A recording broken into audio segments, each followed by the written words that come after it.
Hello, friends. Welcome to The Night Reader. I'm Isaac Darlin, and tonight I'll be reading The Diary of Dawid Sierakowiak from the Lodz Ghetto. Polish Gentiles were ordered to leave the district to make way for the hundreds of thousands of Jews the Nazis planned to force in from other parts of the city, from outlying districts, and eventually from throughout the conquered territories of Europe.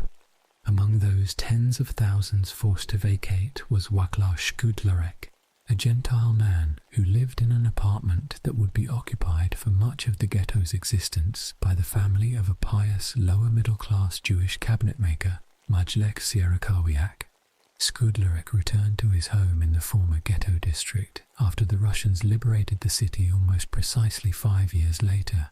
There he discovered a remarkable legacy left to humanity by Sierakowiak's only son, Dawid, one of the brightest young men who had lived and died in the Lodz Ghetto. 5 composition books in the pile comprised one of the most detailed accounts ever rendered of modern life in bondage. A fastidiously factual day-by-day record kept by a teenage author who lost both parents in the war against the Jews, whose physical pain and emotional woe had held him constantly at the edge of endurance. The diary provides a detailed and intimate history of how the finest aspects of human nature, intellectual quest, creativity, familial love, and the appreciation of nature were incidentally stifled during the Holocaust by the most bestial drives of the species to torment, exploit, oppress, and kill. The struggle between good and evil, the creative versus the destructive, are played out for the reader on every page. A leading Lodz journalist, Konrad Tarowski, purchased the remaining 3 notebooks after they surfaced in 1967. He was preparing them for publication in cooperation with WWII in 1968 when an anti-Semitic outbreak under the communist regime in Poland blocked the book's publication.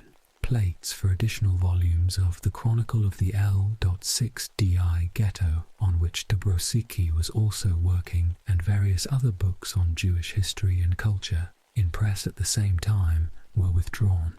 Local authorities laid claim to documents that had been collected at the Jewish Historical Institute in Warsaw, and then commonly denied to scholars that the materials even existed. That 5 of the notebooks survived beyond the author, his family, and their community is a gift to humanity, just as the author's early death was a loss. The wonder of the diary is that every bit of hardship that Dawid experienced brought out wisdom from his young intellect. A brilliant youth climbing mountains. Dawid Sierakowiak was just 15 years old in 1939 when he travelled to southern Poland to spend the summer at a Jewish youth camp in the High Tatras. The fleeting glimpses of normalcy in the engaging pre-war entries he wrote there introduce us to a spirited young man eager to encounter the world. Even the threatening tensions of approaching war do not dampen his youthful energy. He comes home to Lodz just before the Germans conquer Poland with their first blitzkrieg. Dawid enjoys imitating Hitler in the air raid shelter to entertain the girls there. "Long live humour," he writes in his diary. "Down with hysteria."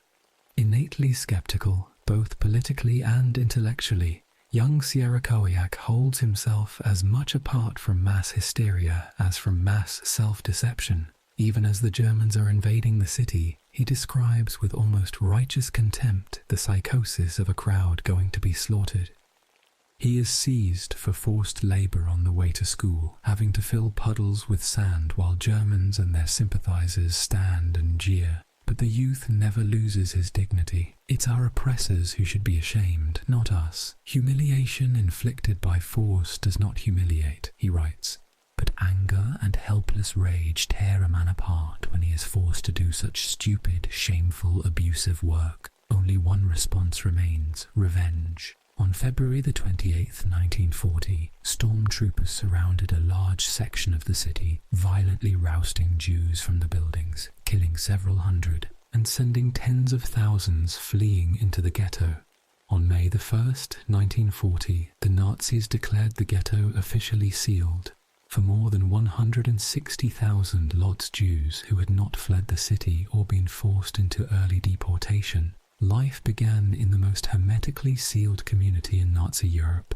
Dawid undoubtedly recorded his family's first months in the ghetto in one of the notebooks that was lost. This diary's readers become prisoners in the ghetto with the author and his community, and with discomforting intimacy come to observe the insidious stages of individual diminishment that preceded mass death for a great many of the Jews of Europe. Suppressing the waves of fear and despair that kept welling up in him, Dawid brought stoical discipline to the task of chronicling genocide as it entrapped and stifled his people, his community, his family, his body, spirit, and intellect. A literary figure in the ghetto counsels Dawid to develop his literary skills by writing only in moments of absolute necessity, but instead, the youth almost never fails to record a daily entry in his notebooks. As a result, you feel the daily oppressiveness and agony that the Jews who boarded the trains hoped to be leaving behind. In the perverse sophistry the Nazis inculcated in the ghetto dwellers' minds, the pain of life in the ghetto turned the threat of deportation into a prospect for survival. For a few, the conviction that the Nazis were essentially murderers was undeniable. But for the masses, volunteering for the transports became a recurring temptation. Wherever the trains are going, it can hardly be worse there, Dawid's own father reasons. If it's for labor, they'll have to feed you, and if you stay in the ghetto, you're going to die of starvation anyway. Dawid Sierakowiak wrestles continually with the question, actually adding his name to a deportation list at one point, then changing his mind and scurrying to have it struck. With almost clinical dispassion, the young writer chronicles the failing of his own body. He rallies himself against the weakening effects of pessimism and melancholy, taking faint hope from the slightest good fortune, even just receiving an extra bowl of soup. Despite the worst deprivations, he is never demeaned. This is not the work of an innocent youth who is naive to the forces that are crushing the life out of him. Dawid Sierakowiak does not turn away from expressing anger, and he never fails to assign blame to the Nazi murderers, to Churchill, Roosevelt, and all the forces of the world that seem to be standing aside while Dawid's people are being annihilated, and to the capitalist system he believes has given birth to the war in the first place. The population was rapidly being killed off by the syndrome that came to be known simply as ghetto disease. With fear for his own fate, Dawid marvels when one of the most physically powerful men he knew dies of exhaustion and starvation. No subject inspired such indignation or such black-humoured wit from the young communist diarist as the ghetto's tremendous class divisions. He decries the big shots who live off the ghetto, who gorge themselves while the masses starve. Repeatedly, he speculates about how well the whole ghetto population would eat if provisions were not reserved primarily for those with connections. He visits the homes of the privileged to tutor their children, and in the evenings writes in amazement that they are eating better in the ghetto than his own family did before the war. Yet they serve him watery soup. "I wish I could bum up that whole gang," he writes.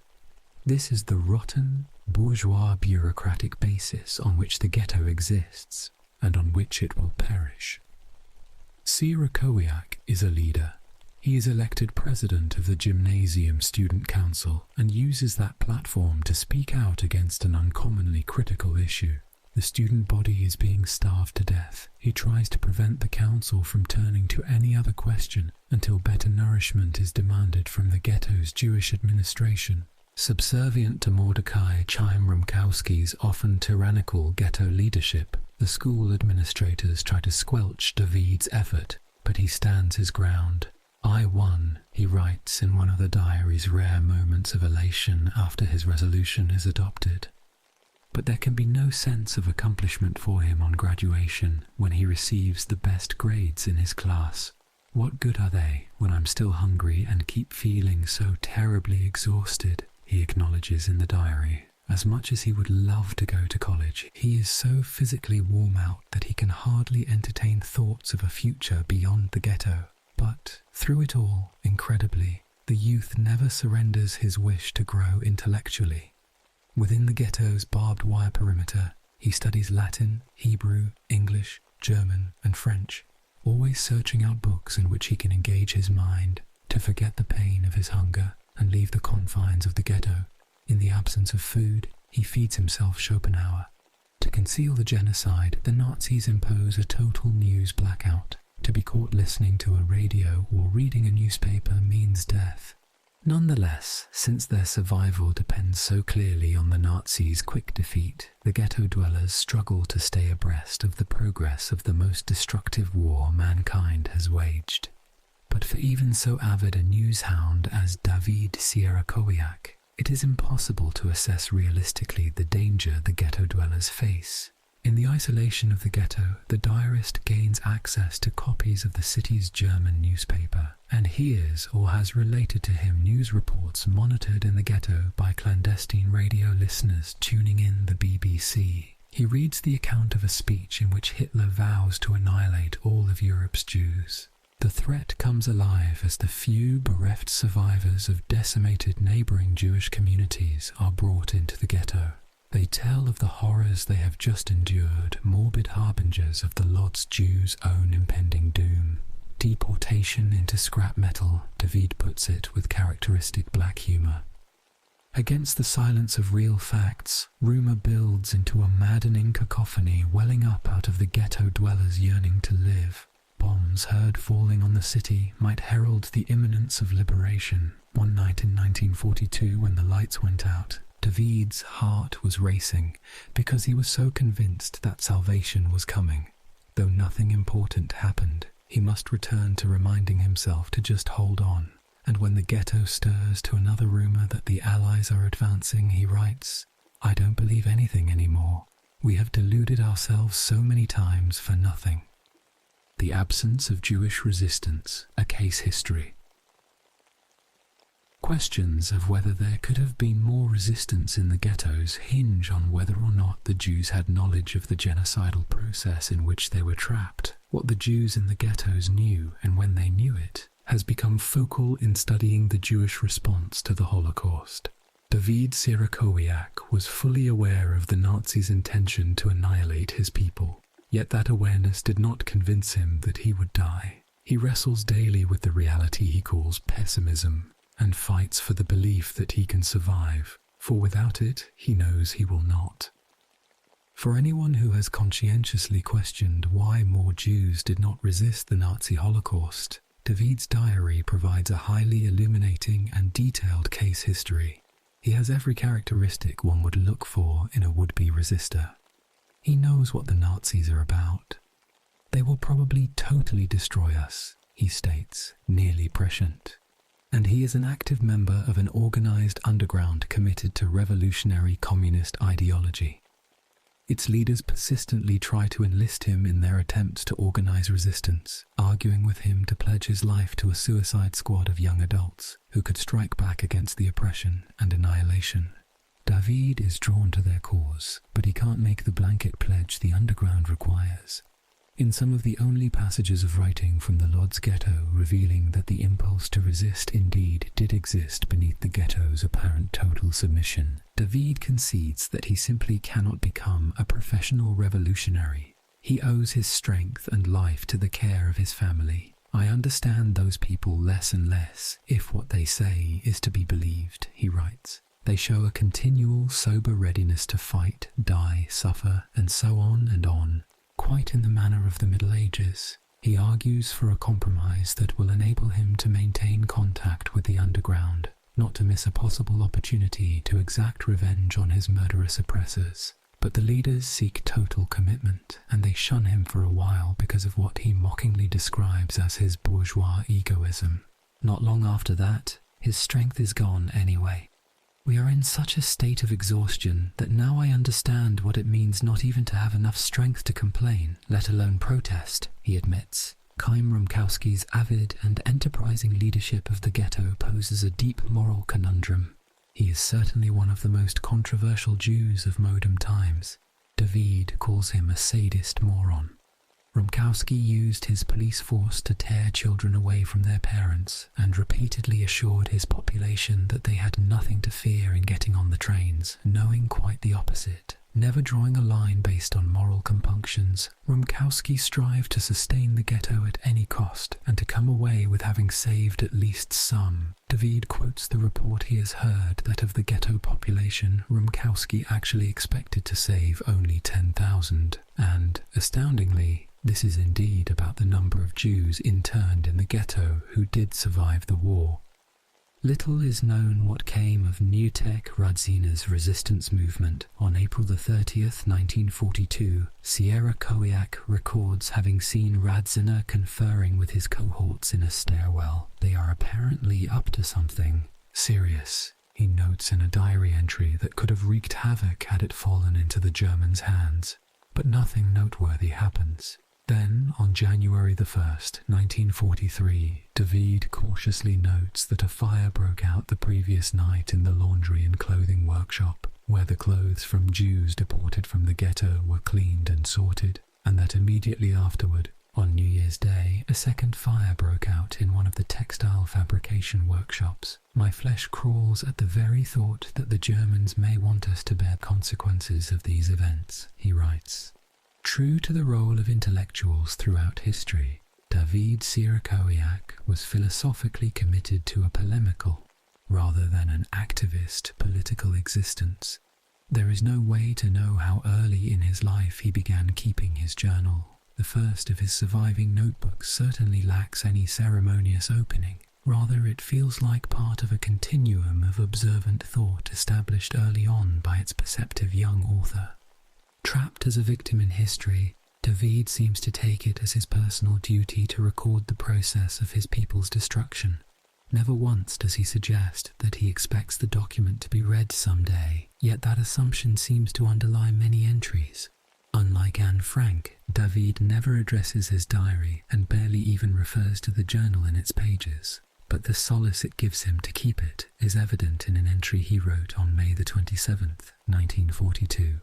Rejecting the possibility of volunteering for deportation, Dawid admits, I would miss my books and letters, notes and copybooks, especially this diary. Already by then, ghetto disease has him. He is finding himself continually overtaken by shortness of breath, feverish sweats and chills. When the disease took hold of a person, everyone could see it. First came the shrunken hourglass look. Then a person swelled up, collapsed and died. My face is still swollen, Dawid noted that spring when he was 17. Like all but the most privileged in his community, his death sentence was on his face. Dawid's own end is near when exhaustion finally so overtakes him that he no longer has the strength to escape the ghetto through the pages of his beloved great books. 3 years of ghetto life have so weakened the young mountain climber that he can barely stand. When there are finally no clean clothes he can change into, when he can no longer combat the scabies and lice infesting his body and he hates the sight of himself, he has still not lost the sharp rage he feels toward his oppressors for forcing those depredations on him. But that rage is helpless. In retrospect, the underground leaders seem upheld in their argument to Dawid that the choice against resistance that he was making was a doomed strategy. Hunger destroyed Dawid's family despite his unflagging efforts to support them by tutoring youngsters before and after school and by toiling in workshops and offices. Hunger turned Dawid's father into a thief unable to stop stealing food from his wife and children. Nadzia, too, must die.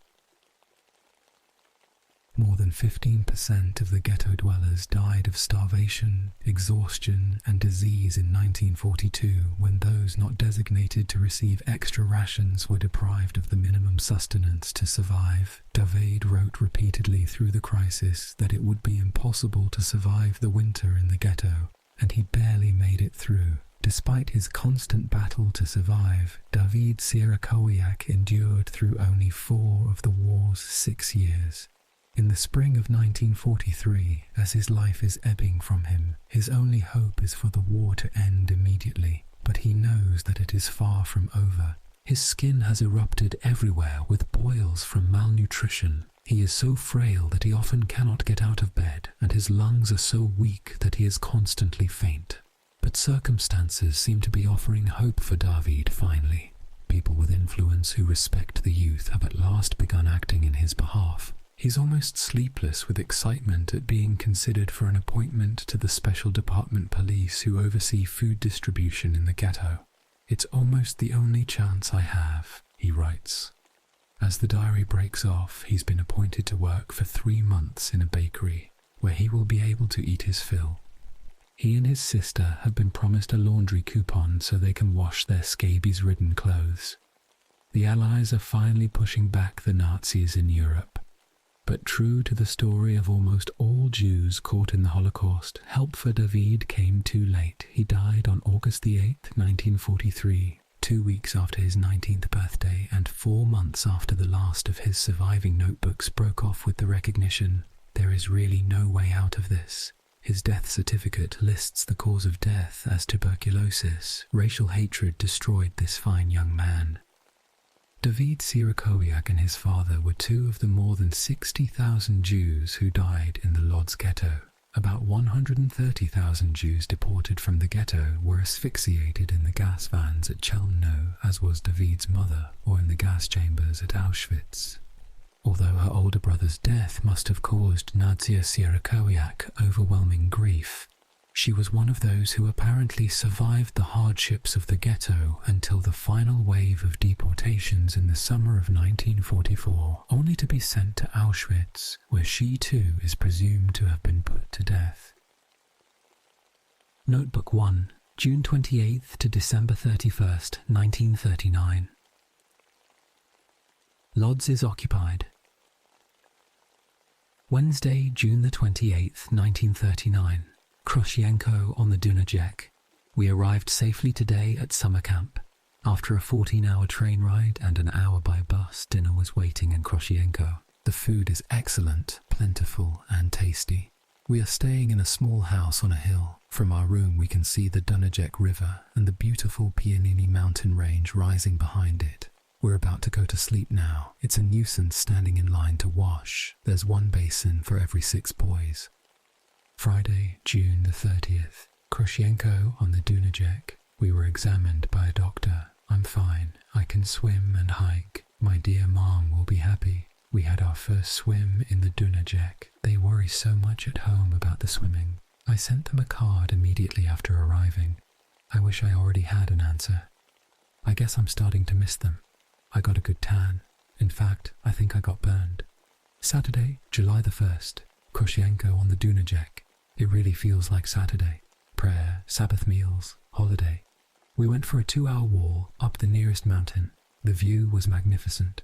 Kroshienko was clearly defined, and the Tatras were visible in the distance. Sunday, July the 2nd. Kroshienko on the Dunajec. The first rainy day. Ping pong, reading, writing.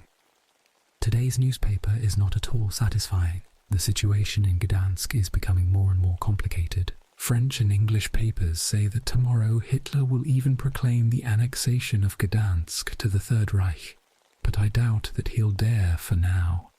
The French statesmen have again declared that any attack on Poland means war with France. Tuesday, July the 4th, Kroshienko on the Dunajec. We went on a hike rich with splendid thrills. After breakfast we set out in the direction of the Pianini, particularly to Chertosik and Sokolika peaks. I had put on thick winter boots, which really came in handy. We climb easily. Suddenly we find ourselves on a high spot, and when we look down to one side, we stop in surprise. The mountain falls in a sheer cliff down a 100-meter precipice, threatening the viewer. We go farther. At last the summit. Below flows the Dunajec, winding in thousands of curves, with its bare rocky banks glittering here and there. The steep summit is surrounded by an iron railing. We rest and drink. We return home at dinner time. Thursday, July the 6th. Kroshienko on the Dunajec. A normal camp day. I practice reading English books. I keep having memories of home. Friday, July the 7th. Kroshienko on the Dunajec. Our first long mountain trip. We get up at 6 and after breakfast we set out towards Szyzonica. From there, downstream along the Dunajec, we enter the Pianini Gorge. The road is slippery. Its picturesque quality comes from powerful views of mountains magnificently covered with timber, of sheer gorges, and of the turns of the Dunajec. In some places the ledge is treacherous and rocky. There we have to resort to using staples, iron hooks driven into the rock for us to grasp, so we won't fall into the water. We come to a lovely Pianini Creek. Its water is crystal clear, unusually tasty and cool. We attack it and cannot slake our thirst. We climb for a long time through the forest and finally arrive at the slope of the Three Crowns, Polish Trzykorony, the goal of our hike. Here, in the heat of the sun, the real climbing begins. Finally, we arrive beneath the summit. An enterprising Highlander maintains a small hut here and does an excellent business selling cool drinks. The boys rush for drinks and then food. After eating, we climb the highest crown. The view of the Pianini from this highest peak is truly unique. From one side, the Tatras seem to loom in clouds. From the other, mountains, some lower and some higher, crossed by rivers and flecked with villages. The combination appears powerful, wide and mighty, but each fragment of the view is delicate and small. At 5, we finally return home, battered and weary. Tuesday, July the 11th. Krosienko on the Dunajec. Today we paid a visit to a camp of Jewish scouts from Warsaw. We got acquainted with their way of life and learned from their leader about the origin of their organization. It was founded in Warsaw, Krakow, Lwów, Wilno, Vilnius, and lesser centers 5 years ago on the initiative of a Polish activist in the ZHP, Polish Związek Harcerstwa Polskiego, Polish Scouts Association, A. Kaminski. The organization takes youths into its ranks from all segments of Jewish society, providing training in moral and physical health. The director said that this year the organization will also open a branch in Lodz. Thursday, July the 13th, Krosienko on the Dunajec. We went on a very difficult and arduous excursion. Our aim was the Wysokie Skalki and Homolay Gorge. We set out at 7 in the morning, approached the gorge in good humor, but right from the beginning we have to climb up to the steep and difficult summit of Wilizana. The slope of the mountain is covered with dry and brittle grass, making climbing unusually difficult. We have to crawl up on all fours. I wear boots without hobnails, and their soles are getting terribly slippery. Every few steps I slide down. Sweat is literally pouring into my eyes. During breaks I wipe it off impatiently. On the summit we drop like sacks, wheezing horribly.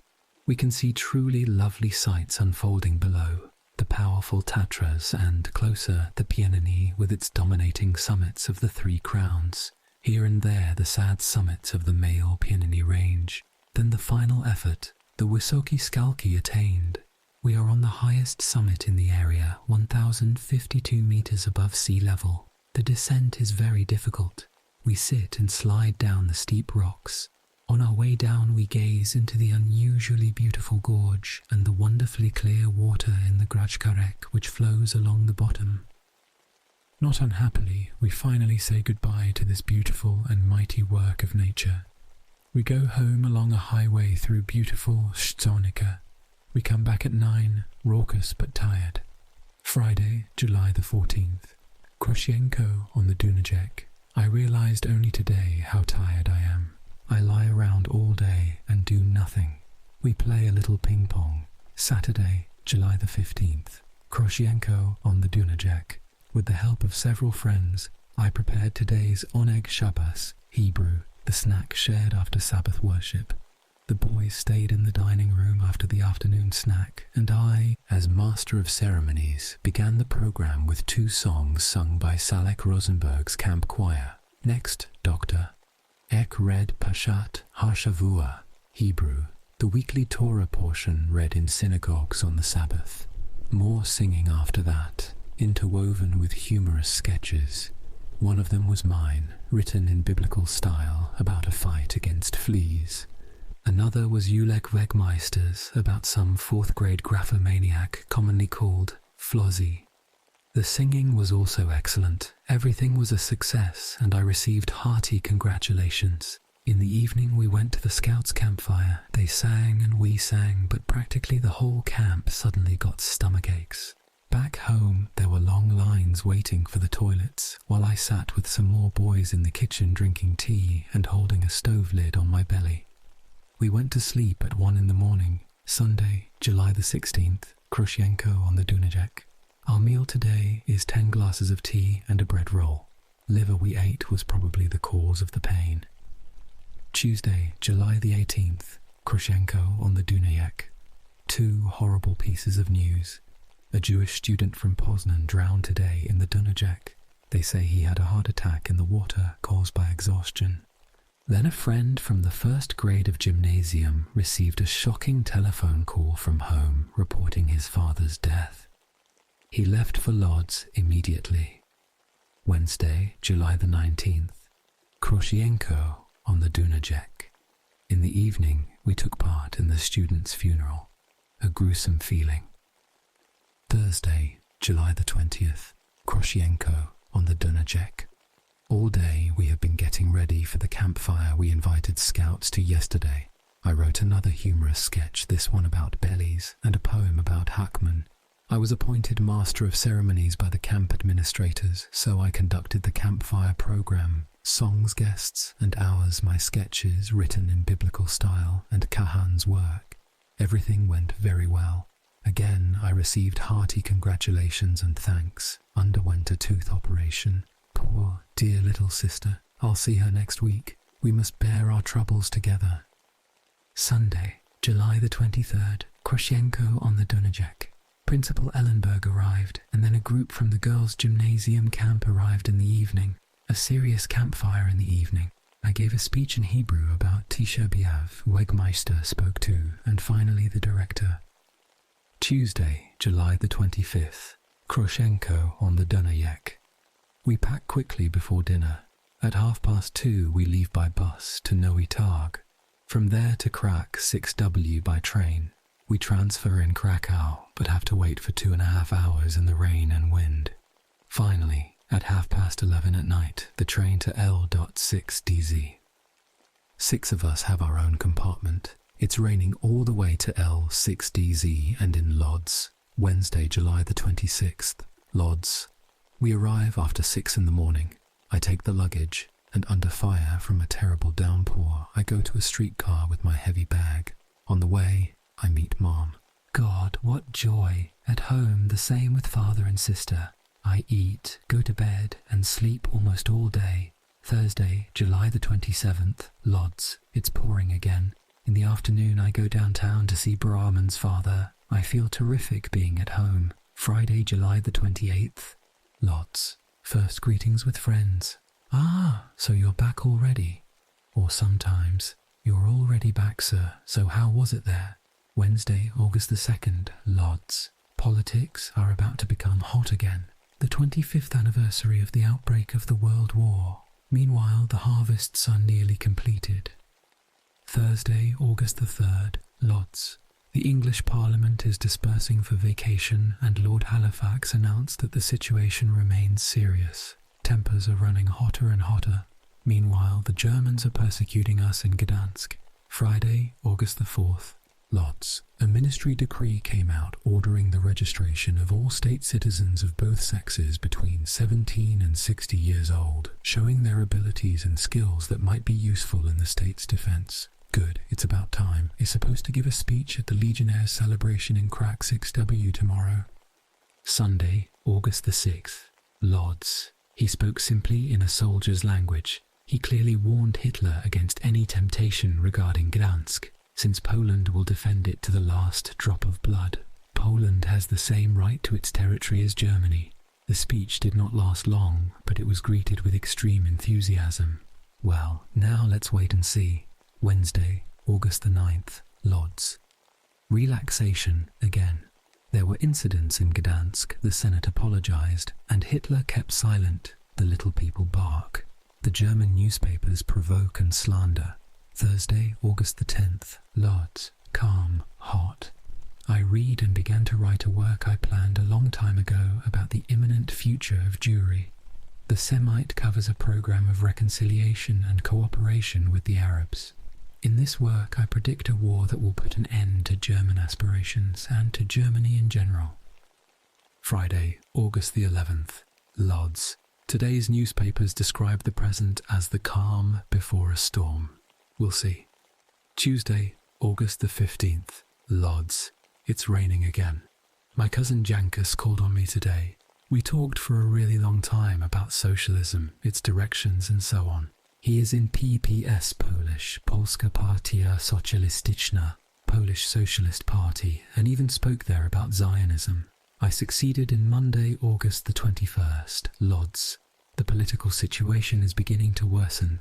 The newspapers shriek that the final crisis will come in the next 2 weeks. The Germans are now demanding not only Gdansk, but the SL4SK region as well. Tuesday, August the 22nd, Lodz. Terrible, interesting, strange news. The Germans are concluding a 25-year non-aggression pact with the Soviets. What a turnabout, what a capitulation of Nazi ideology. The Soviets apparently do not want to interfere in European politics and want to protect their backsides for a fight against Japan. And what will Japan say about this pact? Germany will hardly be able to count on Japan's help anymore. In any case, it's quite a propaganda stunt on Germany's part. Who knows how the European situation will develop now? Chamberlain has summoned the English Parliament into special session. Wednesday, August the 23rd, Lodz. The situation is growing worse. The pact has come to be. The tension in the city is growing. Nobody talks about anything else but the European situation. Polish radio reports everything calmly, encouraging quiet and reason in the country. Thursday, August the 24th, Lodz. Mobilization. A great many neighbours have been called, although terrible scenes of farewell are taking place in the streets of the city. In our building there is heroic calm. The wives of men who have gone to the front shake their fists calmly but implacably at the Germans and rush to register at the Women's PW Polish Przeszkolenie Wojskowe military training. Should have cut the Kraut's throat in the cradle. And don't wait, beat them now. These are just about everyone's opinions today. There isn't the slightest sign of defeatism. Our family is in trouble because we don't have any cash at all. No one knows what will happen. Just to have cash and to kill as many Krauts as possible. Streetcars are overloaded with those called up. The boisterous singing of drunken soldiers is heard frequently. In the afternoon, a prohibition was posted against the sale of alcohol. At dinner, father brought 6 kilos of flour. In the afternoon, Mrs. Heller was refused a purchase. Quite rightly. There is enough food in Poland. We aren't buying any more either, but those 6 kilos won't last long. The radio says that the school vacation is supposed to be extended for a few more days. Not a bad idea at all. It's so hot, in both senses, that nobody feels like going to school. Announced that the old German-Russian friendship has been revived and that every time Russia and Germany went their separate ways, it was bad for them, but when they came together they did well. Will he now wish to place himself under the protection of Germany? They threaten us constantly. 2 German ground units and a plane crossed the Polish border today for the first time, but they were forced to withdraw. The requisitioning of carts and horses continues. All schools have been assigned to the army. Men who have been drafted walk along the streets drunk. They say there is no vodka and shout pathetically. The atmosphere of uncertainty is building. The OPLG headquarters, Polish, Obrona Przeciwlotnicza I Gazowa, Air and Gas Defense, has issued adequate orders. We sleep lightly and at the ready. All over Europe the mobilization has begun. France has called up 700,000 people. In a special session of the English Parliament, Chamberlain declared that God knows he has been doing everything to save the peace, but now the issue of restraining German aggression has become a matter of life and death for Europe. And let those on whom the shedding of blood depends think what they're doing before they condemn millions of human beings to death. Meanwhile, Hitler answered Chamberlain's letter saying that Eastern Europe should be under his dominance, that he will not give up his vital interests, and that he wants other countries to keep out of his affairs. England has mobilized its entire fleet. Friday, August the 25th, Lodz. When Mum went out shopping today, she couldn't even get rolls. They had been sold out. There is no end to the terrible run on the shops, and I can see now that we have to have cash to take care of ourselves because God only knows what will come later. Cash only. The political situation reached a standstill, and there it remains. Belgian King Leopold, the Pope, and Roosevelt strive for peace, but from Berlin come either haughty, provocative responses or silence. The German radio barks, provokes, and lies in the most insolent way, reducing itself to absurdity. They keep saying that England will not help, yet a Polish-English alliance is to be signed tomorrow, Saturday, August the 26th, L6D. The alliance has been settled, and now the Germans must decide, but they are not in a hurry to do this. Hitler has put off a speech and an inspection tour in Tannenberg that were announced for tomorrow. So a new extension of the state of distress, appeal for volunteers to dig anti-aircraft trenches. I immediately signed up at the police station, having received permission to do so at home before. Like all my friends, I'm going to work tomorrow morning. The lack of tools is no obstacle for the massive number of volunteers. All Jews, Hasids too, the old, the young, women, like all other citizens, except for the Germans, volunteer in droves. The bloody Kraut won't pass. Owl the border, they record continual incidents of German aggression that are pure provocation. Sunday, August the 27th, Lodz. At 6 o'clock in the morning I went with father to dig trenches using shovels provided by the municipal government. The work was difficult. Dry, solid ground and deeper clay. Sweat was pouring into my eyes. It stung and smarted, and my hands began to bum. After an hour and a half, I had to give away the spade, and from then on, I worked on top. Before 12, I finished work and went home, where I changed clothes and drank, without exaggeration, well over 10 glasses of various liquids. In the afternoon, we visited my aunt, whose whole family worked too. Perhaps Nadia will come home today. She went to Mrs. Graby's 6 skis in Glauno last Saturday. She will share our worries. Although I miss her, I realise that this vacation was a splendid opportunity for her. Left for London with Hitler's secret offers, and today or tomorrow he is supposed to deliver an answer back to Hitler. Several shopkeepers, profiteers, have been put in jail in Bereza. Very well to feed oneself on someone else's misfortune. Monday, August the 28th. Lodz. Nothing is known yet, but certainty about Hitler's withdrawal is building. He has called off the party congress in Nuremberg. It's only today that my bones, like those of all the others, ache from yesterday's work. It doesn't matter. 50,000 people dug in Lodz yesterday. As of today, a night home defense alert service was established. We sleep in our clothes.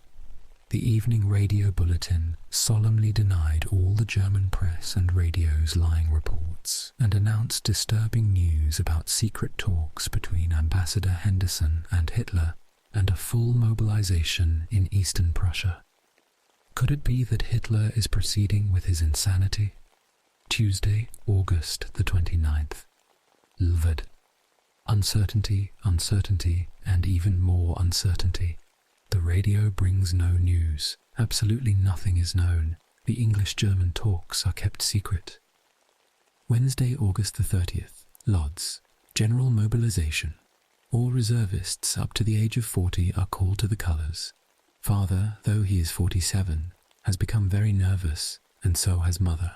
In the city, it is much calmer than during Thursday's mobilization. The air raid defense headquarters for our block has been moved from Commander Marchevsky's apartment to a cellar in the 11th building. We brought a table and benches there. At 11 at night, just after I've gone to bed, Beckler, the superintendent of the building, knocks and says that an air raid warning has been announced. I put on my clothes with lightning speed and rush around to all the apartments with an order to put the lights out.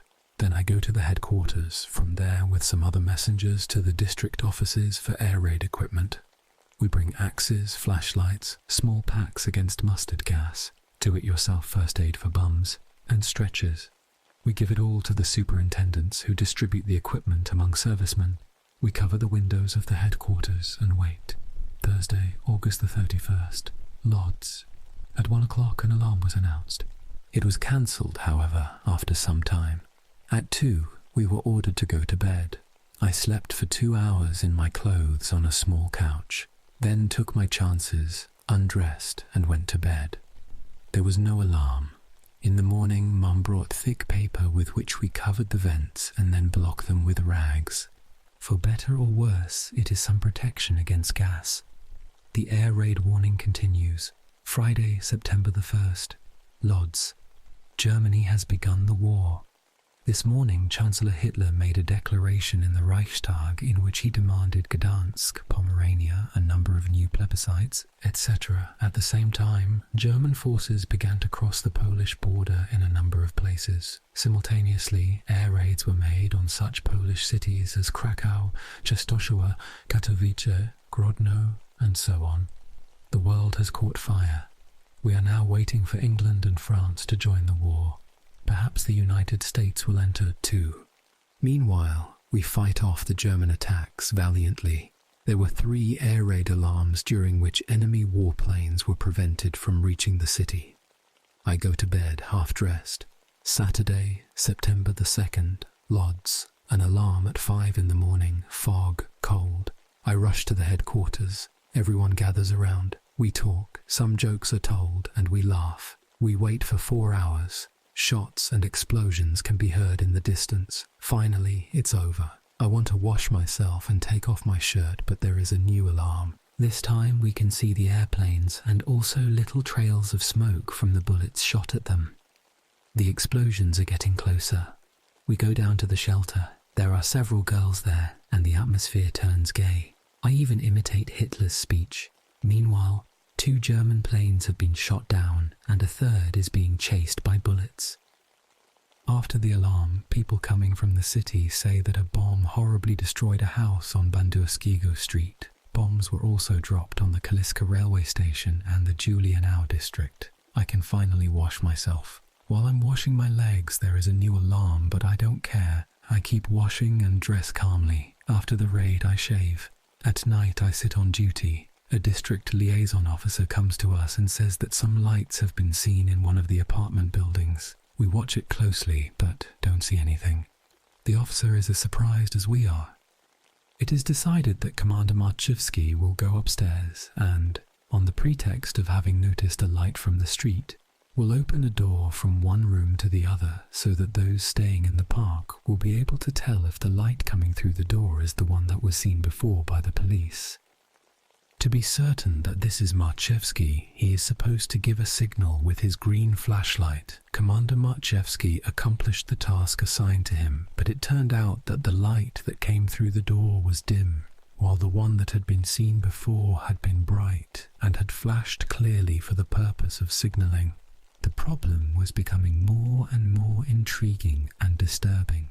The police promised to keep an eye on the apartment and its owner, Mr. Ring, an interesting German name. Marek and I walk around the area until the end of our watch, calm and quiet. At 11 I go to bed and sleep like a log. Sunday, September the 3rd, Lodz. An alarm at 12:30 at night. I curse as much as I can. In the street it's cold, dark, nasty. In the shelter we want to amuse ourselves a little, but as usual the females raise an uproar, shrieking that it's no joke, this is war. We leave for the street. Bombs and cold are better than old women. This should always be kept in mind. Long live humour, down with hysteria. Suddenly people rush in from the Pabienica highway with cry, "What are those lights there? Who is signalling from the tower?" It turns out that this is the 3rd time that signals from the tower's 5th floor have been seen clearly. There is a water reservoir in there. We go to Pabienica, and sure enough we can see bright signals. Several men go upstairs, but they find nothing. The light vanishes. In the morning, unusually happy news. A radio bulletin informs us that England has declared war on Germany. We start crying out of happiness and rush to share the happy news with everyone. The radio is broadcasting God Save the King, La Marseillaise and Jeszcze Polska, Polish national anthem. After dinner, the first big air raid on Lodz. 12 planes in triangles of 3 break through the defense lines and start bombing the city. We stand in front of the entry to our building's yard and watch the sky in spite of the danger. The squadron manages to get away from our anti-aircraft artillery, and we can soon see clouds of smoke, surely from somewhere in the center of the city. incendiary bombs. Suddenly the planes turn in our direction, forcing us to fight our curiosity and hide in terror in the stairwell. We come out and hide again about 20 times in the course of several minutes. 3 aircraft fly over us, and just when it seems that we will be bombed any moment, they leave us in peace to breathe a sigh of relief. The planes finally disappear, which we announce in the shelter to the terrified, nerve-racked, crying women, some holding small babies in their arms. Truly a moving sight. All of a sudden, a district liaison officer rushes in and announces that gas has been dropped in several parts of the city. The terror intensifies. The fortunate owners of gas masks put them on. Others take out gauze pads. It gets cold and windy in the street. We ring the bell to declare a gas alarm. I rush to Bekla with word about the gas. Tumult, fear, commotion. Finally, everything calms down. The gas alarm turns out to be false. Arabic, Al-Ghassa, castle or fortress. They are not letting the Krauts move even an inch ahead, though they are in greater numbers. And the railway station in Zibi 5 Sin has been taken back from the Germans. We disperse full of joy and go to sleep. Monday, September the 4th, Lodz. At night we had 2 alarms. It was terribly cold. We all gathered in the shelter, warming one another as we slept. Nadia has come from Glauno. The whole war story is beginning to leave me weary and bored. In the morning I sleep until 10. After a cold night, the day begins nice and sunny. Once again, after about the 3rd alarm, optimistic but outrageous news reached us about the Germans having torpedoed an English passenger ship carrying several hundred exceptionally rich and influential American citizens. 800 people died. And even before receiving this information, Roosevelt had announced that the United States would not stay neutral. What will he say now? All alarms pass calmly today. I have nothing to do except to headquarters to listen to the radio. We sit, talk, flirt. School on Monday at long last. Tuesday, September S. a lot. The whole night passed without alarms. Interesting. Either they are saving Lodz for some reason, or England and France have got them so busy that they've given up here. In the evening, 2 German spies were spotted in Polish army uniforms. Because of that, I had to go on duty with Ignacy at the entrance to the park. Wednesday, September the 6th. Lodz. God, what's going on? Panic, mass exodus, defeatism. The city, deserted by the police and all other state institutions, is waiting in terror for the anticipated arrival of the German troops. What happened? People run from one place to another, finding no comfort. They move their worn bits of furniture around in terror and confusion without any real purpose. My duty ends at 1. At night, I go to wake up Rysiek Wojciechowski for his shift. He is in a pessimistic mood, and for the first time I hear something from his lips about a supposed plan to evacuate the city. He says that everything has been packed at the department where his father works, and they are leaving Lodz at any minute. I'm surprised. What? How? The Germans, I hear, are going to take Lodz at any moment. At home I meet our neighbour, Mr. Grabinski, who has come back from downtown and tells about the great panic and anxiety that has taken hold of the people there. Crowds of residents are leaving their homes and setting off on a danger-filled trek into an unknown future. In the streets, crying, sobbing, wailing.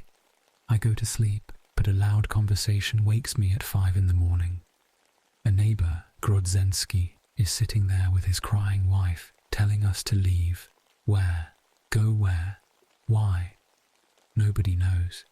To flee. Flee farther and farther, trek, wade, cry, forget, run away. Just run away as far as possible from the danger. My mother, my dear, forever terribly sensitive mother, now shows an extraordinary amount of self-control. She comforts Mrs. Grodzensky and talks her out of making nonsensical plans. She gradually manages to calm the mass hysteria in the house, the psychosis of a crowd going to be slaughtered. Father loses his head. He doesn't know what to do. Other Jewish neighbours come for a meeting. They talk about the order commanding all persons capable of bearing arms to leave the city so the enemy won't be able to send them off to work camps. They don't know what to do. A moment of deliberation and finally the decision. Stay put. Whatever will be, will be. People keep leaving. Lines of men to a gathering point in Brzezinny. All conscripts and reservists flee the city. After them, women with bun dyes on their backs, clothes, bedding, food. Even small children go. All the commanders have fled. Jokingly, we appoint ourselves commanders and serve in the roles until noon. Meanwhile, the situation is becoming more and more tense. With every new arrival, there is a new bit of news. One man says that 150 English warplanes are standing by in Sieradz. Another says that the Germans have taken Stunska Wola and are now marching on Lodz. The news becomes progressively strange and unreal. At home, there is crying. Aunt Estera has come with her children. Abek and Jankus have escaped to Brzezinny. What to do? How to act? At 5, a bit of dinner is thrown together, consisting of only seasoned potato soup. Maybe others don't have even this. Father rushes to my uncle, and my uncle back to father, but each time the decision is the same, not to flee, to stay put. In the afternoon, a citizens' guard is organized in our buildings. Father also registers. In the evening, Rysiek Wojciechowski comes back unexpectedly with his father. The roads are terrible. They bought bicycles and are leaving again. Now they go to sleep for the first time, putting on all their night clothes. There is no danger of an air raid alarm. To possess something, one doesn't destroy it. In the evening, Polish army columns begin to arrive in the city. They pass calmly and in good order. It's not known whether they are retreating or going to rest.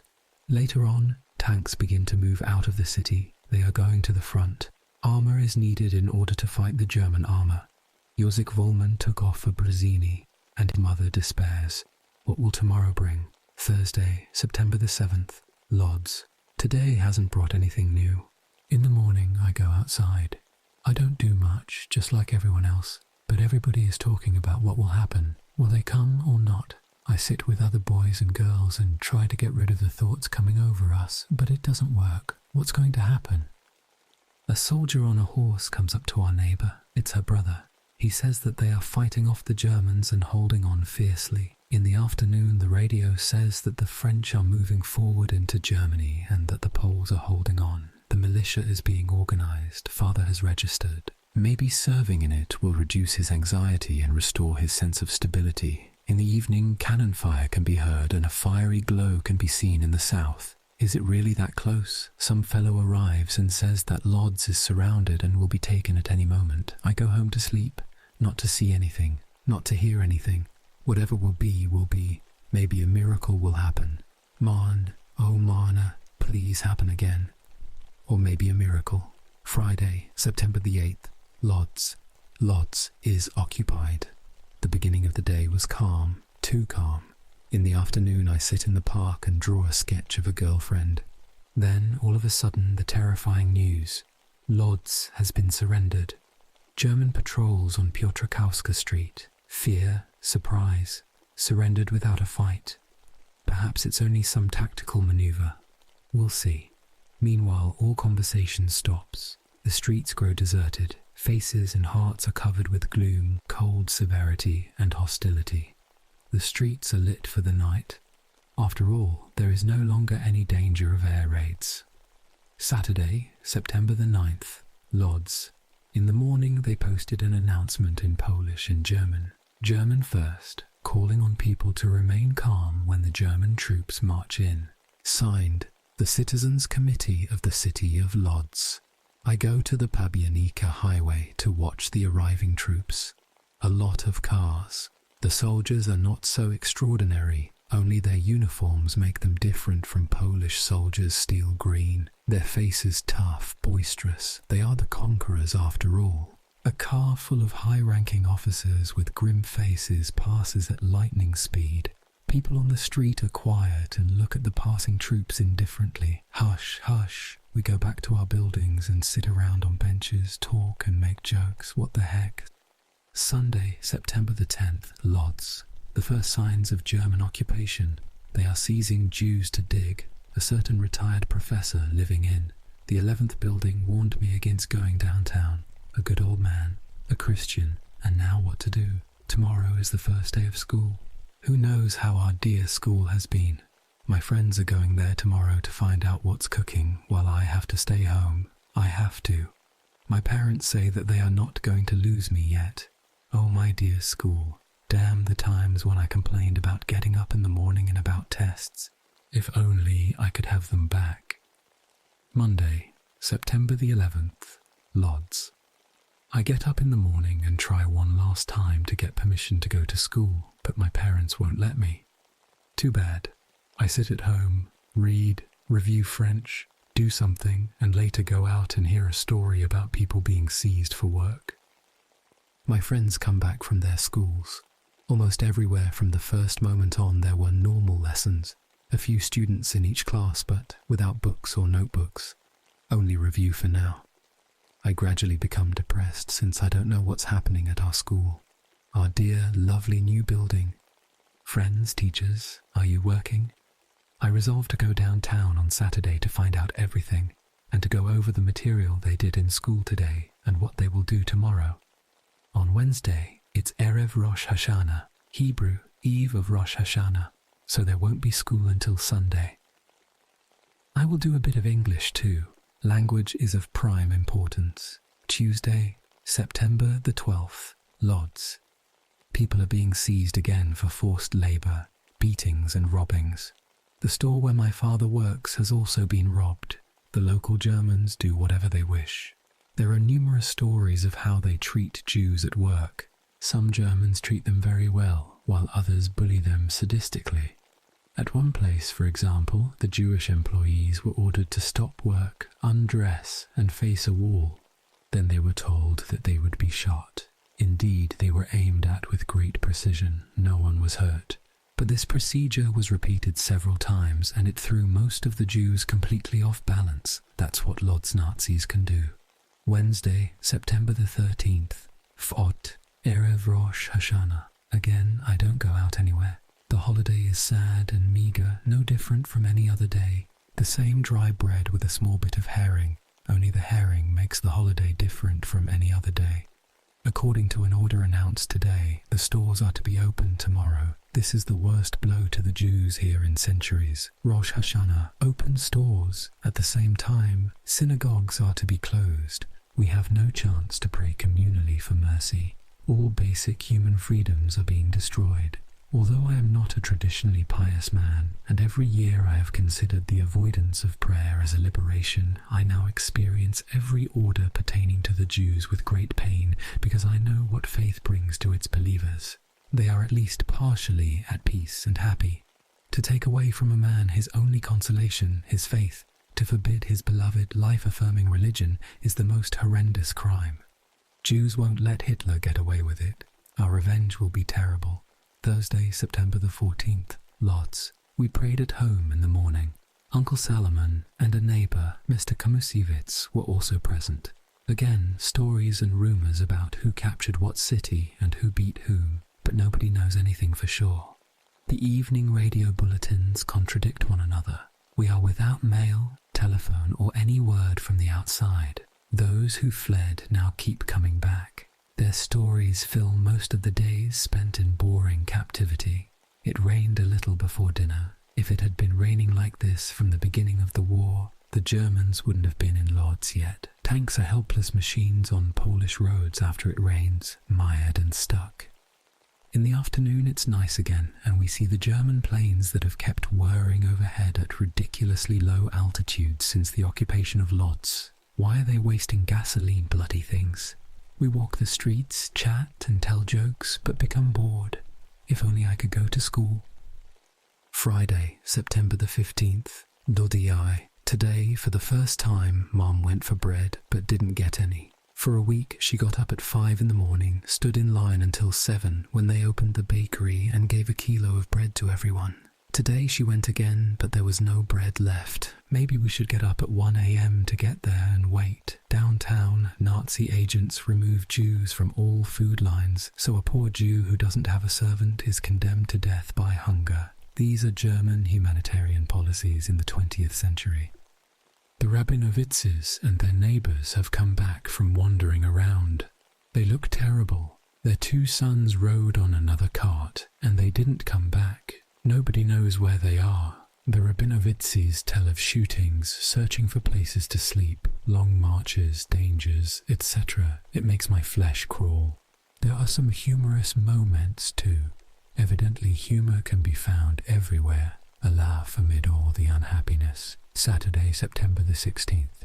L5DZ. The looting of shops continues. They carry away everything they can. At the Epstein's store in Remonta Square, they stole the entire stock of jewellery and watches. The poor Epsteins barely managed to escape alive.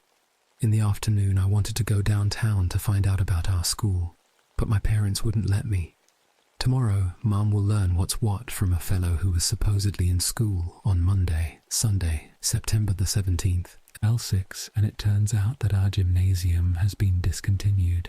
The gymnasium number 1 is now scheduled to join the one for girls and ours. Despair overwhelms me. While I am walking with Jadzia in the afternoon, Marek Rabinowitz suddenly runs up to us with strange and terrifying news. Russia has broken the non-aggression pact with Poland and has occupied its eastern areas. There aren't any detailed reports yet.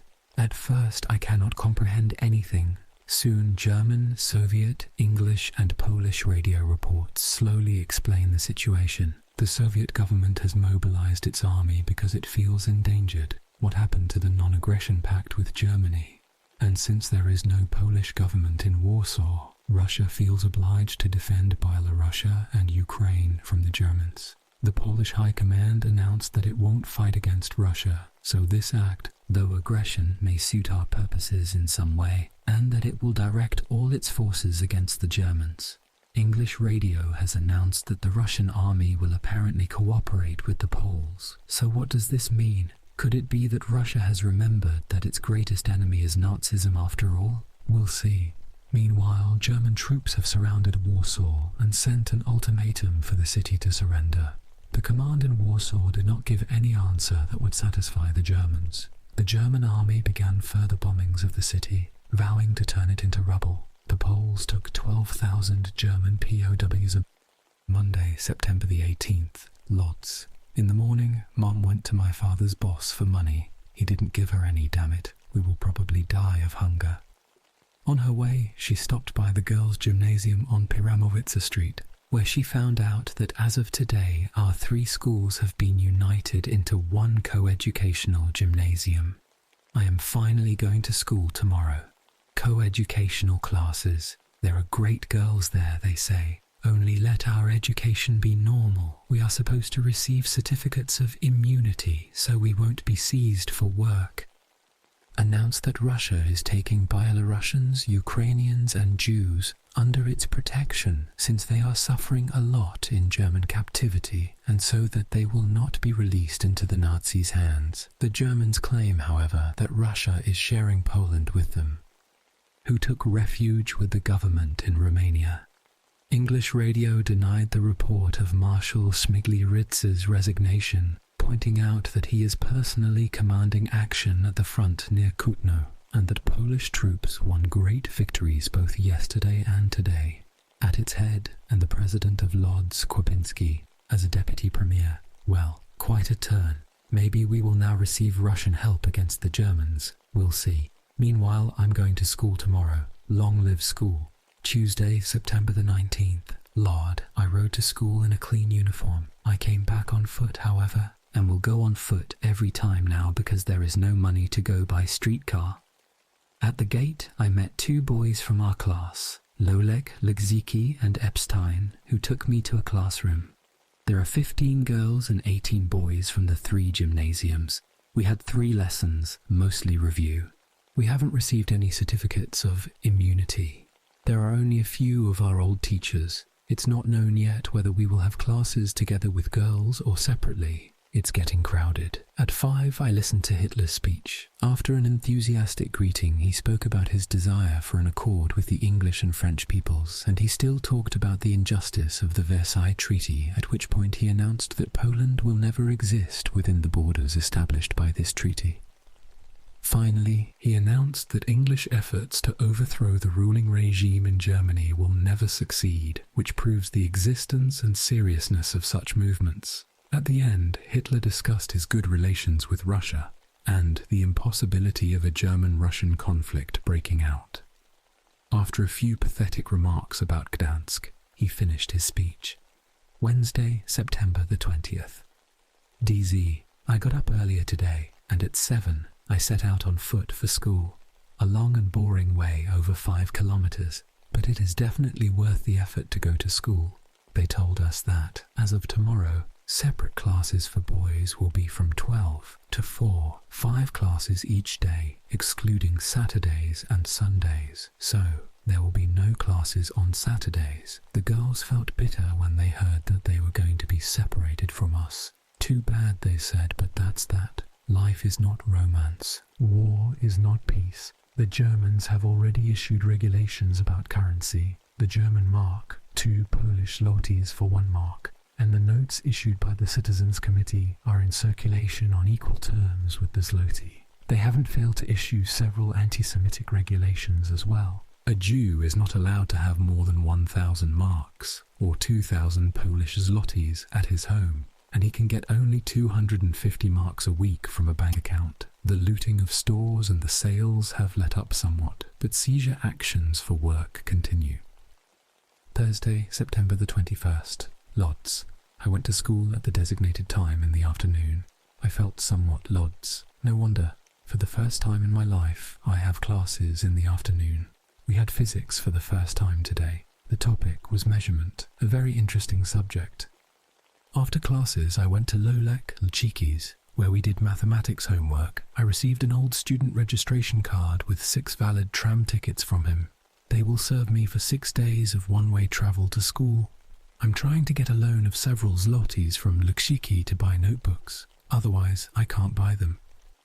Friday, September the 22nd. Lodz. No classes today. Erev Yom Kippur. The weather is ugly, so I stay home almost all day. A new newspaper came out in Polish today, Gazeta Łódzka. It seems to be a direct translation of the Nazi Free Press. They are damnably down on Jews. Except for those 2 rags, there aren't any other newspapers in Lodz, not even any German ones. It is rumoured that General Tomi or Langner, a Polish commander of the section of the Sieradz Lodz front, has been executed for treason and for giving up those cities to the Germans without a fight. We know how bravely Warsaw is holding on. J6 Siegwaldnan has returned from there. Sunday, September the 24th. Lodz.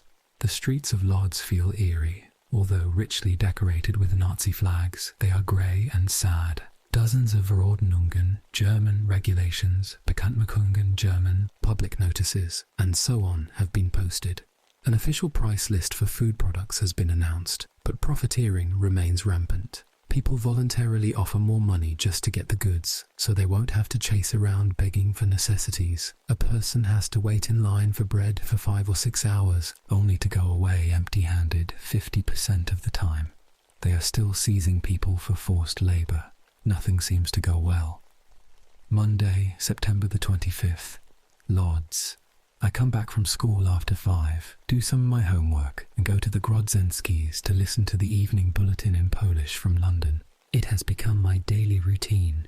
After the bulletin, we discuss it, and our discussions always end with sighs. The war is not going very rosily. Russia has already taken over 60% of Poland's land, and in addition, it has extended its control to Estonia. Warsaw's in ruins. There is no water or food there. It will fall any day, while the French are still grinding on the Siegfried Line. Tomorrow, Ribbentrop is going to Moscow on Stalin's invitation. Apparently, they will divide Poland between themselves. I have borrowed 2 zlotys from L. Sisaiki to buy notebooks. I will give them back to him when I can. The arrangement won't do him any harm, and it's a help for me. I am more and more attracted to Marx when I consider our present social relations, even those at school. This war will become a real liberator. Tuesday, September the 26th. Lodz. Ribbentrop and Molotov talked for 5.5 hours at the Kremlin, but nothing specific is known. Meanwhile, things remain as is, and nobody knows anything for certain. School proceeds normally. Wednesday, September the 27th. Lodz. Warsaw has capitulated. They couldn't hold out any longer without support, especially because there was no food, water, or ammunition, and because the city was badly destroyed. The terms of surrender have not yet been settled. Meanwhile, they continue to confer in Moscow. Thursday, September the 28th, LUDT. The Polish army has secured a safe departure from Warsaw, after which it is supposed to be disbanded. Each disarmed soldier is to go home. Officers were left their sabres. The French are waging murderous battles against the Germans, but they are moving very slowly. Last Friday, Professor Sigmund Freud, the founder of psychoanalysis, died in London at the age of 83. In Romania, the murder last week of Premier Călinescu is being blamed on the Germans. The assassins were caught and hanged. They were Romanians, attended the banquet given by Ribbentrop. Well, what an insult. Without changing Estonia's state sovereignty in any way, Russia took it under its protection today just to borrow its Baltic ports. Romania is said to be concentrating its army in Bessarabia out of fear of a possible annexation attempt by Russia. Saturday, September the 30th, Lodz. It's a bit warmer again after a cold week. The sun is shining and you can take a walk. We heard a radio bulletin in the evening at the Grodzinskis regarding changes in the Polish government, in exile, in Paris. Later, we had a long discussion about communism. A neighbour of ours, Mr. Diraga, explained to other Christian neighbours who had adverse attitudes that, as a matter of fact, Christianity is also communism, but distorted by the church and the rich. Gradually, everybody admitted that he was right, convinced of the substance of his words, which showed extensive reading and thought. I said the very same things to my friends, 2 girls who were there, and they admitted that I was right. I think that they will soon understand the principles of Marxism. Even Mr. Sobierajski, another neighbour who had never been a communist, spoke out about the parasites of society who are so influential because of their money, but who are actually totally worthless people. Perhaps it is only the brutal forms of revolution that have caused women to have doubts, but as Diraga explained, making use of the gospel, there is no other way. The weed has to be torn out by the roots. Besides, hostility that has accumulated over the millennia must explode, and no one can stop the process. We talked away until late in the night. Who fled Poland last year because of his criticism of the government, was appointed Prime Minister, Minister of Military Affairs, and Commander of the Polish Army in France. Meanwhile, Hitler proposes peace and wants to create a Polish buffer state, which would include Warsaw, Lodz, Kielce, Siedlce and Lublin, with no access to the sea. What generosity! England has declared that it will fight until victorious. That may take a long time. Monday, October the 2nd, Lodz. People who fled from Lodz to Warsaw are already coming back. Their stories leave a sad impression. Warsaw is literally in ruins, if one can imagine it. Entire streets have been wiped out. The Royal Castle, Belvedere, and thousands of other historical and beautiful buildings have all been destroyed. They say that the entire Jewish district has been destroyed. There is terrible hunger there. 30 zlotys for a loaf of bread. Dead bodies lie in the streets. Nobody cares about anything anymore. The city is in total ruins. According to today's English bulletin, some sort of Anglo-Russian agreement has been reached. That's great if it's really so. Tuesday, October the 3rd. L5DZ. Slowly and painfully, people are getting used to the new conditions and are beginning to return to their businesses. Although that's possible for some clerks, workers and shopkeepers, it's harder for the Jews. Jews, businessmen, shop owners and private factory owners, middlemen, merchants, etc. are all losing their livelihoods. Because of forced seizures for labour, they are afraid to stick their heads out of their homes. Like most of our neighbours, they try to take up Lodz jobs like, say, door-to-door selling. They sell stockings, bread, sugar, knit goods, etc. Everybody has something to sell. Products go through dozens of middlemen, wholesalers and merchants, but nothing can protect the Jewish masses from rapid impoverishment. My father doesn't have a job and simply suffocates at home. We have no money. It's all shot. Disaster. Wednesday, October the 4th. Lodz.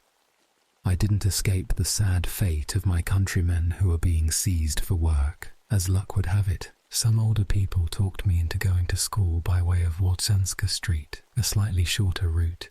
As I walked along there yesterday, I could see almost nothing but swastikas on all the buildings along the street, as well as a lot of German cars and a great number of soldiers and L6D Germans with swastikas on their arms. I somehow made it through, and today, thus emboldened, I went the same way. Then, near Andrzej Street, some student from the German gymnasium ran up to me with a big stick in his hand and shouted, "Komm arbeiten. In die Schule darfst du nicht gehen." German, come work. You can't go to school. I did not resist because I knew that no papers could help me here. He took me to a square where over a dozen Jews were already at work picking up leaves. The sadistic youngster badly wanted to make me climb over a 2-meter-high fence, but seeing that I couldn't do it, he gave up and went away.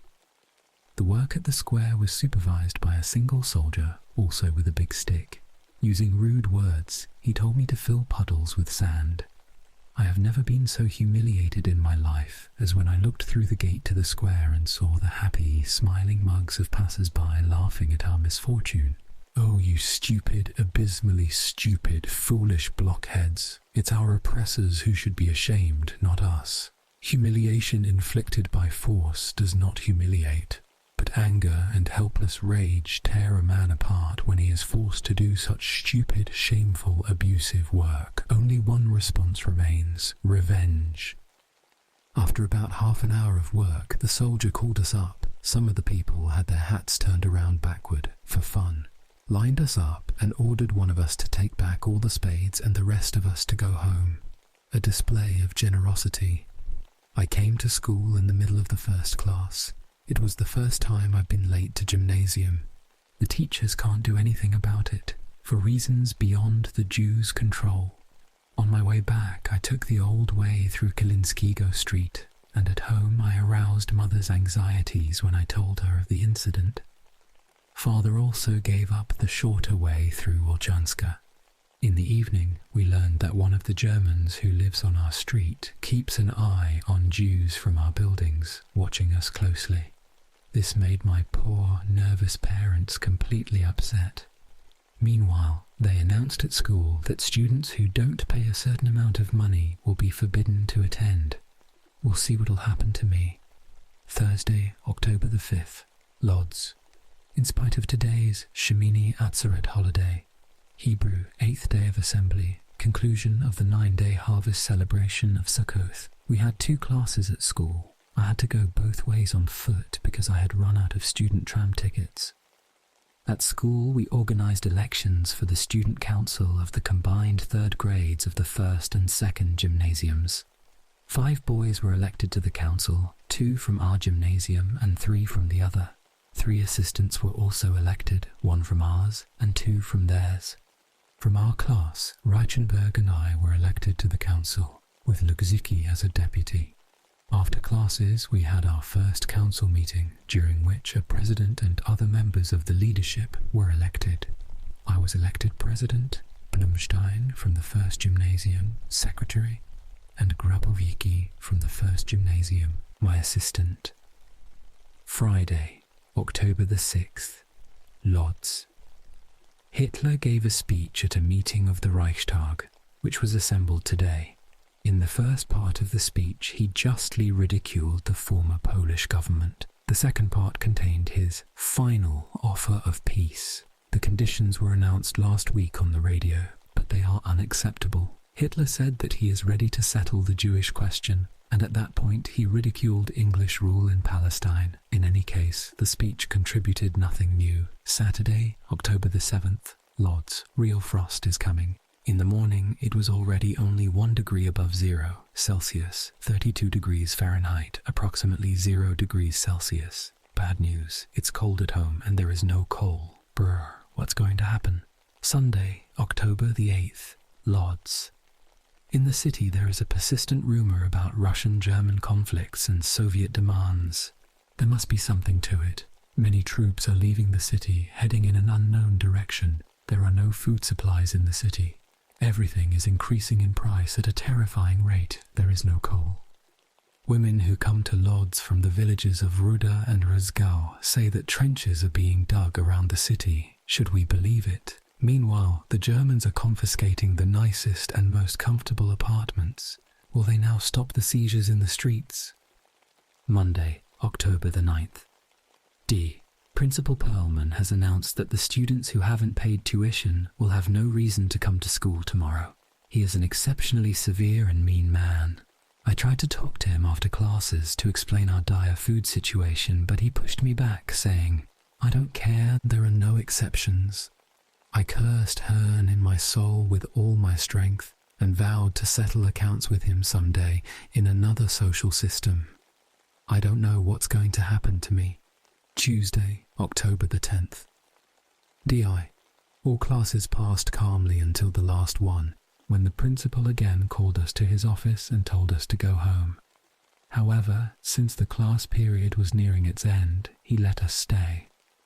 After classes, I asked Gurevitz for the address of Broad, the president of our society. It turned out that Rabbi Dr. Marcus Broad lives at 46 Danska Street. I went there, but the rabbi had just been taken ill, and I was received by his wife. After consulting several times with her husband, she said that they cannot help me. She expressed her sympathy and told me to wait for Principal Ellenberg's arrival from Warsaw. Sure, if Elus, Principal Ellenberg, were here, I wouldn't be in any danger of being expelled from school. From Broad's, I went to see Lolek El Gaziki, who is sick, and brought him my notebooks. There I was offered unexpected help from his mother. After hearing about my troubles at school, she said she would talk to the principal tomorrow. But will it help? Wednesday, October the 11th. Lodz. He expelled us anyway. I don't know whether he always acts like this, but today he behaved really brutally. He entered the classroom at the end of the second lesson, read the names of about 10 boys who hadn't paid the fees, and ordered them to leave the classroom immediately. Pale and angry, I didn't go home, but rather to see Lipsik, who was also expelled and whom I, at this opportunity, converted from a Bejterowiec, Polish, member of the Zionist youth movement, Betar, to a leftist. At home they were saddened by the school news, and said quietly, "The damned war." Thursday, October the 12th. Lodz. Early today, I went to El Chiqui's to await the outcome of his mother's conversation with the principal. It turned out that nothing can be done for now, so I didn't go to school, but went to see Goldblum, from whom I borrowed a book. Then I went to some old friends of my mother's, stayed at their store, and had dinner there. Since I was already downtown, I joined a line for butter, which I haven't eaten for months. I didn't get any though. Feeling chilled, I went over to L.Giziki's again, and learned what they did in school and what the homework was. I also had a talk with his mother, who told me to go to school and to just refer to her. Friday, October the 13th. Lodz. I was at school today and wasn't expelled. The principal told me, however, that nothing has been settled yet and he would wait only until Monday. After classes, I went to see Mrs. Walfis, who told me they would try to solve the problem tomorrow. Maybe I will finally be able to go to school. Saturday, October the 14th. Lodz. The cost of living is rising higher and higher. The hunger begins. There is no coal in the entire city, and to get a loaf of bread people pay 3.5 zlotys. It has been 3 days since Mum got any bread.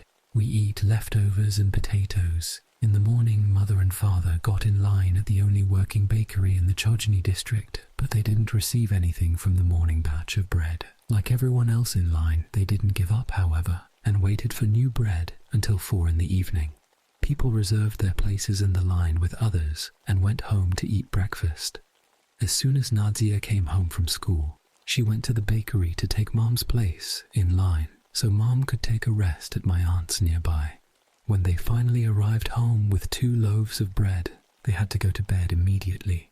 Meanwhile, I prepared water for washing, cleaned the apartment, and even cooked dinner. I've got the job in hand. English radio says there is going to be a famine here because the Germans are taking everything away to the Reich. Russia has given Polish Wilno back to Lithuania and ejected all Germans from the Baltic countries. It is pressuring Lithuania to demand Memel fortifying the border with Germany and gathering its troops on the Slovak border. I wonder if the Soviets will oppose or help the Germans, or perhaps remain neutral. Sunday, October the 15th, Lodz. Suddenly it has become wonderfully warm. The sun is shining and there is no wind. Well, so what when the spirit's down? Hunger is staring us in the face and there is no way to get bread. Monday, October the 16th, Lodz. I was at school and wasn't expelled. Mrs. Walfis and some other women paid the school office the damned money for me, Lipzig, and Kahan, so we will be all right until December the 1st. In December there are holidays, so half a year will be completed. After that, we will see what we can do. I have school now, but I don't have bread. Announcements have been posted about a campaign against profiteers. Jüdische, naturally. High time. They want 8 zlotys for 1 kilogram of butter. Thursday, October the 17th, Lodz. I met Mrs. Perek, whose son I tutored last year. 1 zloty per lesson. Perhaps I will tutor her son this year as well. I hope so. Then I could ride at least one way to school, have my shoes and coat repaired, etc., etc. Wednesday, October the 18th, Lodz. Today I saw the German newspapers directly from the Reich. A German police station has been set up in one of our buildings. They visit the apartments of Jews and take away radios, carpets, comforters, etc. They will probably evict us soon. Thursday, October the 19th. DI, we don't have classes in Polish history anymore. Chapters regarding Poland are omitted. We will probably have German language classes, which makes me very happy. Knowing one more language won't hurt. Meanwhile, we are running out of coal at home, and it's impossible to get bread even if you wait in line. Mum intends to bake bread from rye flour by herself. It will cut down on our reserve of fuel, but it will save potatoes. Friday, October the 20th, Lodz. The Germans are going into action. They have issued an order forbidding Jews to trade manufactured goods, leather and textiles. Jews are forbidden to buy anything, and they can sell only to Christians. A shoemaker is allowed to buy leather only for soles and heels. He is forbidden to make new shoes. While this order may effectively fight profiteering on clothing, it forces thousands of Jewish families into ruin. Saturday, October the 21st, Lodz. Tired after running around all week, I sat home all day and read. It is beginning to rain heavily, and the holes in my slippers and shoes are becoming bigger. Sunday, October the 22nd, Lodz. They knock at 11 in the morning.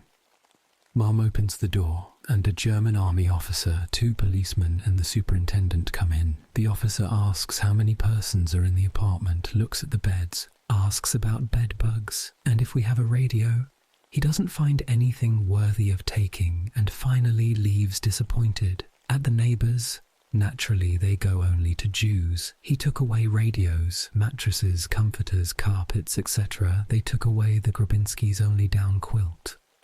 I could see that father was very frightened because he stood and prayed in talis and tefillin, Hebrew, prayer shawl and phylacteries, the prayer boxes containing quotations from the Jewish scriptures that are attached with leather straps to head and arm, but the officer didn't pay any attention to him. Exceptional luck, because they say that in similar cases they have rushed Jews out onto the street and made them run until talis and tefillin fell. Now it's almost 100% certain that they will throw us out of our building. Monday, October the 23rd, Lodz. I went to Mrs. Perek to find out about the tutoring, but she wasn't home. The lady apparently forgot.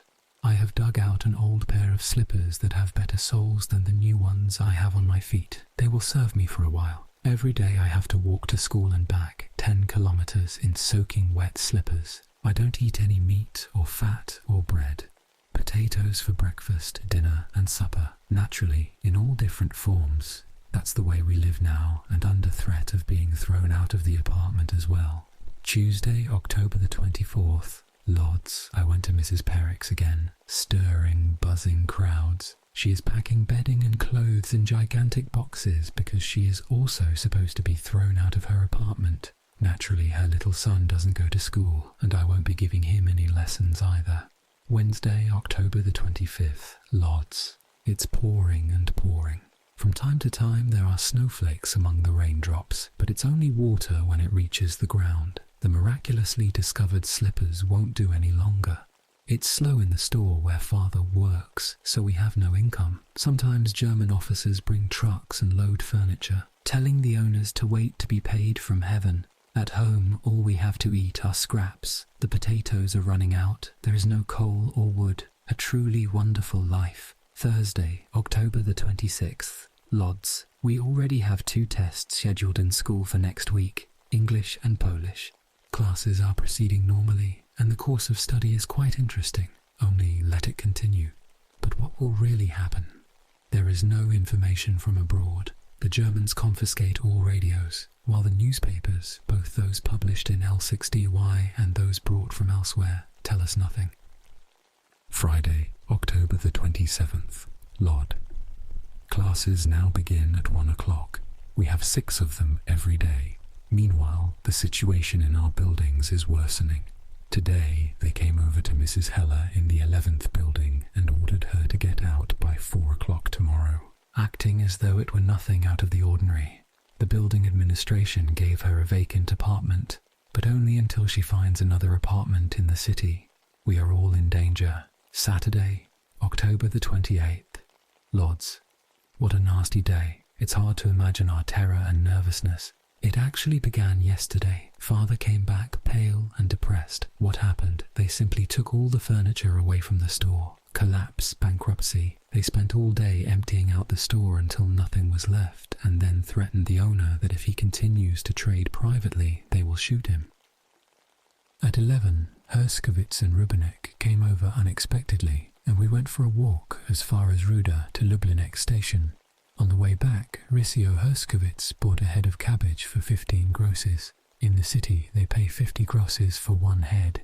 After dinner, cabbage and potatoes. When I was reading a book, Mom went outside for a moment and immediately rushed back, frightened. In building after building, German officers are dropping in on Jews looking for radios.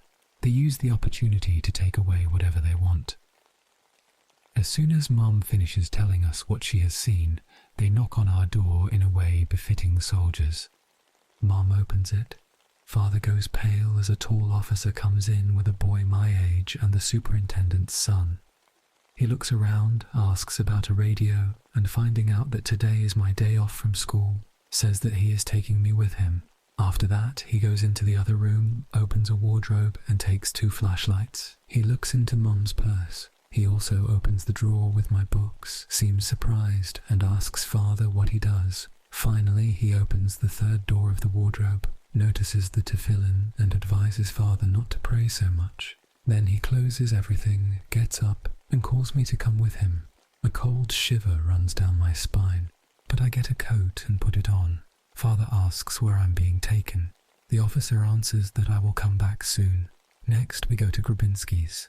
The young German would like to take everything, but for some reason the officer doesn't find anything worth taking.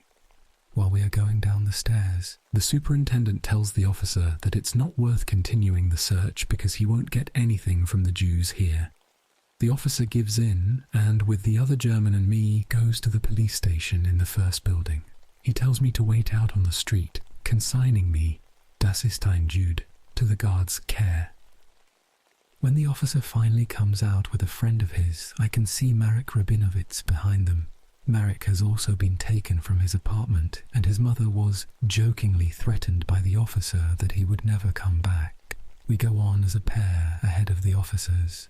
Marek says that we are going to some store on Rozgowska Street for a lamp.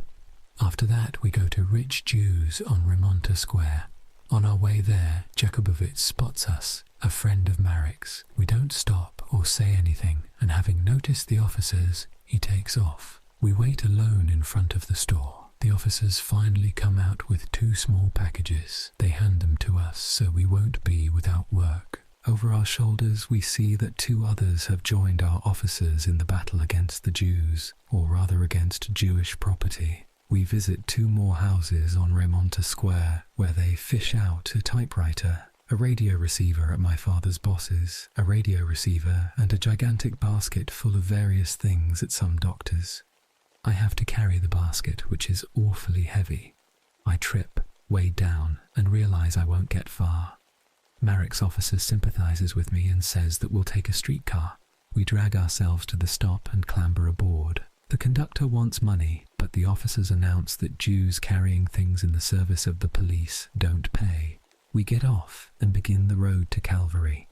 I stop frequently. The basket is becoming heavier and heavier. My hand is burning and my arm is straining. Sweat is pouring off me.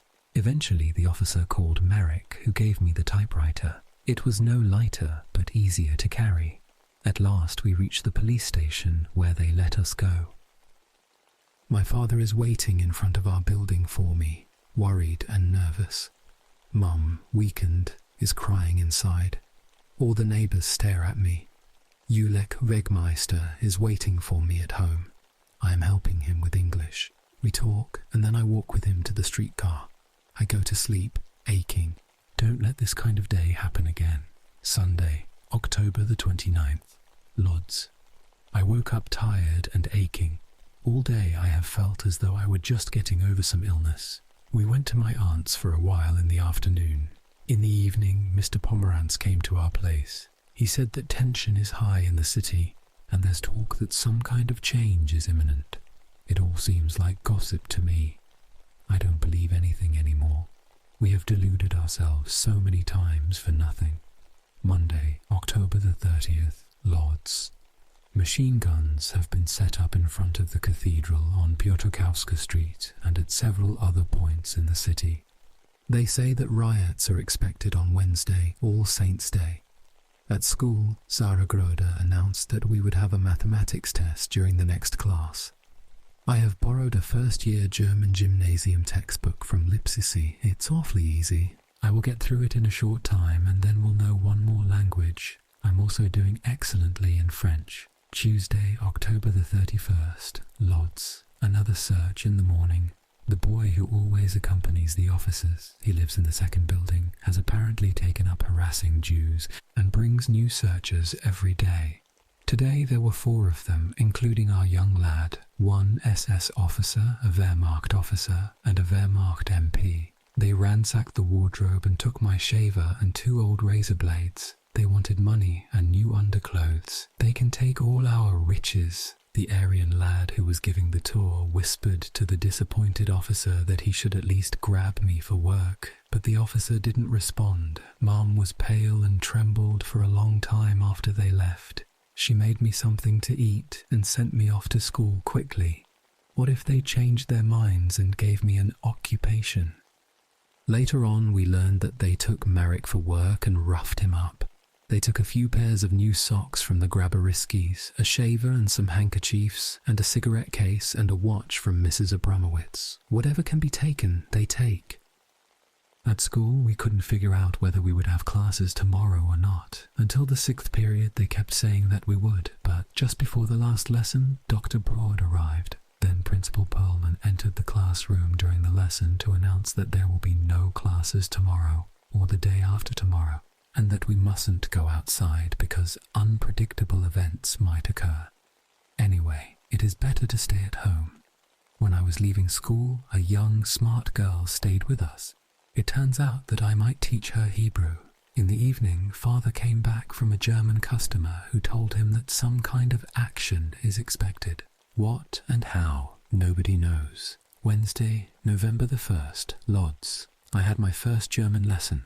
I did 5 units from the textbook. The news reached us today that Warsaw has been cut off from Lodz. There are no train connections. There are rumours about a formal change in the name of the occupied areas and allusions to a change in the territorial status of Warsaw and maybe of Lodz as well. Thursday, November the 2nd, Lodz, blissful, rainy calm.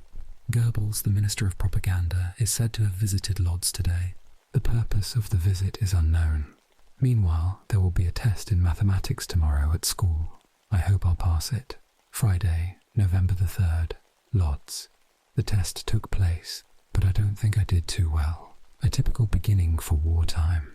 In the city there is talk of various Russian demands, suspended conferences, etc. Russia is making demands of Finland, the world is indignant, and Finland is giving in. Russia is pushing further and further. Saturday, November the 4th, Lodz. My cousin Abe's wedding party was today. He picked an excellent time for the wedding. It was celebrated at lightning speed, with no alcohol. I'm reading Roland's Jean-Christophe, a great work. So fine, wise, serious, and interesting. Meanwhile, Finland has given in to all the Russian demands. London also says that Berlin doesn't like Russian interference in German affairs and territory. What will come of it? Nobody knows. In the evening, my cousin's husband returned from Kowal, which is occupied by the Russians. He says that food is very expensive and no quarters are available there because of the excessive population. Nevertheless, the situation is much better than what he finds here. In Kowal, there's no harassment and order is kept fastidiously. Everyone likes the Russians because they are kind and helpful. Monday, November the 6th, Lodz. We received our tests back. In spite of my dismal expectations, I got an A. I went to Mrs. Perek's to see about the ill-fated tutoring. It is really doomsday there. On Thursday, Mr. Perek was taken from his factory for forced labour, and he has still not come back. Naturally, I couldn't talk about the tutoring. On Piotrkowska Street, Julek Wegmeister and I heard an announcement from a speaker mounted on an NSDAP, German, Nationalsozialistische Deutsche Arbeiterpartei, National Socialist German Workers' visit to Lodz, which is scheduled for tomorrow. They say that Greiser will annex Lodz to the Reich. What a prospect. Everyone is convinced that in such an event the Jews will definitely be forced to leave the city, of course following enforcement of a whole series of anti-Jewish decrees, harassment and the like. Uniforms, army coats, shiny buttons, or a uniform striped trousers.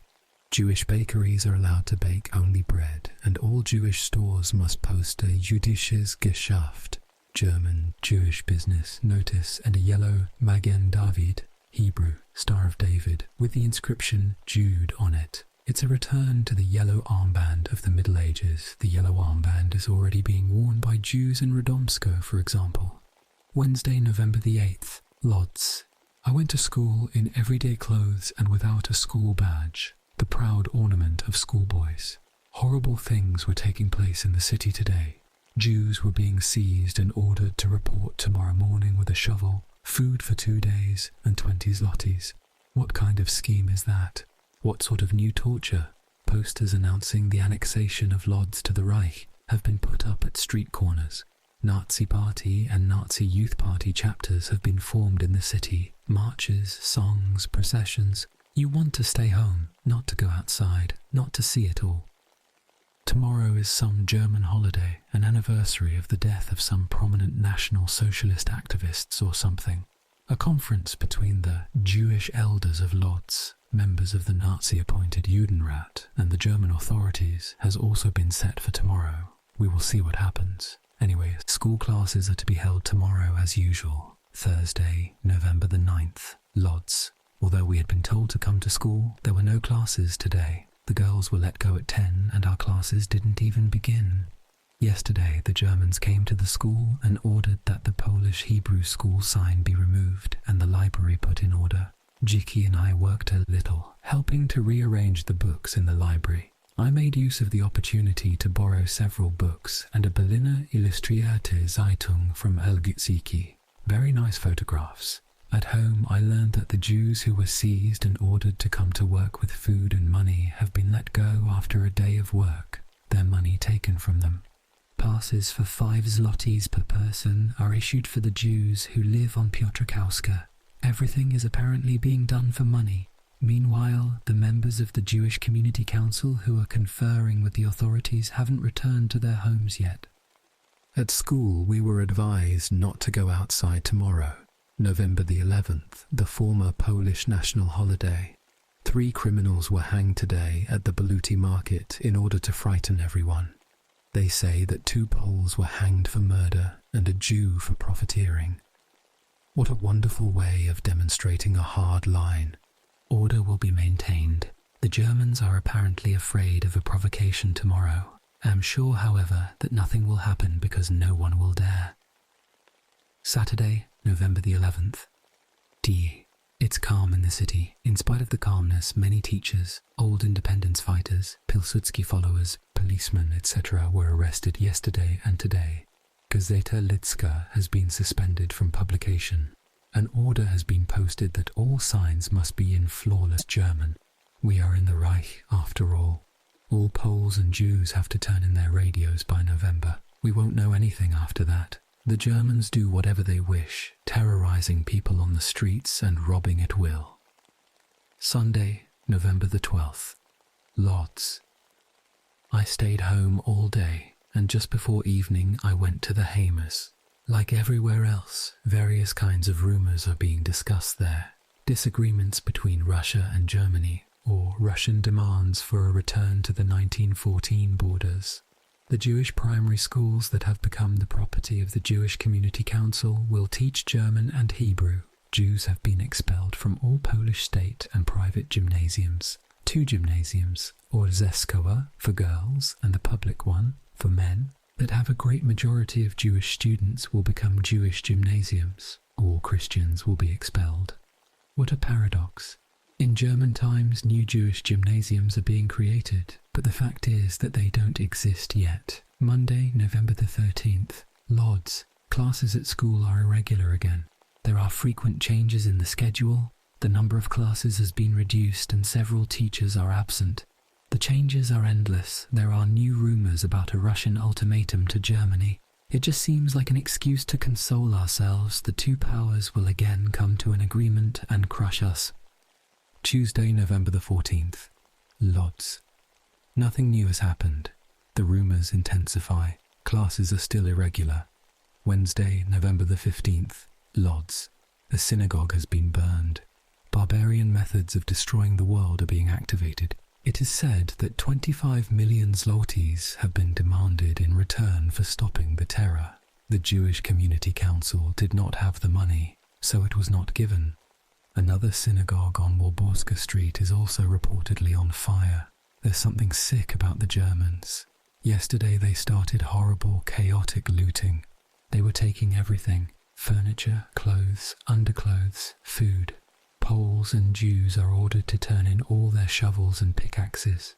Mobilization has been ordered for the Selbstschutz, German self-defense, of Lodz Germans between the ages of 18 and 45. The German army is leaving Lodz, nobody knows for where, so someone has to remain in the city. This will affect us negatively, first of all because it's worse to deal with the local Lodz Germans than with the whole regiment from the Reich, but perhaps they won't oppress us for long. Thursday, November the 16th, Lodz. We are returning to the Middle Ages. The yellow patch once again becomes a part of Jewish dress. Today, an order was announced that all Jews, no matter what age or sex, have to wear a band of Jewish yellow centimeters wide on their right arm, just below the armpit. In addition, Jews are forbidden to leave their apartments between 5 in the afternoon and 8 in the morning. The armband becomes obligatory on Saturday, November, and the curfew is already in effect. We had only 4 classes. I hurried home so fast I covered the distance in 50 minutes and was back at 10 minutes to 5. So, the Middle Ages, yellow armbands and imprisonment like in the ghetto. But it doesn't matter. We will live through this action to see a fine, shining future. Monument on Liberty Square with sledgehammers until the Germans, seeing their ineffectiveness, blew it up with dynamite. We'll see. At school we took a history test. I have received 2 pieces of leather for shoe soles and heels from Lipsy. At least I will have something to wear and won't get totally wet, which happened today. Lipsy is no richer than I am, but he had a certain amount of leather and gave me part. At home the yellow armbands have been prepared. Saturday, November the 18th, Lodz. I stayed at home for the entire day. I've had my shoes repaired with new iron reinforcements and nails. The Poles cast down their eyes at the sight of the Jews with their armbands. Friends assure us that it won't be for long. The Germans act completely indifferent now. Curfew hours were changed for Poles and Germans today. They are allowed to go out only after 6 o'clock in the morning. It was 5 in the past, but in return for that they can stay out until 8:30 in the evening. It was 8 before today. Sunday, November the 19th, Lodz. We learned from certain people that London broadcast news yesterday about battles that had been going on for 7 hours near Lwów between the Russians and the Germans. In addition, 2,000 English warplanes bombed Berlin yesterday, turning it into a second Warsaw. Finally, it was announced that the English army is in Belgium. Last week, rumours were circulating about a declaration of war by Belgium against the Germans, or the other way around. Nothing's certain, though. We can be glad about the other news. The Yellow Patch will be revenged. Monday, November the 20th. Lodz. The rumours intensify, but the more there are of them, the more I lose faith. I don't believe yesterday's news anymore. School is totally confused. There are no administrators. Classes are not conducted as they should be, not to mention the fact that there are only 4 of them a day now because of the curfew. Tuesday, November the 21st. Lodz. The rumours diminish. Everyone again falls into a rut of boring, repugnant, bitter days. Seizures for forced labour don't stop. They are almost always accompanied by beatings and sadistic acts. A great many Jewish men are leaving the city. Trains to Warsaw are terribly overloaded, with everyone heading to Warsaw and Russia. Smuggling across the border is prospering. Father has also begun to consider leaving. Every day is worse here. There are no jobs. Decree follows decree, and life becomes harder and harder. Among the neighbours in the building, the runaway movement also begins to predominate. Grodzinski and his family and the Rabinowitzes are leaving. Wednesday, November the 22nd, Lodz. When I got on the streetcar today, a conductor told me that Jews are forbidden to ride in the first car. He didn't throw me out though, a kindly man. I was scared the whole way, but nobody did anything to me. At school, I learned about a new decree. All Jewish warehouses and shops have to be sold to the German Society for the De-Jewing of Trade and Industry in Lodz. A new wave of people is leaving the city. Thursday, November the 23rd. Lodz. Mrs. Pines informed us that as of next week we will not learn English at school, but German. She advised us not to neglect the language and to work on it at home. It's fine with me. It seems I didn't need to start working on German by myself at home. Friday, November the 24th, Lodz. Father definitely wants to leave. The Grodzinskis and the Rabinowitzes' 2 sons left for Warsaw today. The Grodzinskis intending to reach Białystok, and the Rabinowitzes' sons to reach Lwów. The Komusiewicz are also considering leaving. Just like us, they are concerned only about the lack of money. You only wish you could cash in all your old furniture and flee this life of poverty and fear. Saturday, November the 25th, Lodz. The first accumulating snow has fallen. I don't go out. I read and contemplate the prospects of leaving and all the pros and cons. We can still wait. The Rabinowitzes are leaving together with Marek on Monday or Tuesday. Sunday, November the 26th, Lodz. 2 friends of mine from Gorny Rainek, section of Lodz, have returned from Russia to take their families back with them. They say that bread and meat are very cheap in Russia. On the other hand, sugar costs 12 zlotys a kilo and there is a terrible clothing shortage. But that does not discourage anyone. Russian soldiers pay incredibly high amounts for used clothes, underwear and shoes. Monday, November the 27th, Lodz. The situation is deteriorating. Father wants to go. He doesn't want to go alone, however, but there isn't enough money for all of us. We have no income, and they will surely throw us out of the apartment. School is almost useless, and there are rumours about closing it down. I don't know what will happen. Tuesday, November the 28th, Lodz. Mum's crying, father despairs. We are still hesitating. Father wants to go alone now. On the one hand, he is scared to stay here, but on the other hand, he is scared to leave, not knowing what will happen to us. It's sad in the city. We want to sell everything, but somehow can't find a buyer. Wednesday, November the 29th, Lodz. School is falling apart like an old slipper. Yesterday, 2 men from the Gestapo came to the school at 4 o'clock. They will be taking the building away from us. Father wants to go with the Rabinowitzes, who are leaving on Saturday. He intends to go to Białystok. Thursday, November the 30th. LDDI. The school has been taken away. The students help the hired porters. They gave us until tomorrow evening to clear everything out. A deadly feeling. Mass looting of the library. Urason, the librarian, distributed several books to everyone who was present. I got a German history of the Jews, a few copies of German poets and Latin texts, together with 2 English books.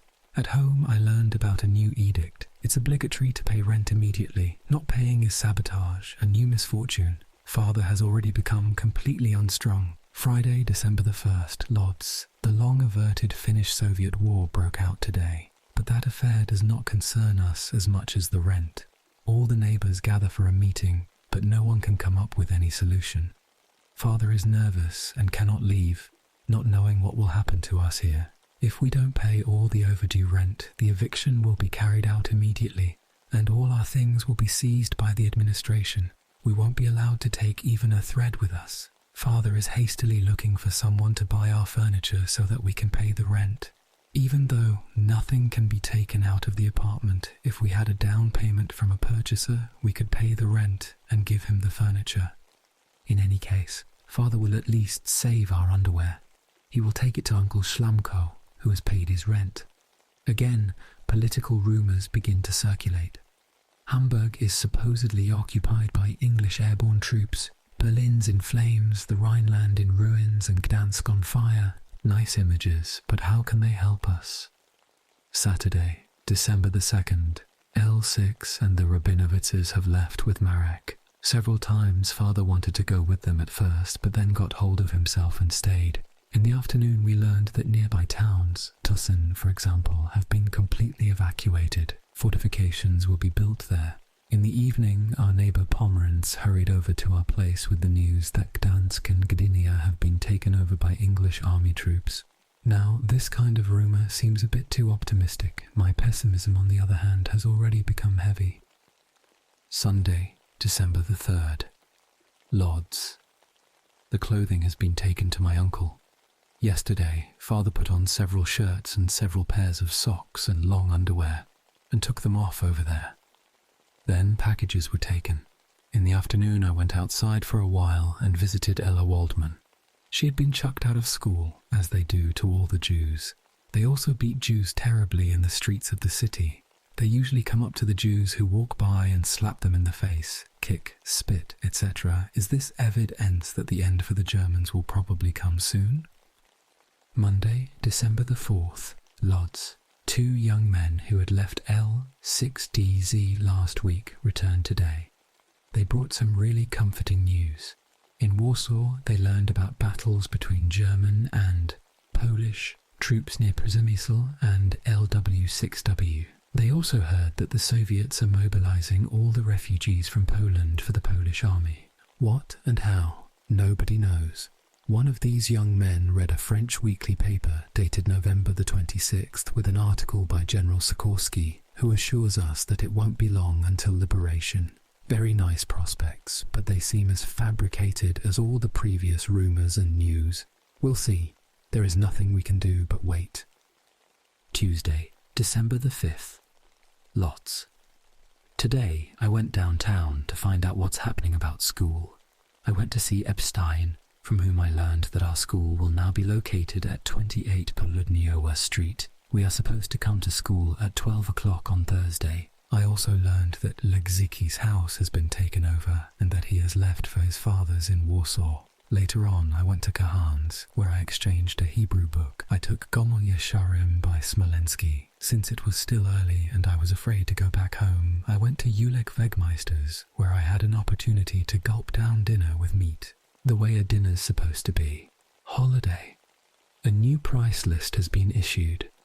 Officially, bread now costs 1 zloty and 10 grosses, 50 grosses in the past, while meat, as a rare commodity, is not listed at all. Evidently, it's priceless. We finally have a buyer for a wardrobe and sofa. He is giving us 130 zlotys for both pieces of furniture.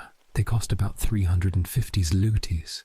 He is a German, but a very decent man, known for his kindness toward Jews. Father is now soliciting the administration for a sales permit, and I wrote an application for permission to sell furniture in order to settle the rent. They should allow this. Thursday, December the 7th, Lodz. There were no classes today. but those arriving at our new school location were being registered. The rooms are quite nice here, but they are not really suitable for school use.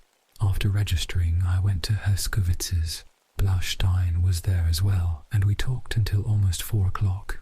At home, I learned that the Social Security Administration approved the sale of the wardrobe and sofa. Father is constantly upset, however, and instantly gets nervous. I would like to have it done already.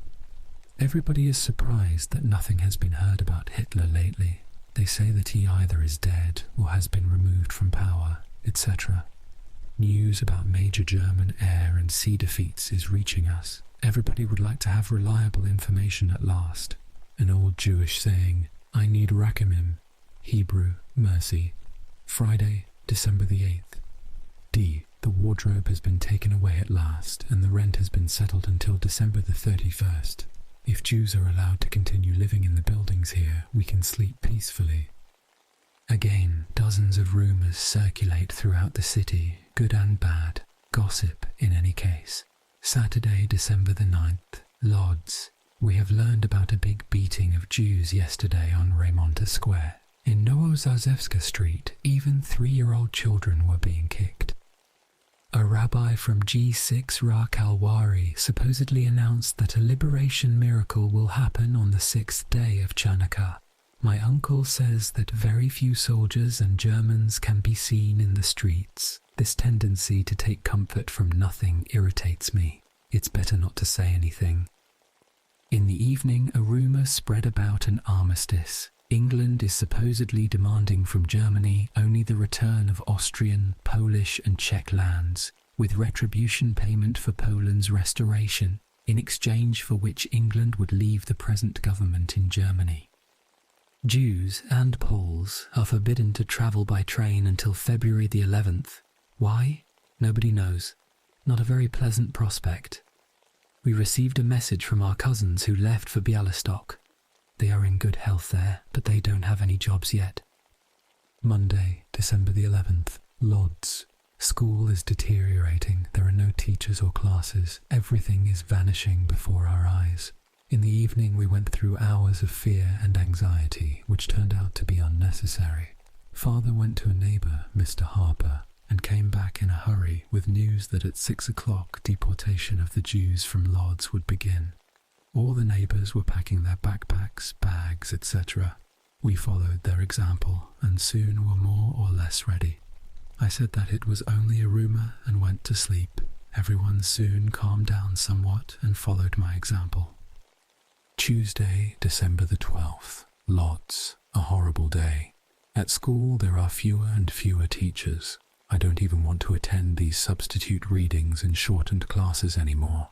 On my way home, I suddenly saw a horrible scene near Kalinskiego Street.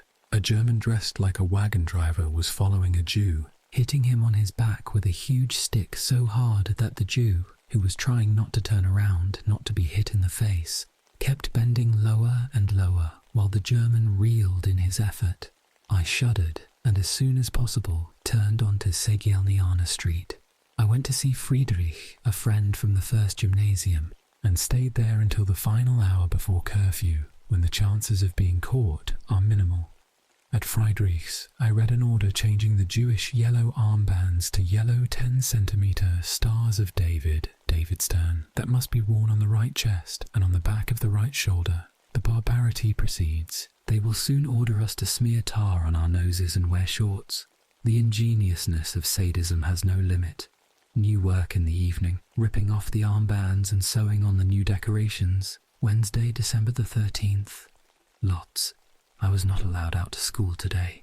Before dinner, we had new reason to be fearful and anxious. An hour after Nadzia went to school, Dadek-Hamer came to say that the Jews from Nowozazewska and Rozgowska streets were being packed into market halls, which were emptied yesterday, and will be sent to Lubelszczyzna, the Lublin area.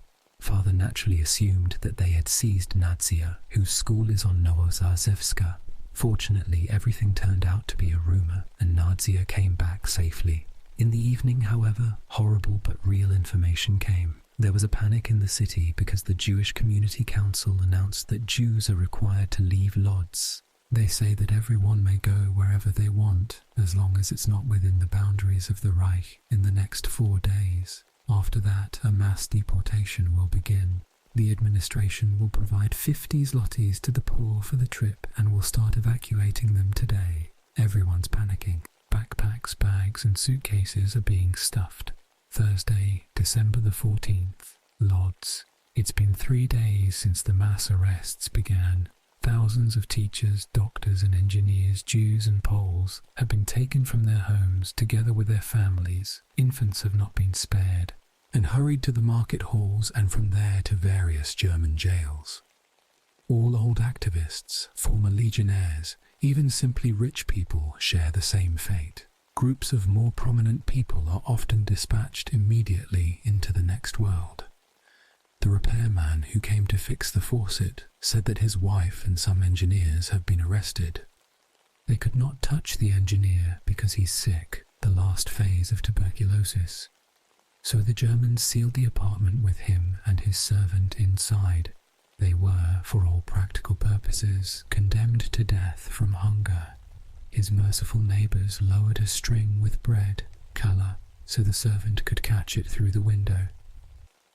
Mrs. Pomerantz was advised at the Jewish administration to wait. We too considered various plans for departure, but in the end, nothing came of them, and we have to wait. Either they will throw us out, or they will not. In any case, the Hitler-Jugendpartei, German Hitler Youth Party leader, gave a huge speech, and what he said could be summed up in one sentence. We will exterminate the Jews because there is no place for them in the Reich. Friday, December the 15th, Lodz, worse and worse. Last evening, Jews were thrown out of several places in the Baluti district and were deported to the Reich. Nobody knows what happened to them or exactly where they are. Everyone everywhere has their backpacks ready, packed with underclothes and essential clothing and domestic equipment. Everyone is extremely nervous. Saturday, December the 16th, Lod. My uncle has everything packed, and in the coming days he will leave by cart with his son-in-law and his brothers. Thousands of carts full of people, bedding and clothing are continually moving from the city to the protectorate. There is virtually no room in any car, and a space in any one of them costs thousands of zlotys. 100 people are often packed onto a single truck for the trip to Warsaw, for example, and everyone pays up to 10,000 zlotys. All this just for us. In the evening, the news came that the deportation will be stopped and talks on the subject are being conducted. Sunday, December the 17th, Lodz. Yesterday's information appears to be true. Jews may stay in Lodz until March the 1st. After that, departure. 80 infants, all frozen to death, were supposedly brought to Lodz from Kaluski today. They were the children of deported Jews. Monday, December the 18th, Lodz.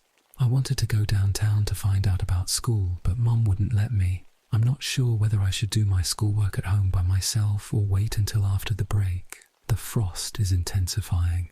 I learned from him that many teachers were arrested. Many others, as well as many students, managed to escape.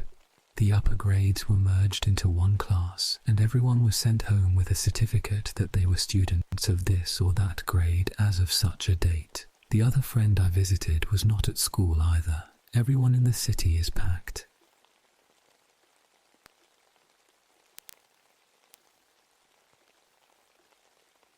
This or that grade as of such a date. The other friend I visited was not at school either. Everyone in the city is packed. I came back home in a sour mood, still not knowing what to do. Tomorrow the winter vacation begins, Wednesday, December the 20th, L6DZ. Citizen registration cards requiring information about food and food coupons have been handed out in our buildings. They are supposed to be filled out by the superintendents, but it's not always done that way, and I myself had to fill out these cards in German. It was the first time I made use of my knowledge of German, but I used the Latin alphabet. Thursday, December the 21st. Lodz. I'm still bored at home. I go over to my friends, but it doesn't help. I study languages before dinner and I read in the evening. I'm not sure whether to start my schoolwork on my own or to wait for the beginning of school. Friday, December the 22nd, Lodz. I scrubbed the floor today. I did not want Mum to tire herself out because of her arthritis, and besides, I got 15 PF German, Pfennig, for my job. Everybody is amazed at the thoroughness of my work. Saturday, December the 23rd, Lodz. Reich Minister Goebbels gave a speech yesterday. I think that he is slowly preparing his nation for defeat by saying that either we will be destroyed or we'll win. The Christmas holidays are sad and humble this year. All our Christian neighbours complain that they don't have any food for the holidays.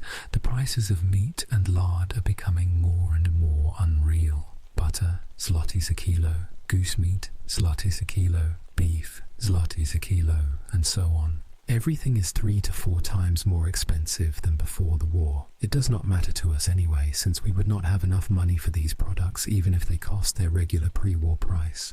And Guido John, well-known Lodz factory owners, they died on December the 12th. They are said to have been murdered in a cruel and elaborate way.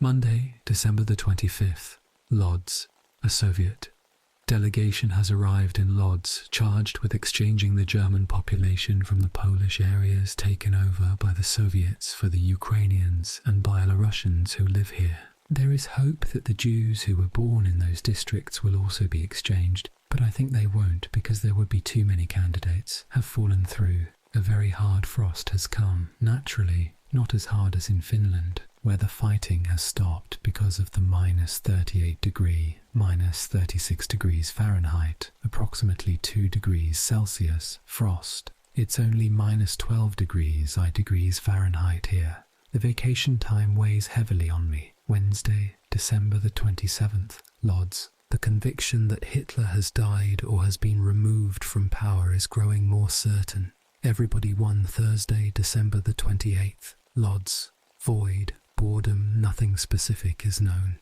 For practice, I read a German newspaper from cover to cover. The most interesting things are the short stories, essays, and advertisements.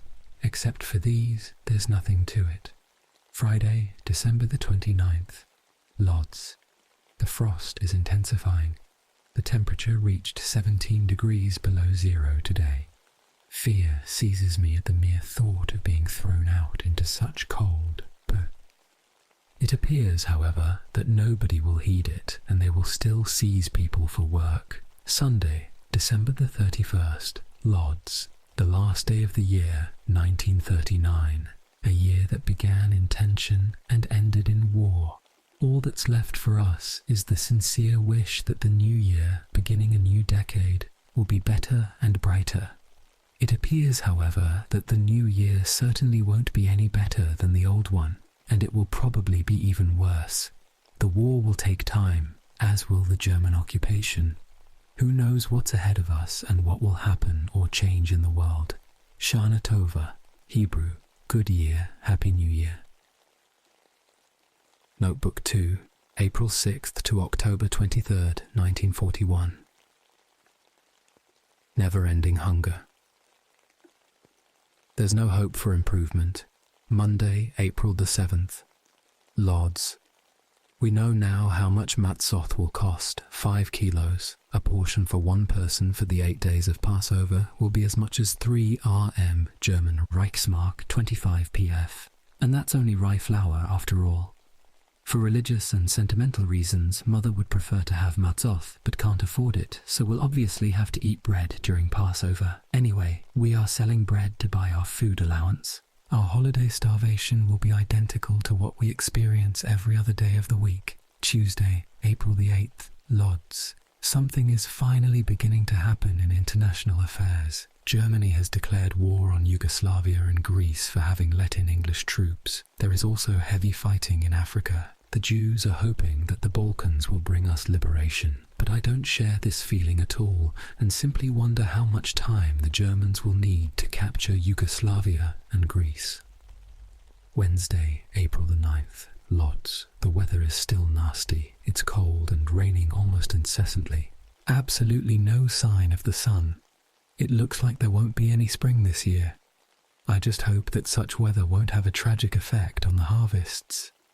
This week, I wrote an article about the plight of school youths for a newspaper organised by the Textile Workers Association, Communists. I handed it in today, but it seems to me that before anything comes of it, there are enormous technical problems. The article will be out of date. Thursday, April the 10th, Lodz Sierakowiak sent his brother to me with a note urging me to go immediately to the tailor workshop where his father is the manager.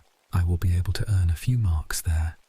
I went right away, and indeed I got a job from Podlaski for a few days as a 2-mark labourer apportioning and weighing vegetables for workshop workers. My job is to deliver and distribute rutabagas and carrots in equal allotments. Every day I will get an additional dinner for 20 pf. Friday, April the 11th, Lodz. I worked from 8 in the morning until 6 in the evening.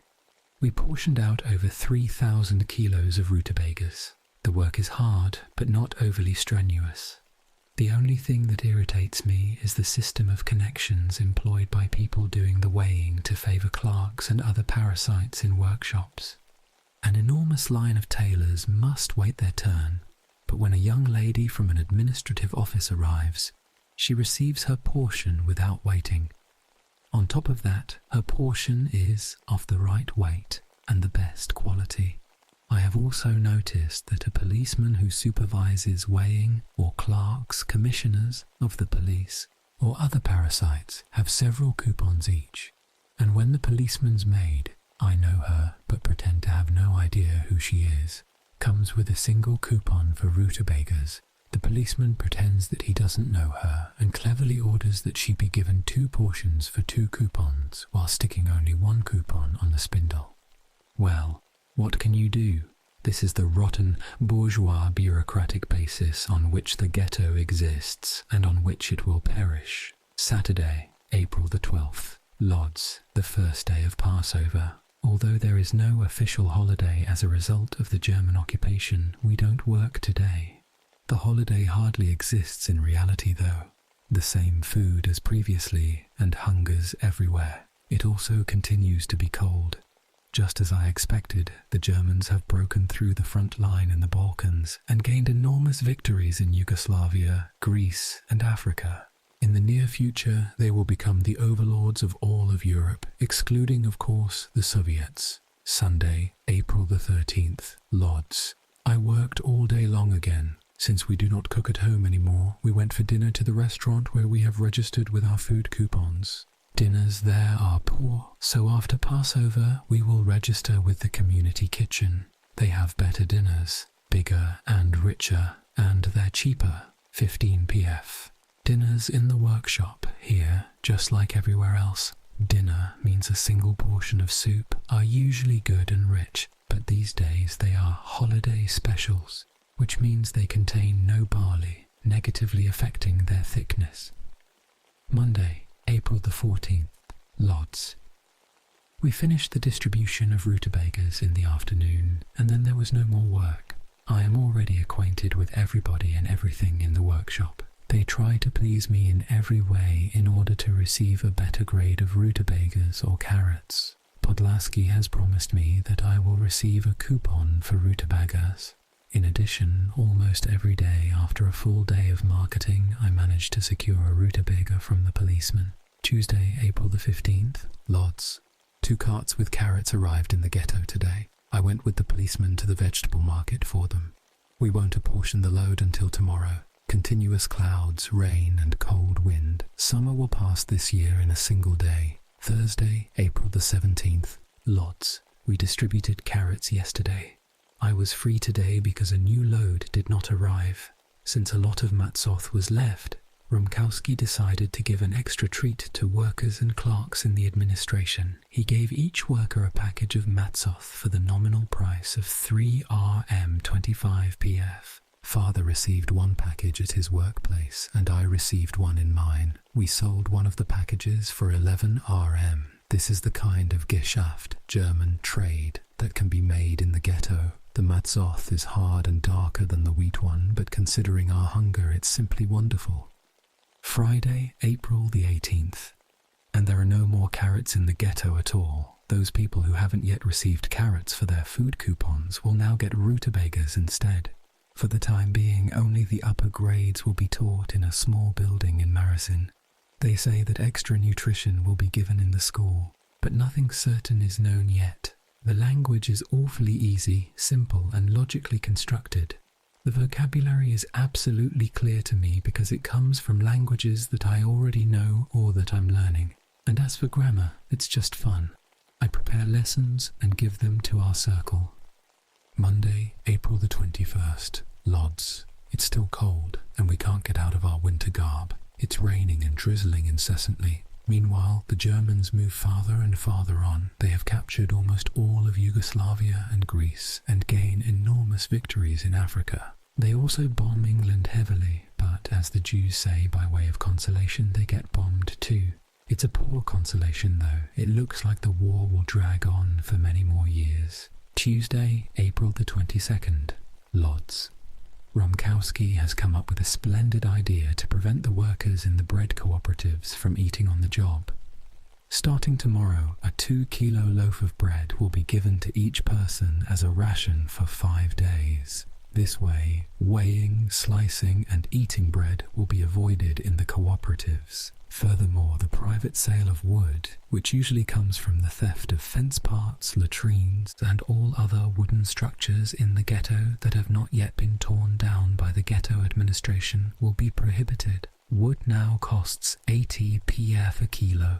It's been months since the last allocation of coal was issued, and the last time Romkowski gave wood was in the beginning of February.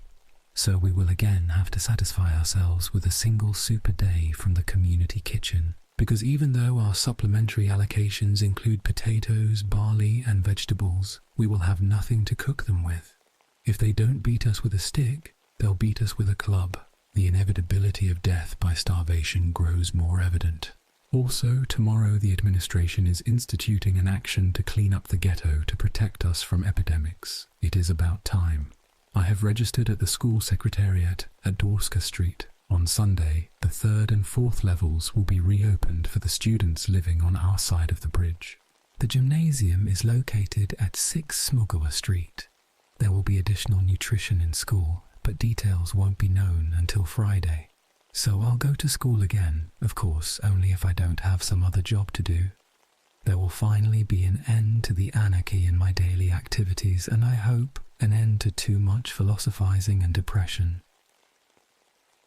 Wednesday, April the 23rd, Lodz.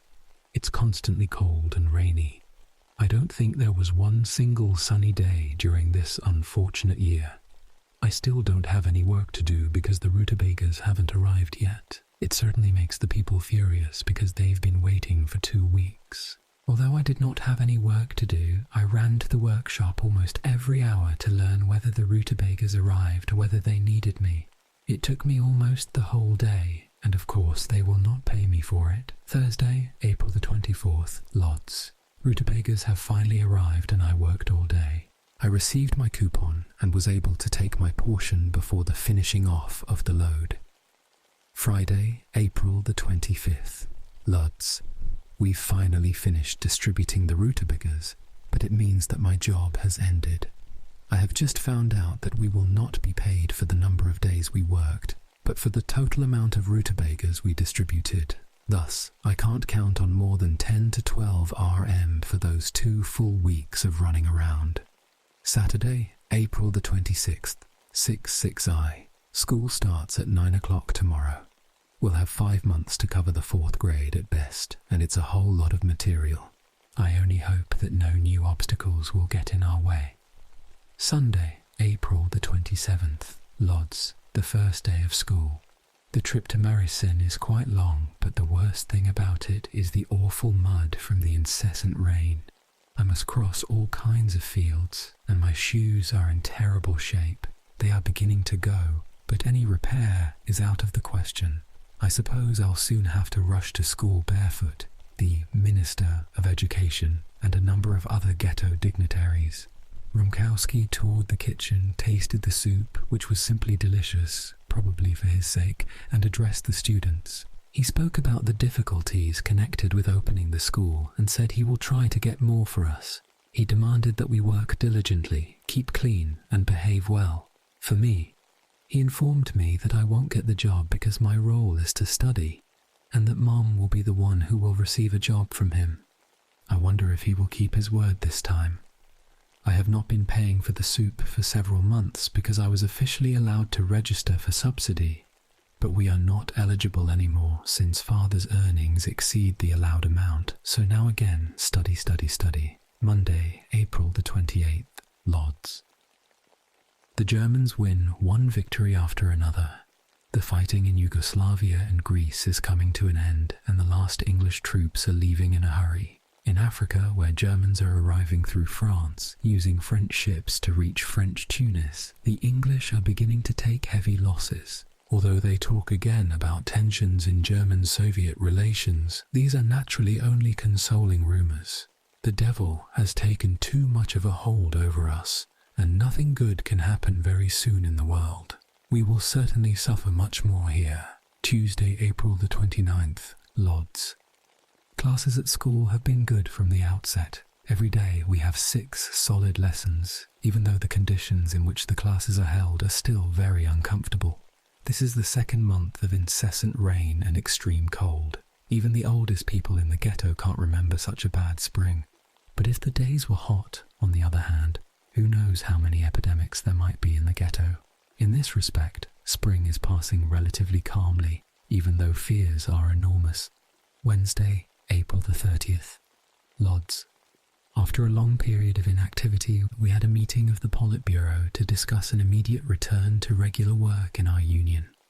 We've decided to call the first meeting of male units for Friday and to aggressively wipe out laziness, tardiness and passivity toward work.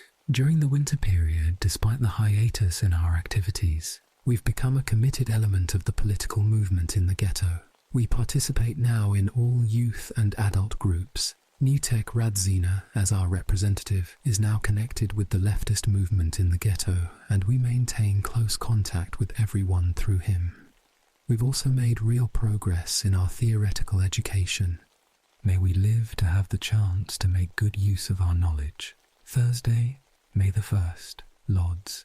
Churchill spoke this week. He acknowledged the defeats England has suffered, but in discussing the war's future prospects, he concluded that the final victory will be England's. The impression his speech gave is, however, that the war will take many more years, if it ever ends at all. Even wood sold secretly costs only 50 to 60 pf. If the situation remains like this, we will survive the remaining weeks until the new harvest. The situation in the ghetto has improved recently in certain respects. The food allocations are substantial, and if you just have a job and money to buy your rations, you can eat more than during the winter.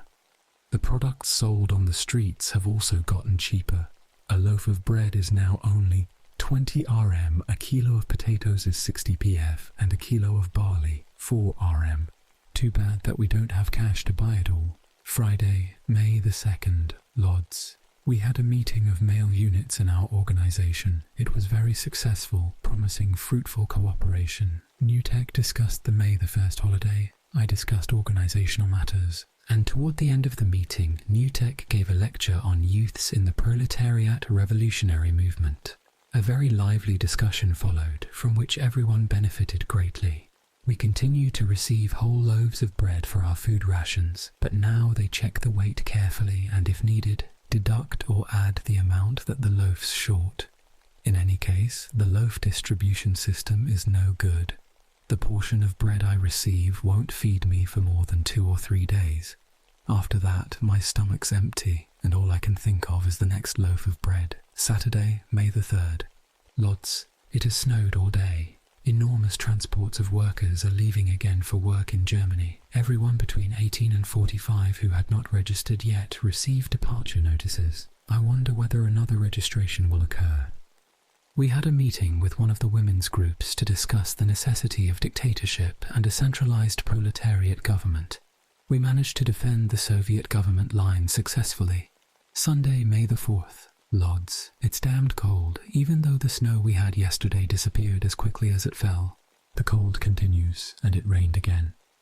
Most agricultural work in Mersin and on all garden plots has come to a standstill. Nearly all the fields in the ghetto are already ploughed, planted or parcelled out by the administration. Quite a wise idea. The grounds around our school are supposed to be cultivated by the students. We have to work for our education. I don't mind the work though, because I'll get to know the soil a little better. Everything may yet prove useful. Monday, May 5th, Lodz. For all my work with those vegetables in the workshop, I finally received only 12 RM. Well, even that will help. The most important thing is that Praskia has kept his word, and Mum has received a job as a peeler in a communal kitchen. She works 14 to 15 hours a day, and her salary is supposed to be 20 to 25 RVT a month. The main advantage is that she will receive the workers 2 substantial soups a day for free. So at least Mum won't starve. At home we will also be better off. Tuesday, May the 6th, Lodz. It keeps raining and it's still bitter cold. This is the 3rd month that we've had such awful weather. There is no hope for spring, which is almost over anyway. At school, our studying proceeds at a rapid pace. The soup they cook for us here, though not too rich or thick because of the general lack of potatoes in the ghetto, provides an excellent shot of energy during classes. After all, the long trip to Mersin wears us down terribly. Wednesday, May the 7th, Lodz. If a loaf happens to fall short of 2 kilos, you can get the rest in the head bakery office. Lines are enormous there because no one will give up a single decagram these days. You starve enough even with a full bread portion of 40 decagrams, so you won't sacrifice even a bit. Thursday, May the 8th, Lodz. Extremely interesting news. Molotov has resigned as Premier and Commissar of the Foreign Office, and both posts have been taken by Stalin. Molotov is now a deputy premier. I wonder if this arrangement will bring any political change. In any case, Germany is getting ready to invade either Spain or Russia. But it seems to me that, as Churchill put it, the first snowstorm on the Russian steppes will be the beginning of Hitler's end. And First, we'll discuss Lenin's famous work, State and Revolution, and then we'll lecture on it to all other active youth units in the ghetto. Friday, May the 9th, Lodz. I have started studying Mehring's Karl Marx. Extremely interesting. I also work intensively on economics. I met one of my former students. He wants to review the first grade of the gymnasium curriculum, but the pay his family offers is awful. All they would give me is 1.50 RM for 6 lessons a week. I want a minimum of 40 PF an hour, and I'm not going to give up even a single pfennig. I still value the little remaining energy that I have. I will get their answer on Sunday morning. Gave a speech, and in her splendid lecture she discussed the meaning of the May the 1st holiday. She also discussed the observance of the holiday in the Soviet Union, and finally pointed to the need to hold out and survive the ghetto. She spoke of being ready to act and fight. In the afternoon we had a meeting with girls, during which our most active members, Niutek, Jerzik and I, had a difficult time explaining the concept of surplus value. We have eventually been totally successful though, and generally our work is proceeding very well. Sunday, May the 11th, Lodz. It's raining constantly, and it absolutely won't get warm this year.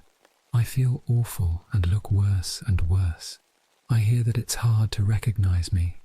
I haven't yet accepted the tutoring, and am waiting for an answer.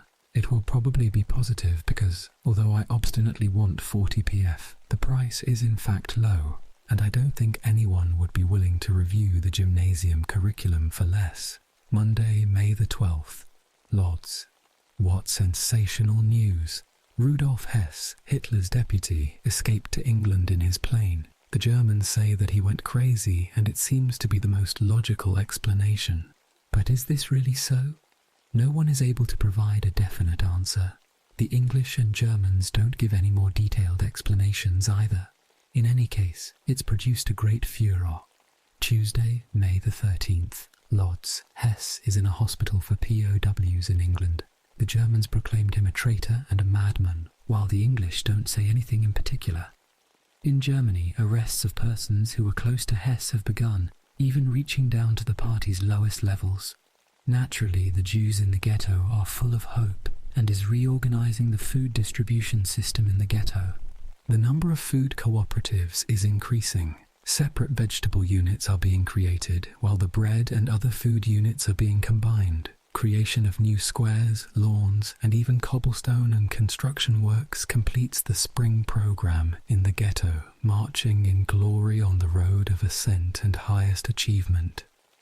A student from the same grade as ours died from hunger and exhaustion yesterday. As a result of his terrible appearance, he was allowed to eat as much soup in school as he wanted, but it didn't help him much. He's the third victim in the class. Wednesday, May the 14th, LOD.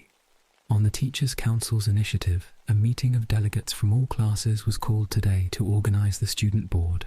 All members of the Teachers' Council were also present. Nutek Radzina and I have been elected from our class. Our German language teacher. A proposal was put forward to consider the problem of additional nutrition, double portions of soup for those particularly weakened by hunger. Prentke, however, ordered us to reject discussion of these endeavours and to consider the more important matter of students' responsibilities. I protested and declared that additional nutrition for students before their death seems to be a worthwhile cause to me, and that immediate resolution of the issue is our most urgent problem. It went on like this until the principal adjourned the meeting because of the late hour.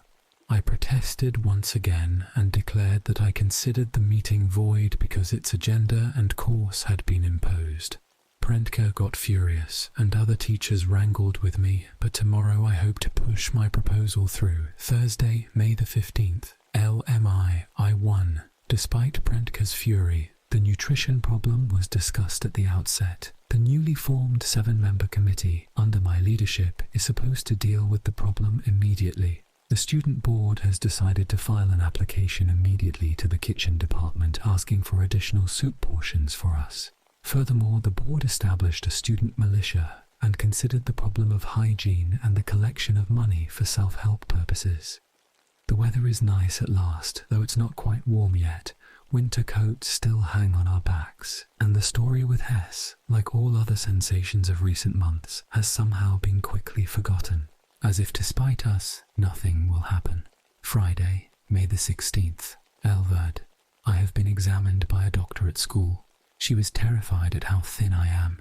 She immediately gave me a referral for x-rays. Perhaps I will now be able to get a double portion of soup in school. In fact, 5 such soups would be even better, but the 2 will do me some good too. In any case, 1 soup is nothing. The checkup has left me frightened and worried. Lung disease is the latest hit in ghetto fashion. It sweeps people away as much as dysentery and typhus. As for the food, it's worse and worse everywhere. It's been a week since there were any potatoes. Nutek Radzina has turned to me with an original suggestion. Together with Jerzy Rappaport, Sonnabend and Fredek Taub, they are the best members of our organisation. He has formed a close group, nearly a commune, in which, in addition to their general work in the organisation, they discuss many theories: Marx's Capital, Lenin's works. Nutek wants me to join them. It would lead to very close personal contact, which I am not used to. I agreed, but I wonder what will come of it. In any case, it's an interesting undertaking, and I'm sure I will profit a lot. Saturday, May the 17th, Lodz. They sent for me to accept the tutoring we talked about last week.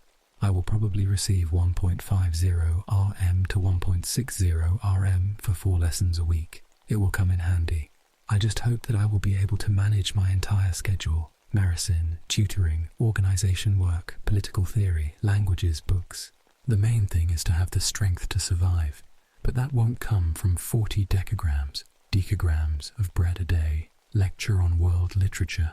He discussed decadence and positivism. In politics, there's nothing special, unless you consider the rumour about arrests in Germany, etc. Hess has given the English General Staff the secrets he brought with him.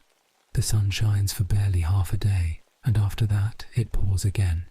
What a cursed time in every respect. From Sisyphean Labours became a hit in our class and gave us the idea to publish a class newspaper. We also want to publish a newspaper for all the communist youths in the ghetto. I wonder which of these projects will come off. I've had the first lesson with my student. There is an awful lot of work to do.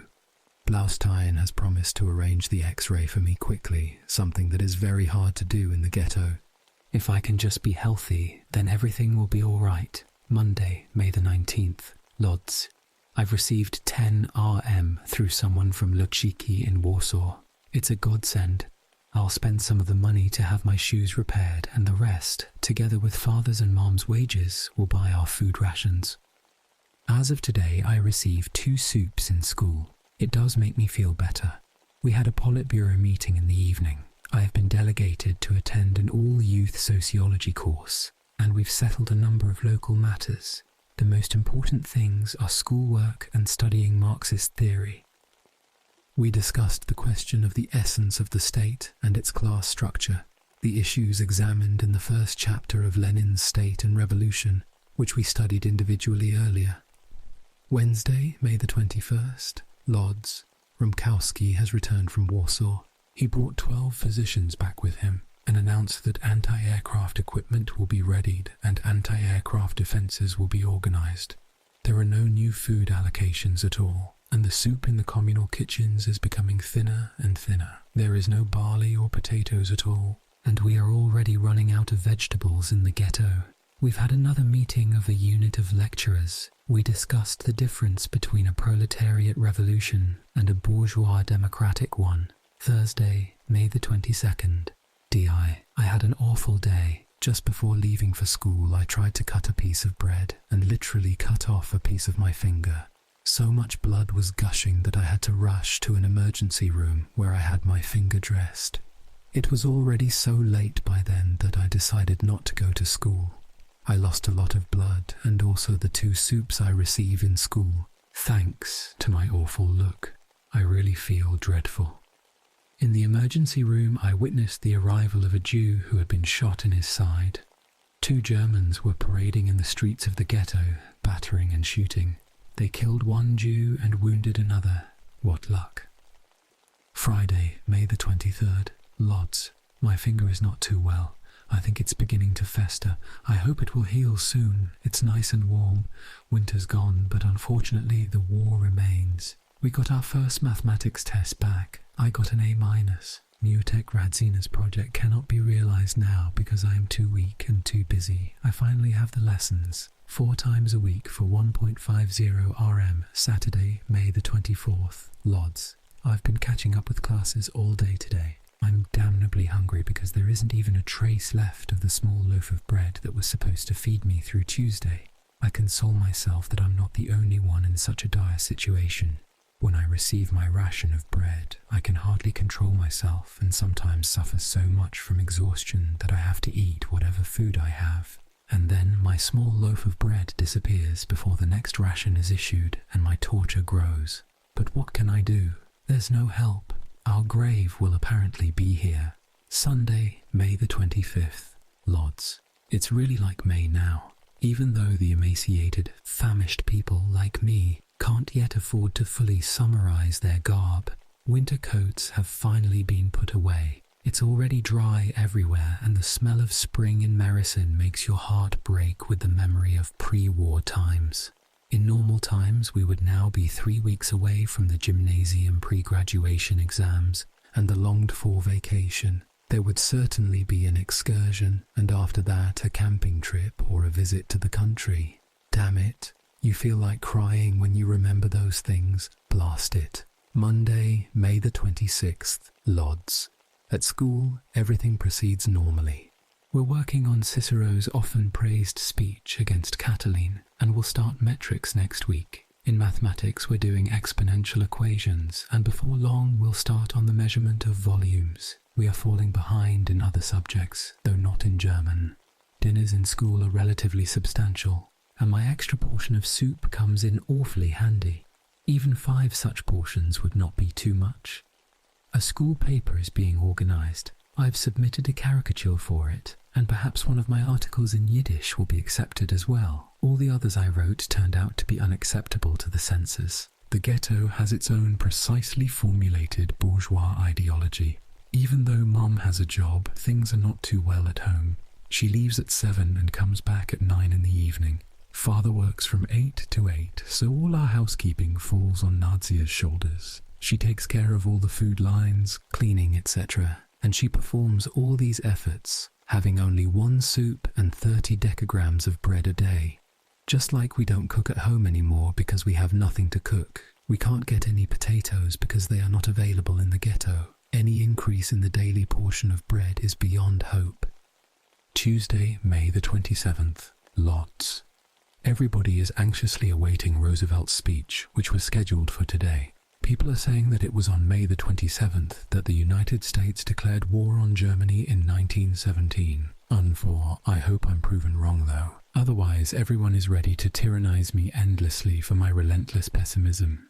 Too bad they always have to admit I've been right. That's what's killing me.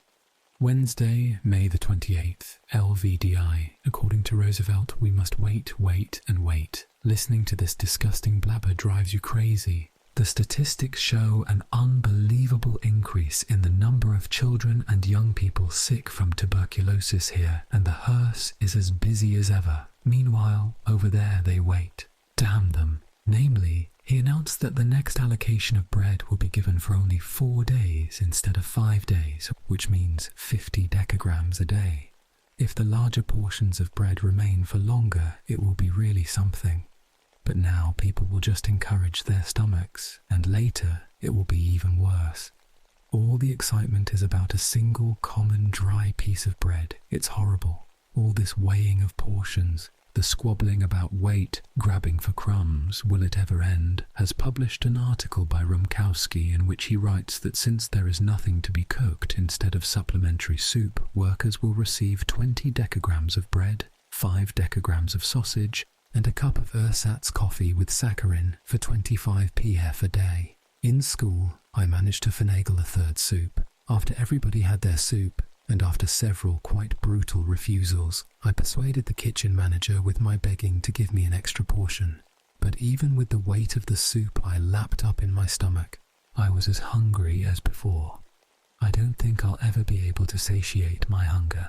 Saturday, May the 31st, Lodz. What a wonderful treat. An announcement has been issued that the loaf of bread that was issued for 4 days will have to feed us for only 3 days before we receive the next ration. I guess it's an increase for the holiday. Because of Shavuot, we now have 3 days off, today, tomorrow, and Monday. But it doesn't make me happy because I lose 2 soups each day. We had a meeting of our organization in the afternoon. I have received a note from Blaustein for the X-ray on Wednesday. Connections are connections. It's usually over a month's wait for an exam. Sunday, June the 1st, load. In spite of the holiday, I had a lesson with my student. I also did all my homework. There was a dreadful incident today. On Limanowskiego Street, which is excluded from the ghetto area, a 10-year-old boy playfully threw a stone across the wire fences, aiming at the sidewalk on the other side. He hit a passing streetcar and broke a window pane. Jews were immediately forbidden to walk along the fenced streets, and the boy was taken by the Jewish police. Rumkowski was raving like a madman. I just hope that nothing bad will come from this. In any case, we're living in fear. Monday, June the 2nd, Lodz. I will have one more lesson with my student's cousin. I will teach her Yiddish and Hebrew, which will mean an additional 60 pf for 4 lessons a week for me. 10 pf a day will go for soup, and the rest of the money will go for other school expenses and sometimes for supplemental nutrition. And I had an editorial meeting of our school newspaper in the afternoon. We composed an introductory article that I immediately translated into Yiddish. My own Yiddish article and the caricature will also appear in the first issue. Initially I wrote quite sharply, but later I had to change the tone because it wouldn't have been accepted otherwise, and only mildly reiterated the obligation to provide additional nutrition. The time for sharper articles will come in following issues. We are very limited by language. We need articles in German, Yiddish and Hebrew, not in Polish, but the articles arrive in the reverse linguistic order. We'll manage somehow. Tuesday, June the 3rd. Lodz. It's really warm now. Folks already feel it's summer. Kuba Blaustein told me to take off from school before 12 and go to the hospital at 34 Lagienica for an X-ray. I went to the hospital after the 3rd lesson, but wasn't X-rayed until 3 in the afternoon. The conditions in the hospital are not too hygienic or healthy. They let a group of men in, and when they undress, they are forced by lack of space to put all their clothes in a single pile. My X-ray has shown no change in my lungs, but there are some problems with my heart. Everybody comforts me, saying that what's most important is that the lungs are all right. I will now give the X-ray results to the school doctor for her opinion. Perhaps she will prescribe a coupon for additional food for me. My friends brought me my soup from school. They actually smuggled it out because it's forbidden to take anything out of Maricin. The most important thing is that I didn't lose the dinner. Wednesday, June the 4th, Lodz. There seems to be no end to the German victories. They have been able to take Crete, an island they could reach only by air. They used paratroopers to capture it. Is this what will happen to the British Isles? Friday, June the 6th, Lodz. I have finally received a letter from Lolek Ligzicki in Warsaw. It was sealed and registered, and a really very encouraging and important communication for me. It's basically an answer to my postcard, in which I informed him that I had received his 10 RM. He writes that he'll continue helping me. How, I don't know, and that he will even send me underclothes next month. Then he informs me that Romkowski, who visited their ghetto 2 weeks ago, took with him to Lodz his friend Henryk Lantenberg, who was supposed to become a dress in Japan. He will try to send me the address. As for himself, Lolek writes that he works half a day, and for the other half he goes to school. He says the situation there is awful. He doesn't appear to be in the worst condition, though. Saturday, June the 7th, Lodz. I threw up terribly last night and stayed in bed all day today, weaker than ever before. I haven't done any of the written homework I scheduled for today, and could barely do any reading. There is almost nothing to fill up this greedy stomach, and now I have thrown the food up without having made use of it. What a waste. May it just pass, and not turn out to be something worse. Sunday, June the 8th, Lodz. I could hardly move today, but I dragged myself to school, and I was right to do so, because there was a test in German. Besides, the wonderful air in Maricin and the 2 little soups left me remarkably refreshed. In the afternoon, right after classes, I went to 28 Zidowska Street to see that Henryk Lantenberg. He is a short and bloated lad my age. He told me that Lolek had already written to him about me, and that as soon as his position is secured, he will do everything that he can for me. Then he did what all powerful people in the ghetto do, took down my name and address and told me to come again in a week. I also managed to glean a bit of information about Lolek and about conditions in the Warsaw Ghetto in general. I guess it's enough to say that a 2-kilo loaf of bread is 60 zlotys, 30 RM there. Itonejnu, our newspaper, has come out at last. For the first time an article I've written has appeared in public, although very few people read the article because it is in Yiddish.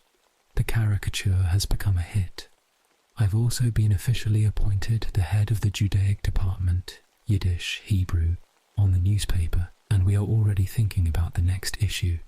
In politics, more interesting things are going on. Turkey, feeling that it's in danger, has committed itself to United States protection. Germany has concluded a trade treaty with the Soviets, Ukrainian grain for German machines. England has captured Syria because, in its opinion, France let the Germans in there. The United States has captured the French islands of Martinique and Guadeloupe, taking the French treasure. France is on the verge of war with the United States and England. The Japanese are taking a terrible beating in China. In a word, a wonderful mishmash. Only the devil knows what will come of all this, and when. Tuesday, June the 10th, 1/6DZ. Now our organization will study Lenin's What Is to Be Done. Our work is in full swing. We've gained several new members, while the old ones have made real progress. The ghetto administration is beginning to prepare anti-aircraft civilian defense. This is done by appointing commanders, messengers, etc. Naturally, they will not bother to prepare shelters, which, unfortunately, are impossible to arrange in the crowded ghetto anyway, but will simply use the opportunity to acquire new titles and honors. Wednesday, June the 11th, FODZ. We took the first test in Latin since the 2nd grade. She gave us an extremely easy text of Caesar to translate into Polish. In the evening, we held a meeting of our unit of lecturers and discussed a bourgeois republic. One more meeting and we will finish up the first chapter of State and Revolution. Thursday, June the 12th, TODZ. Potatoes arrived in the ghetto this week after a fairly long absence. Although we should receive 25 kilos for our coupons, we got only 5 kilos. After 2 months, something was finally cooked at home. Meanwhile, letters from Warsaw say that conditions have become stabilized there. It must be only us here who are so cursed. He is a first-grade student, somewhat retarded and a stutterer. I got an A on my geometry test, and I was the only student in the class who got an A on the German test. There will be a test in Hebrew on Sunday, Saturday, June the 14th, LVDI. I attended a great lecture by Comrade Zula Krengiel on dialectics, an excellent scientific formulation and explanation. Also today I had the first lesson with my student, a total blockhead. There was an alarm in Lodz last night. As usual, it was only an alarm, with no air raid. Everybody in the ghetto could have sweet dreams, provided they had supper. Somehow, no one fears enemy air raids. The overt reason, they organized resistance among teachers against the installation as Commissioner Superior Principal of Mrs. Weichselfis. The probable reason, alleged communist activities in the school. Various events are expected in school. We are laying low, and, following the leadership's advice, we will not organize any meetings for a week or 2. There is danger of a purge among the students, and possibly of a shutdown of the school.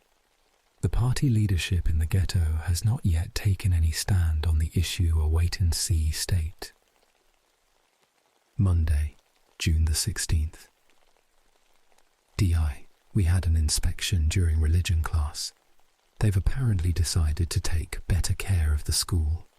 There was no class in physics. It used to be run by Meyerowitz. We are told that her mother is sick and that's why she is absent from work, but half the school knows what it's really all about. The state of dissent continues. I went to that Lantenberg again. Nothing for now. If anything comes up, he will let me know. In other words, don't be a nuisance. Get out and don't come back. Tuesday, June the 17th. 1 OD. There was an alarm at noon. There was commotion at school, but not much more than that. Somehow nobody seems to believe in a real air raid. Apparently, it's too soon for our liberation. The devil hasn't choked us enough yet in this ghetto. Wednesday, June the 18th. Lodz. The threat of a German-Soviet conflict continues. They say that the Soviets are ready to make concessions, but the German demands are too excessive. They want Baku, Ukraine, and military support. Egoist that I am, I want this war because I hope that with it I will be liberated. The anti-communist campaign has been re-intensified in the ghetto. We constantly receive warnings from well-intending people. Our work is being interrupted every other moment because Mejerowitz's case is not closed yet and we are in danger of various consequences at school. He decided that the poem shows talent, though it is obscured by graphomania. It will appear together with my Yiddish editorial note in the 2nd issue of our school newspaper, which is posted on a wall. Is this supposed to be their provision for the war against the Soviets? In any case, bread is now also rationed outside the ghetto. So we expect our bread rations to be reduced, as though it were not enough that people eat their 2-kilo loaves of rye chestnut bread in 2 days and go hungry for the other 3. Nevertheless, an additional portion of meat is said to be coming to the school kitchen tomorrow. I wonder what kind of holiday this is. It was the only thing they talked about in school today. Friday, June the 20th, Lodz. A new notion and plan from Rumkowski. In today's Ghetto Zeitung, he orders a new system for earning a living. Welfare for children up to age 14 will be increased. All men and women between 17 and 50 who are getting welfare are obliged to work 10 to 14 days per month without pay, getting only soup. Thousands of people will lose their jobs. Mr. Chaim Rumkowski works in a very sophisticated way, and as for the communists in the ghetto, our little Chaim is going after them fiercely again. We've been warned by the leadership that special notice has been taken of us. We must really watch ourselves. In school there was real meat today. It was very good, but then, you know what's next. Were it not for the war, I would have received a gymnasium certificate today. Saturday, June the 21st, Lodz. This afternoon, together with youths from tailor and metal workshops, we discuss the difference between bourgeois and socialist upbringings. The Gestapo is coming down hard on the Jews in the ghetto. All newsmen have been arrested. That is, those who listened to the radio and were the source of political information in the ghetto. More than 40 persons have already been locked up. The Gestapo and Kripo, German Kriminalpolizei, criminal police, are said to have recently hired a great number of new Jewish informers. We must really beware of them. Sunday, June the 22nd, Lodz. Incredible, wonderful news. May it not turn out to be only a false rumor. Germany is said to have declared war against the Soviets. The entire ghetto has been electrified by this message, so they have managed to engage the Soviets in war. May it not be a pact concluded between the Germans and the English. May the united world bourgeoisie not strike against the free, beloved, great Soviets. Hitler reportedly said that until now he was concealing from the Germans who their true enemy was, but now he has to announce it. He points to the cooperation of Russian communism and English Jewish capitalism, mentions all the previous Soviet demands, and finally calls on God for help and hurries into battle. If the information appears in the newspaper tomorrow, it's true, but if it doesn't, it's a rumor like all the others. Monday, June the 23rd. LODZ, it's all true. Today's newspaper brings an official declaration of war against the Soviets by Finland, Italy, Germany, Romania, and Yugoslavia. There is also Hitler's speech and a warning against the Soviet paratroopers, whom he orders killed. The entire ghetto is buzzing like one big beehive. Everybody feels that a chance for liberation is finally possible. Meanwhile, nothing very significant is happening in the ghetto. Arrests for political activity are reportedly being made. In the afternoon, Romkowski announced an obligatory registration of all male welfare recipients born between 1911 and 1917. Apparently, on the Germans' demand, they will be deported for forced labour, to dig trenches, ditches, or something of the sort. The anti-aircraft defence is also being treated more seriously now. I'm trying to wriggle out of any involvement in Luftschutz, German air raid defence. Even though it seems childish, I want to have a clear conscience that I didn't participate in the defence of the Germans against the Soviets. Tuesday, June the 24th. Lodz. The newspaper says that there will be no war, Berichte. German reports on the Soviet front. They write only that the German offensive going on there is the greatest in history. They also claim that the Soviets will not be able to afford a counter-offensive. Even so, the Jews in the ghetto wag their tongues and blab all kinds of rumours. One says that the Germans have captured Lwów, while others say that the Soviets have captured Lublin and Krakow. In a word, it's all rubbish. I'd like to know something certain. Oh, if only we could be liberated. I can't stand the ghetto any longer. Wednesday, June the 25th. Lodz. Quiet, hot, sultry. There are real heat waves now. I finally feel that I'm in my own element. At school we have classes outdoors. The Soviets are on everyone's mind. There is nothing new from the front, and everyone lives under awful stress. The Soviets are rumoured to be attacking, while the Germans are reportedly taking a lot of goods out of the city. We hear this, that, and something else, but I would finally like to hear something certain and good. The Gestapo and Kripo work full strength. We have to be very cautious, even though our tongues itch to speak. Thursday, June the 26th, Lodz. At 4 a.m, the whole ghetto listened happily to the firing of anti-aircraft guns and watched flares soar quite close by. There must have been an air raid over some strategic target. I received a letter from Lolek Lukaczycki in Warsaw. He writes that he has sent me underclothes and that Dr. Mazur brings me personal regards from Warsaw. Dr. Mazur must also be the person who has underclothes for me. I will have to find him and get the package. Friday, June the 27th, Lodz. A rumour has spread through the city that Warsaw has been captured by the Soviet army. All over the ghetto, all kinds of supposition and speculation are swarming. It reminds me of the mood last year before the rumoured arrival of the Soviets. People are now much more cautious and pessimistic, however. Yet, everybody hopes. Maybe this time. The Germans supposedly want the barbed wire on the thoroughfares taken down so that people riding streetcars could hide in the doorways during air raids.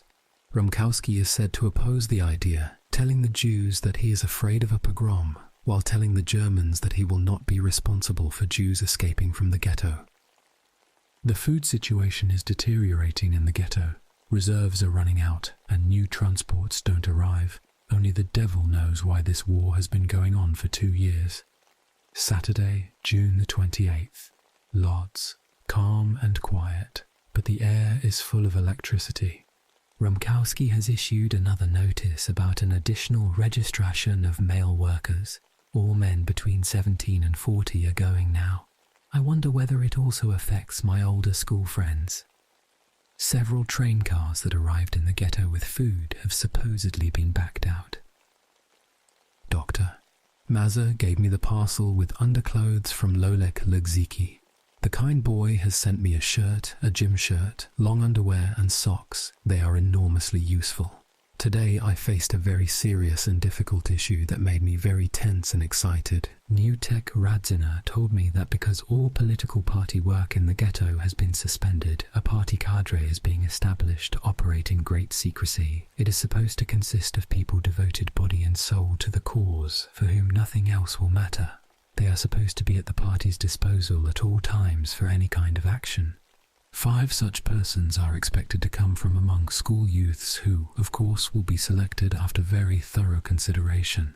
I was included in the list of candidates, and Newtek, being completely open about the whole thing, asked me what I thought of it. I was so bewildered and nervous I couldn't give him my answer, and put it off until tomorrow. At home, after giving a lot of thought to the matter, I arrived at the following conclusions. Although I am totally certain of my convictions and ideals, my life's goal is by no means to be a professional revolutionary ready for extreme actions, and I don't think I would be able to take part in something like a suicide squad. As for my final answer to the proposal, I've decided to say that in case of a specific action, I am ready to take an active part at a crucial moment. However, a constant, so to speak, professional commitment, excluding all other goals and interests under the threat of the most dire consequences, is out of the question. Sunday, June the 29th, ODZ. I have communicated my decision to Newtek. Although he feels differently, he understood my position and promised to give me an answer tomorrow about whether my cooperation on limited terms with the Central Cadre is possible. In the afternoon, a rumor spread that the Germans supposedly broke the Russian front and captured Brzezinsk on the Bug River and Kovno. Even Bialystok and Lwów are mentioned. What a story. In any case, the information is not certain. Today, there was a funeral for a student from our school, a girl who was killed by a thunderbolt on Thursday. There's no way to feel safe in the ghetto. They are talking about taking Marisin and building trenches there. Only the devil knows what may happen to us. Monday, June the 30th. Lodz. Yesterday's news turns out to be unfortunately true. According to today's newspaper, the Germans have captured Kovno, Deinberg, Vilno, Grodno, Bialystok and Brzezinsk on the Bug. They have supposedly seized several thousand tanks and shot down 4,000 Soviet airplanes, losing 150 of their own. The numbers are amazing. On the other hand, the Soviets supposedly announced that they shot down 4,500 German airplanes, losing 800 of their own. Stalin is also reported to have said that Hitler is not going to be in Moscow in 2 weeks, but that Stalin will, rather, be in Berlin in that time, because all 5 million soldiers in the German army are communists. May it be so, because after a week's revival, I have been like a corpse again since yesterday. Tuesday, July the 1st. Lodz. Rumkowski's order regarding the restructuring of the welfare and income systems has gone into force. It already has taken its toll on us. Father has lost his job and from now on is working for free while getting welfare. Mom may lose her job at any moment. What will we do now without Father's weekly wage? We truly don't know. Damn all these things. What we need here more than ever before are the Soviets. However, the situation is growing worse and worse on the front. The Germans have captured Lwów and Lipowa and are said to have taken several 100,000 Soviet POWs. I have completely lost my head since yesterday. Can there be no end to the constant German victories? The myth simply has to burst someday. It has to. Wednesday, July the 2nd. DI. The Germans keep moving ahead, pushing on as though nothing can stop them. There were rumours about the Soviets marching to Warsaw, but unfortunately they are only rumours. In the meanwhile, they, the Germans, are really going ahead as though there is nothing that can stop them. New Tech told me that they haven't decided about me yet. I may be accepted into the party cadre despite my Sunday declaration. Today I got another student, my classmate Engel. I will be teaching him German for 10 pf an hour. I don't know how many hours a week it will be. The food situation is still bad, even though an allocation of 8 decagrams of butter and 1 egg has been issued. Sensation. There have been no eggs in the ghetto since last year. There are almost no potatoes, no vegetables, nothing essential to eat. Thursday, July the 3rd, L5DZ. New Tech has informed me that I have been accepted into the highly disciplined party cadre. A group of 4 other students from our school and I have been selected from our entire organisation. Jerzik, Fredek, Fela, Sijo and I. We will have an organisational meeting tomorrow.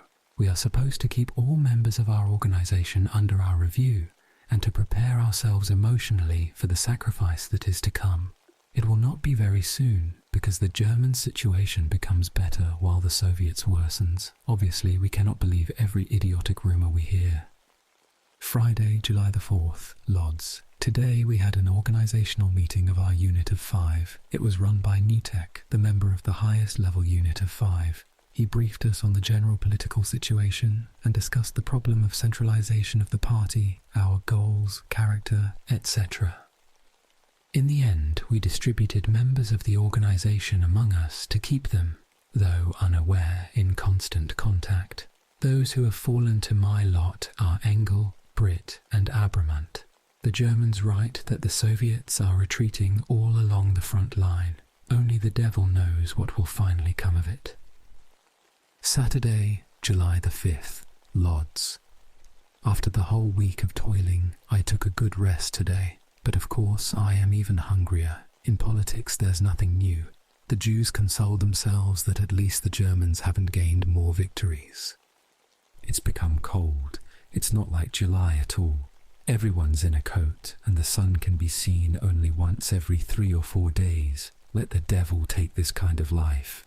I nearly fainted at school yesterday, Sunday, July the 6th. Lodz. Give them a single quiet day, and the Jews immediately produce rumours. Although today's newspaper says that the Germans have captured Kolomija and Stanisław, the Jews claim that the Soviets broke the German front and are rushing toward Warsaw. Oh, this everlasting stupidity and the naivete of everyone who believes everything so willingly. Monday, July the 7th, Lodz. There's nothing new from the front.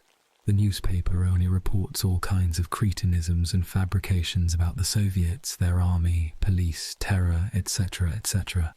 Meanwhile, the weather's quite cold for July. The food situation is worsening, even though products such as margarine, butter and sugar appear in our rations once in a while. There are no potatoes, barley or vegetables at all. The communal kitchens arrange the dinners extremely skillfully, but their nutritional value is weaker every day. The Bayrat segment of the ghetto population designated for additional privileges receives compensation in the form of fresh vegetables and fruits, but the grey crowd continues to die of hunger. And this is supposed to be the blessed summer.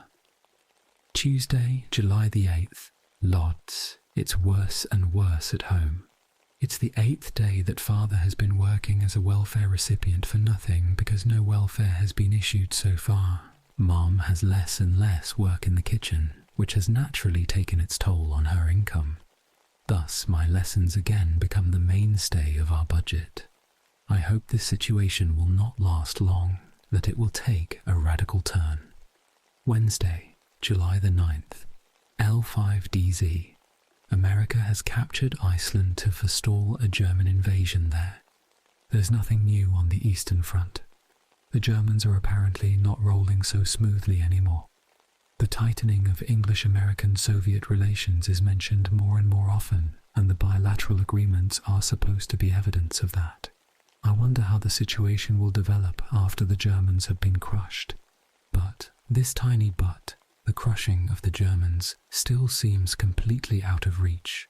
Thursday, July the 10th, Lodz. Litvinov has been appointed Minister of the Foreign Office again, and Molotov, Minister of Military Affairs. Damn it, they're getting closer to the so-called democracies after all, at least for a while. A big offensive against Germany would be of greater use than the continual idle talk. I'm already steamed up by all this. Friday, July the 11th, D-Day. The Germans said to have had successes near Bialystok and Minsk. It's as hot as Africa, and in school it's also humid as hell. The only thing that picks me up is soup. They will also give us imitation coffee soon, but something to eat would be more useful. On Tuesday we had the first reporting from our unit of 5.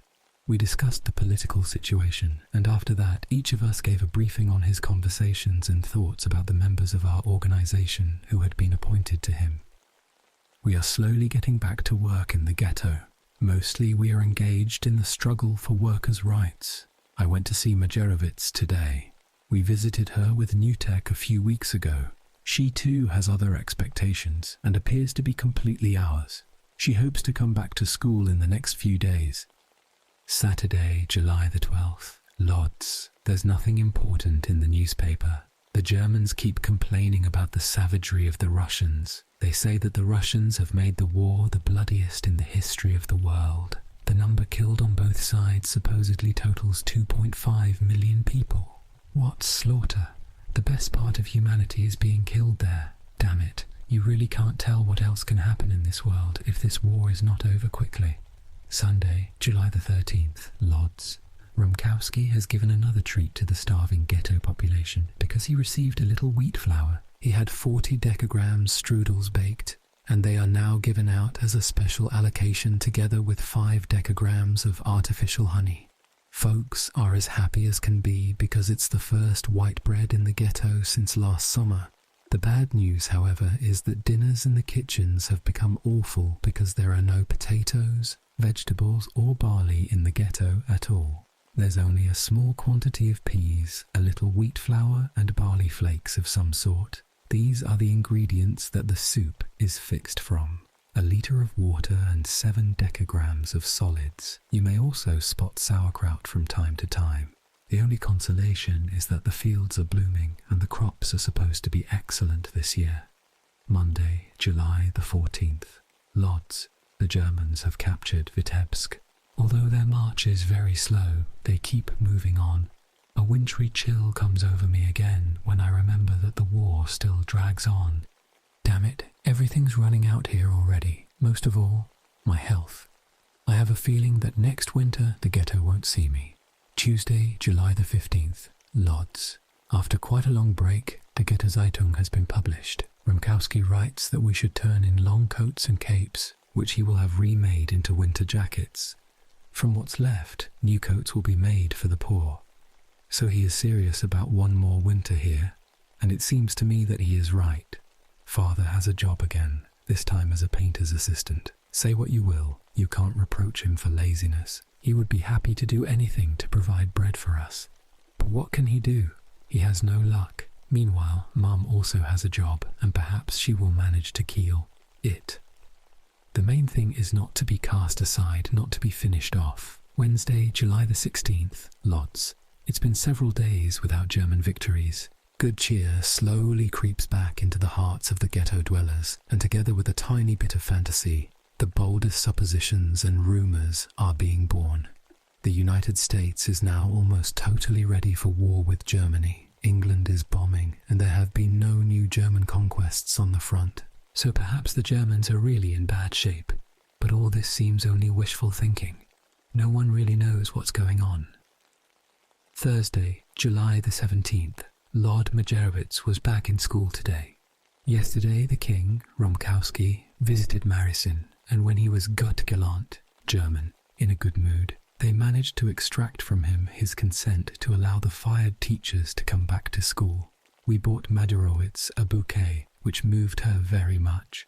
It's easy to see how very moved and happy she is to be allowed back. We will finally start physics, which we have neglected badly. Meanwhile, the Germans keep moving on. Friday, July the 18th, Lodz, a victory again. The Germans have captured Kishinev. They are also writing that the Russians are on their last legs. Apparently, they're the ones who are in such bad shape. Supposedly, the number of victims is simply unbelievable.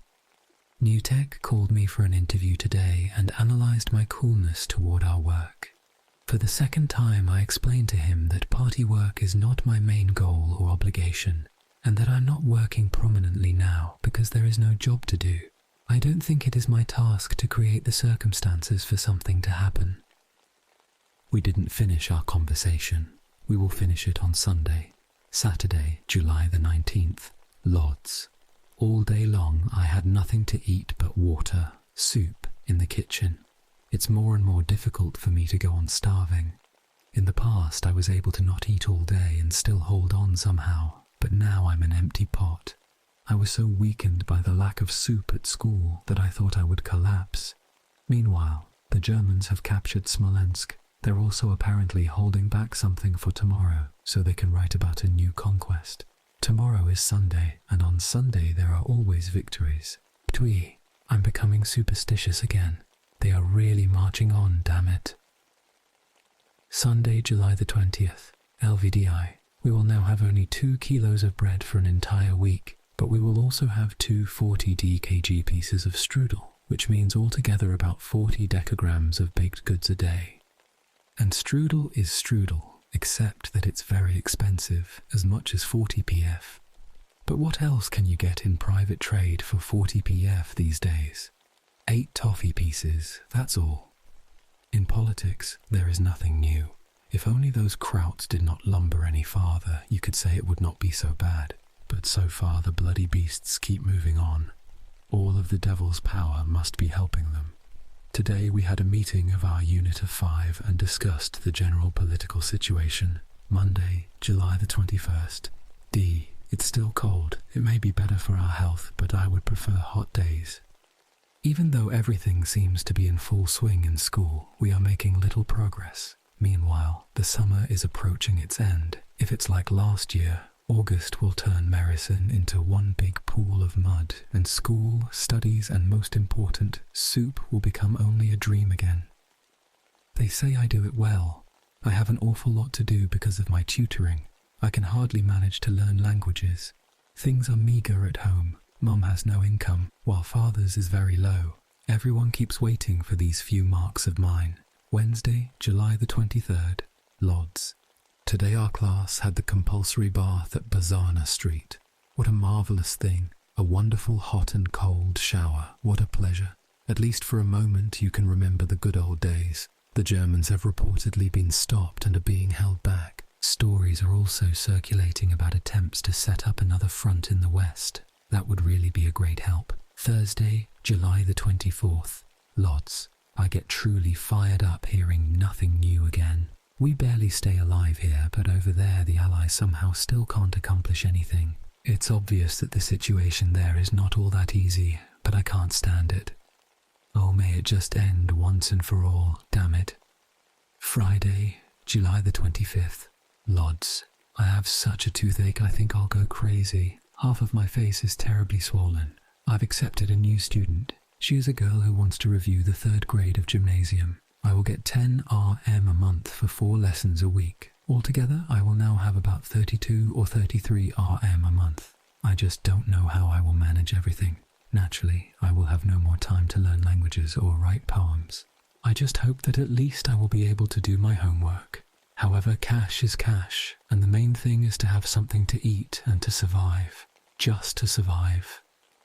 Saturday, July the 26th, Lodz. I went to the dental clinic with a note from my school doctor.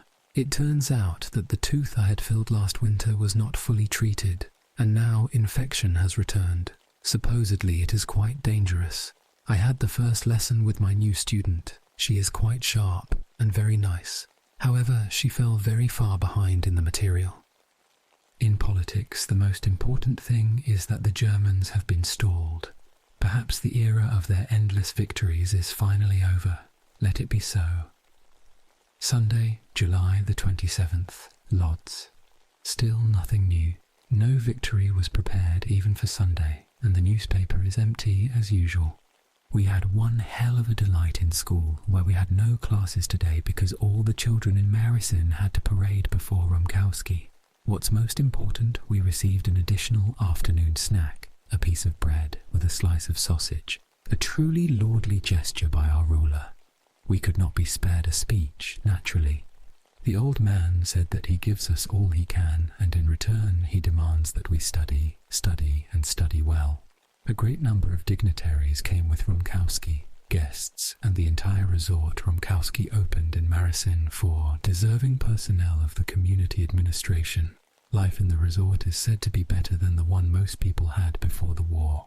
The tenants of this paradise are doctors and members of the Beirat. Even wines are bought for the resort. The resort is such a horrible abscess, such a disgraceful blotch on the carcass of the administration, that I don't think it can ever be forgiven.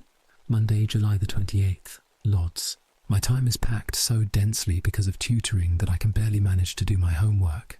I have no time to study languages. I keep receiving offers to take new students, but unfortunately I can't accept anyone anymore. In the winter, when we had no school, I wasn't able to get even a single student, and now, when school consumes so much of my time, they come as though out of a horn of plenty. Tuesday, July the 29th, Lodz. Simultaneously with the increase in welfare, all administration prices went way up in the ghetto. Rumkowski is very skillful at taking away the welfare increase. All he cares about is increasing productivity, while starvation can remain the same. In fact, starvation becomes ever more prevalent. The soup in the kitchens is awful, and we receive nothing to cook at home in our additional rations. Meat appears only once in 3 or 4 weeks, 10 decagrams a person, plus 8 or 10 decagrams of margarine a person. Once in a while, a bit of greenery appears in the vegetable cooperatives where it's distributed by the so-called free market system. A scene resembling the attack of vultures on carrion takes place, and that's how weeks are passing. Wednesday, July the 30th. Ludi, there is nothing new from the front, at least we know nothing. Again, folks begin to speculate about the oncoming winter and what's ahead for us, but you better not think about the future if you want to have a moment of peace. Peace with an empty stomach, naturally. Oh, I want to satisfy my hunger so badly. Thursday, July the 31st, Lodz. I have received a letter from Lolek L. Chicki in Warsaw. He sends me the address of Dr. Tartakauer in New York, and writes that he received a letter from Johannan in Honolulu, where he is on his way to his father. Johannan spent nearly 2 years in the Soviet Union, and finally received papers to leave for the United States. I don't think I will use his address because it's hard to tell whether the letter would get to America. In any case, Lolek writes that he wrote to Johannan about me. I wonder if Lolek's letter will produce any results. Friday, August the 1st, Lodz. It's August already, and still we have not received our welfare. Critically, Father was called today to work for his August welfare. He got nervous and did not go. Only men up to 47 years old. There was a registration of men between 40 and 47 are working now, and Father is already 49. I referred this matter to Friedrich, who assured me that we will receive the welfare. Who the hell can make sense of such chaos? Saturday, August the 2nd, Lodz. I'm finishing my treatment at the dentist. I'd prefer another kind of treatment now, namely nourishment, but I can't get much without money. Vegetables and even potatoes are supposed to arrive this week, but even if they do arrive, I have no idea where to get cash for them. Sunday, August the 3rd, Lodz. It burns me up when I realize that summer is almost over and there's still no solution of the situation here. The Germans don't publish any war bulletins. I think the war will drag on through the winter. Monday, August the 4th, Lodz. Vegetables have appeared in the cooperatives. There are a whole lot of cabbages, radishes, cucumbers and other vegetables, but the prices are extremely high. Tuesday, August the 5th, Lodz. A rumor has spread that a high court capable of imposing capital punishment for so-called political crimes, listening to the radio, spreading false news, and supposedly even for political beliefs, will be established in the ghetto. The ghetto has become completely silent, and there are no political rumors at all. What a wonderful remedy for any problems in the ghetto. Announce a high court. The Germans couldn't find a better man than Rumkowski. Wednesday, August the 6th, Lodz. All kinds of leaves that seemed inedible before the war, like beet greens, outer cabbage leaves, pigweed, and a number of others, have become very popular food in the ghetto. All this grass and leaves, however, cannot even minimally satisfy our hunger. Thursday, August the 7th, Lodz. Cherries arrived in the ghetto today, an incredible sensation. In the vegetable cooperatives they distribute the allocations, but the price is 2 RM a kilo. These prices must be to exploit and confuse the population. Naturally, we don't buy this luxury because we can't even afford the regular rations. Good fortune for the Beirat. In Marisin, students keep making constant expeditions for apples. Endless seizures by the police, lockups and expulsions from school all have little effect. The forbidden fruit tastes too good, especially when you are very hungry. Friday, August the 8th, Lodz. I have one more student as of today. He is a 5th grade student at an elementary school. Because I have almost no time, I'll tutor him in the evening on my way home from school. Now I'll have up to 40 RM a month. I have never earned so much. In spite of these strokes of Glück, German, luck, however, there is nothing to eat at home, and all the time, all the hopeless time, I go hungry. Oh, may this torture finally end, once and for all. Saturday, August the 9th, Lodz. I'm utterly ill and simply can't move. I practically blacked out during the lesson with my student. Oh, this hunger. Sunday, August the 10th, Lodz. In biology class we had a lecture on tuberculosis. Our biology teacher, who also works as a Hilfsarzt, German, assistant doctor, told us that according to the ghetto doctor's latest estimations, 99 to 100% of the population is infected with tuberculosis. Wonderful prospects for us. The ghetto has become a wonderful scientific experiment. What a pity that our doctors can't present their scientific data to the entire world. Monday, August the 11th, Lodz. The nasty weather is continuing for a 3rd week. It's cold and rainy. The summer definitely seems to be over.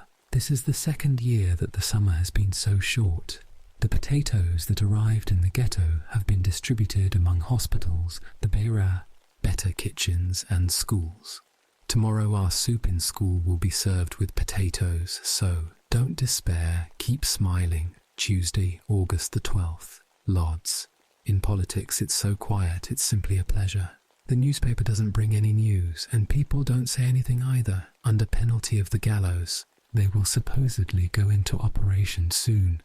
Bah, indeed, the devilish German idea. The ghetto Jews will sentence and hang other Jews. Germans are Germans. Wednesday, August the 13th, LDZ. It was raining so terribly today that I came to school drenched through to knee shirt, to say nothing of my socks. Autumn has already taken a strong hold. Winter's at hand. Thursday, August the 14th, 1 OT.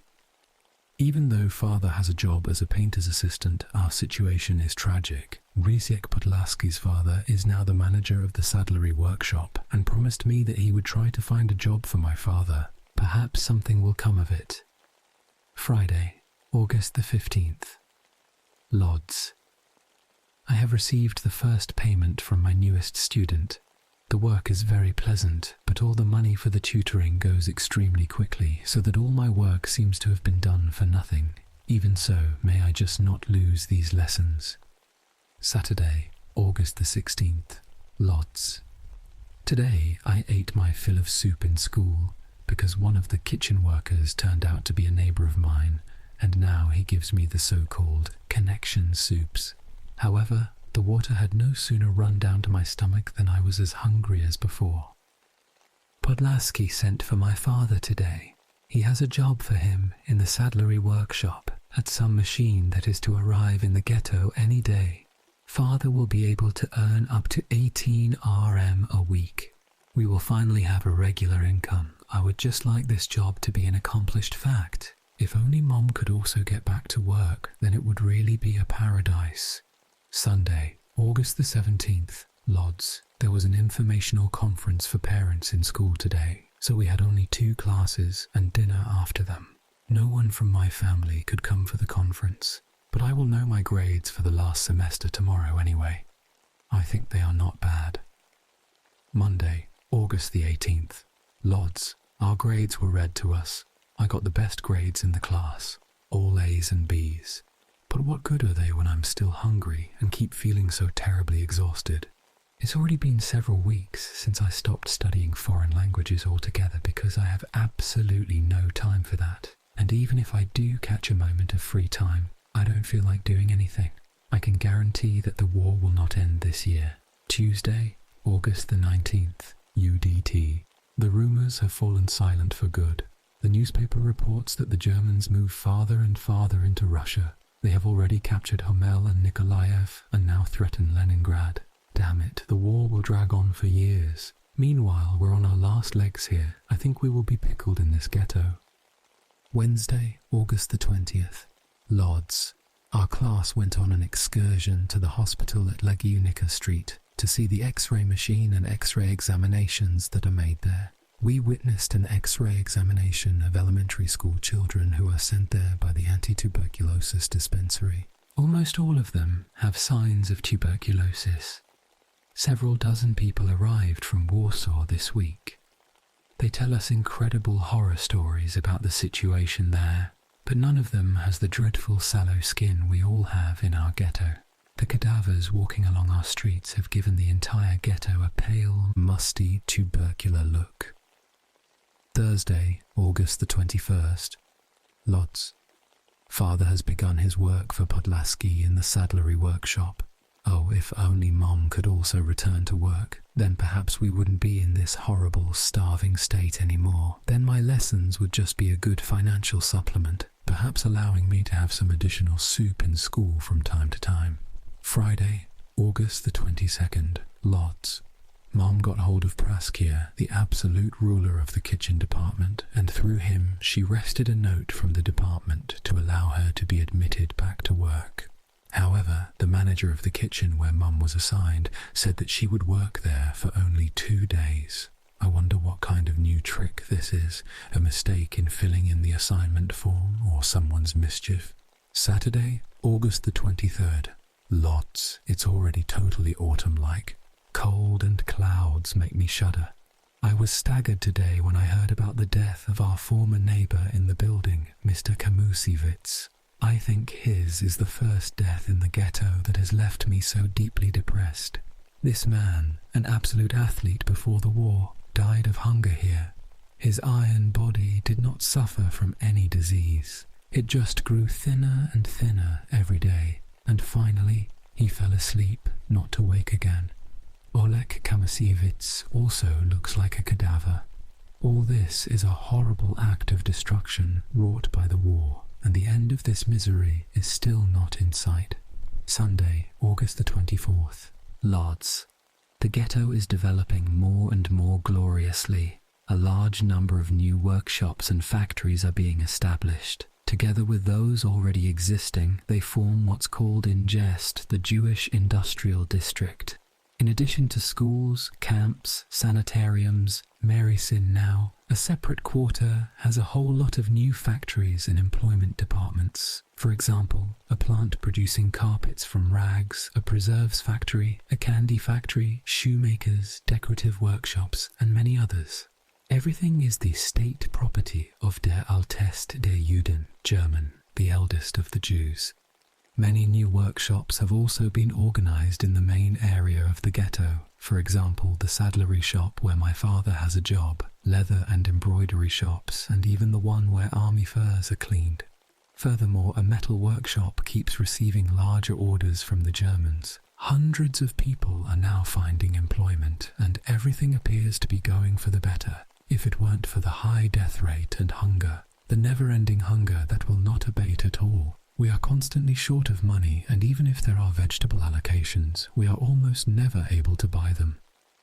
Monday, August the 25th, Lodz. The Germans reportedly keep moving farther ahead. Meanwhile, their opponents confer, make plans for after the war, and keep retreating. Damn it. Apparently, we will spend not only this one winter in the ghetto, but many more. Our prospects for surviving the war grow ever weaker. Tuesday, August the 26th, Lodz. In school, we are already talking about the end of the school year, about the break, choosing a lyceum, etc. I don't think I will alter my previous intention to enter grammar lyceum. As for the 4th grade gymnasium material, we are way behind, finishing very few subjects. Meanwhile, the end of the school year is tentatively scheduled for the end of September. People are growing older. Wednesday, August the 27th, Lodz. I went to Mrs. Kamusiewicz's. I didn't recognize her. An old, terribly hollow-cheeked woman with grey hair, crying all the time. 2 days after the death of his father, her son Oleg got a job as a labourer outside the ghetto. Every morning he leaves the ghetto with his group and comes back at 4. Perhaps they will do a little better now. It's high time for that. In Warsaw, for example, my father would be able to secure a fair life for us, but at the same time thousands of people are dying on the streets there, and they aren't even buried, which has already been organised perfectly in our ghetto. Friday, August the 29th, Lodz. We were examined by a school doctor. Everybody is generally fairly clean, though a few boys had terribly dirty chests and armpits. A bit more of such dirt, and typhus would be at hand. Let's just hope it won't come to that. Frequent baths for students and workers and the disinfection of streets, houses and community rooms help the situation in the ghetto somewhat, though dysentery is quite popular. If there were more food, it wouldn't be bad. Such an insignificant thing, food. Saturday, August the 30th, Lodz. It keeps raining all the time. Mum has a regular job in the kitchen at 3 Wawelska Street. Perhaps our situation will now become a bit more bearable, but we still have nothing to eat because none of us has yet been paid. Rumkowski gave a truly Führer-like speech in the afternoon. He announced that the welfare payment would again be only 10 marks, whereas people who work will receive an additional 2 marks and 1 soup a day. Rumkowski also announced that he has received a tremendous supply of potatoes, which indeed are arriving in the ghetto in great transports every day, but he failed to say where we can get the cash to buy them. I have accepted a new student. He will come to my place every day, and I will get 50 PF an hour. Sunday, August the 31st, LMT. We took a test in mathematics, and I had the first lesson with my new student. He is quite a bright boy, but absent-minded. It's a true pleasure when a student comes to my apartment and I don't have to rush a great distance. It's a bit awkward though, because we don't have a table at home, and everything has to be done on the windowsill. My foreign languages and reading have completely perished, so to speak. School, lessons and homework, so goes my whole day. Not one free second, unless I sit until late at night, but I have no more strength for that. Monday, September the 1st, Lodz. The first day of the 3rd year of the war. When I realise that this horrible state of things has been going on for 2 years, I simply can't believe it. So much has changed around the world during this time. How many more such anniversaries will we observe? If many more, we won't live to the final one. The ghetto will finish us off, even though potatoes are arriving and even though there is more and more demand for our work. Tuesday, September the 2nd, Lodz. Still more potatoes arrive in the ghetto, but we haven't been able to buy even a single kilo out of our 5-kilo ration. All week long, our drudgery continues to find a few dozen marks for dinner and vegetable allocations, not to mention the so-called sugar allocations: sugar, salt, artificial honey, caustic soda, soap, vinegar, and other such products. The situation is awful. Mum will probably not receive her first pay until next week. Wednesday, September the 3rd, Lodz. I've had an interesting and serious conversation with Newtek Radzina. He told me about a complete change in his party's attitude towards me, allegedly provoked by my attitude toward their work, that is, identifying me as a so-called harmful individual.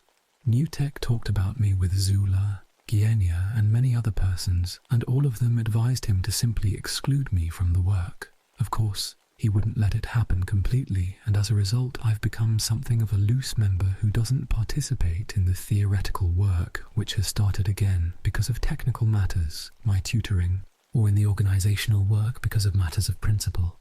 I didn't say anything and agreed to everything. I only wonder when they will change their opinion again. Thursday, September the 4th, Lodz. Rye flour has arrived in the ghetto, so bread will be baked again with rye and chestnut flour without an addition of wheat. I wonder about price.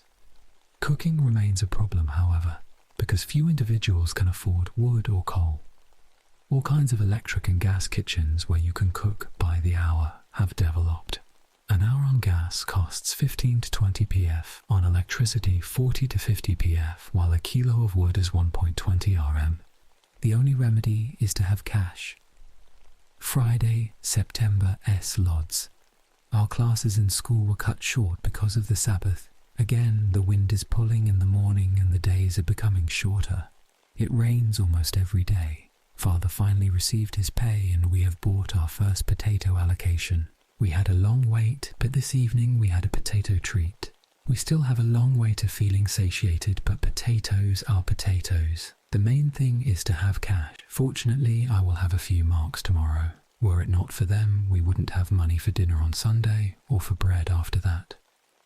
Saturday, September the 6th, Lodz. Potatoes for supper again. After all, we've received 20 kilos of them. This year's harvest must have been incredibly plentiful in Germany and in the occupied lands, because otherwise they wouldn't have sent so much to us. Graduation exams have begun in school. They are our second graduation exams in the ghetto. Just like last year, Rumkowski has already arranged posts for the graduates. I wish we had a university. It's a scandal that a state like our ghetto doesn't have its own university. I should suggest the idea to Rumkowski. I'm joking, but meanwhile I am really hungry again, even after those potatoes. Sunday, September the 7th. Lodz. I got an A on the mathematics test. Many more tests await us in almost every subject before the end of the school year comes, and classification for higher education begins. Lyceum soon. I never thought I would attend Lyceum during the war. For Saturdays, and the soups contain more potatoes than we have ever seen in the ghetto. But I still need cash. Cash. Things are very meagre when it comes to that because our income is so minimal. Perhaps it will improve soon, but my main hope is that it doesn't get any worse. So much is arriving in the ghetto that horse carts aren't adequate anymore. The ghetto, which is slowly becoming the Jewish work center of the Reich, has to be motorized. That's our latest slogan. No one ever expected this, damn it. I get enraged when I realize that the war will probably drag on for a long time, even with potatoes and a streetcar. Just to endure. Lesson after lesson. I get up in the morning, then tutor my first student, second student, third student, go to school, tutor again, do homework, sleep, and get up in the morning again. On and on like this each and every day. Sometimes I read a few pages of a book. Sometimes a lesson is cancelled, and time, in spite of the monotony, slips away so fast that before I notice, it's already Saturday. Then Saturday again, and a month is gone, summer is gone, and autumn is coming. Meanwhile, the war goes on, but we too will make use of it. It's raining buckets. Friday, September the 12th, LVDZ. Father has received 45 kilos of potatoes from the workshop. With our incredibly frivolous lifestyle, the previous 20 kilos had already run out the day before yesterday. We will now have something to cook for another 12 days or so. And perhaps Mum will also get her half bushel. If so, the coming New Year's holidays will be nearly so-so. A fine sugar allocation is also rumoured to be coming for the holidays. Rumkowski is boasting, "Ich hab geschaffen Arbeit and Essen," Yiddish. I have created work and food. A sly fox, this old man. Saturday, September the 13th, Lodz. I visited old Friedrich to discuss our welfare. He promised to do what he can. If we could just get this welfare payment, we'd be able to start breathing again. But I don't think it will happen. We should not have it too easy in the ghetto. May it finally end. Sunday, September the 14th, Lodz. We took a test in German today, and tomorrow we will have to do an exercise in Polish. September the 29th has been designated for the end of the school year. It seems it's time for this because for 13 months we've been in the 4th grade. The same dates have begun repeating in our notebooks. However, we are not doing at all well on the material. We are barely finishing in Latin, biology, algebra, and a few Judaic subjects. The status of other subjects is very meagre. Physics is the worst, geometry after that. In German, we are almost at the level of an advanced group. In Yiddish too, we've done a lot. Polish and Hebrew are very bad. The history of the Jews and Bible studies are also in poor shape. In a word, a badly bungled school year. Monday, September the 15th. Lodz. We blew through the Polish test. There are no more tests in sight this year. The graduation exams are in full swing. The only thing with any value in the school now is soup. Potatoes keep arriving in the ghetto, and there is also a lot of work in the workshops, but we're still short of cash. Tuesday, September the 16th. Lodz. I saw the streetcar that goes along Brzezinska and Lagunica streets. It is a grey, open freight car with 3 small cars attached to it. A Jewish motorman, a German, and several other Jews were standing on the front platform. They are apparently learning to drive. The motorman comes from the fire department, as do the drivers who drive the trucks with goods and food. The ghetto is becoming fully motorized. Wednesday, September the 17th. DI bread is made from various mixtures and is black as hell. A loaf will now be issued for 6 days, which means 33.3 decagrams a day. They must be afraid that we are eating too many potatoes. The main thing is the cash for cooking, because an hour of cooking on electricity already has gone up to 60 pf, while a kilo of wood costs 1.2 to 1.5 rm. In a word, the same old story. The main thing is cash. Thursday, September the 18th. DI. Battles are going on at Leningrad and Kiev. I wonder when the Germans will conquer these cities. I have totally given up the hope that there is any place they might not conquer. They must be helped by some miracle from heaven. They keep moving ahead like a ram smashing everything in its way. Will nothing ever stop them? Friday, September the 19th. Lord, I got almost very good in the German test. We'll now have 4 days off. Saturday, Sunday, Erev Rosh Hashanah, then Monday and Tuesday, Rosh Hashanah. When I remember what these 4 days meant 3 years ago, I just get furious. In school, we'll now have soup regularly, and on Sunday each of us will receive 5 decagrams of candies. Rumkowski is also sending small parcels by mail to all the children from 2 to 7 years old, with 5 decagrams of candies for each and coupons for 2 suppers during the holidays. A new era in the ghetto. Saturday, September the 20th. Lodz. The Germans have surrounded 4 Soviet armies and captured Kiev and Poltava. They are moving toward Kharkov and will probably finish off Leningrad too. Apparently the war will not end in even 5 years. Wonderful news for the holidays. The weather is unexpectedly nice today. Even though it's still cold, at least it's sunny and dry, a situation we haven't had for 5 or 6 weeks. Sunday, September the 21st. Lutz. We have no school today. Erev Rosh Hashanah. Tomorrow and the day after tomorrow are holidays. The main thing is that we'll receive soup and candies in school during the holidays. I asked Newtek if there are any meetings scheduled that I could attend during the holidays. My offer was accepted favorably, and today I attended a meeting of one of the groups that has begun doing theoretical work again. Of course, I am considered a stranger somewhat. It amuses me greatly because I remember my role in creating the school youth organization last year. Tempora mutantur, Latin. Times change.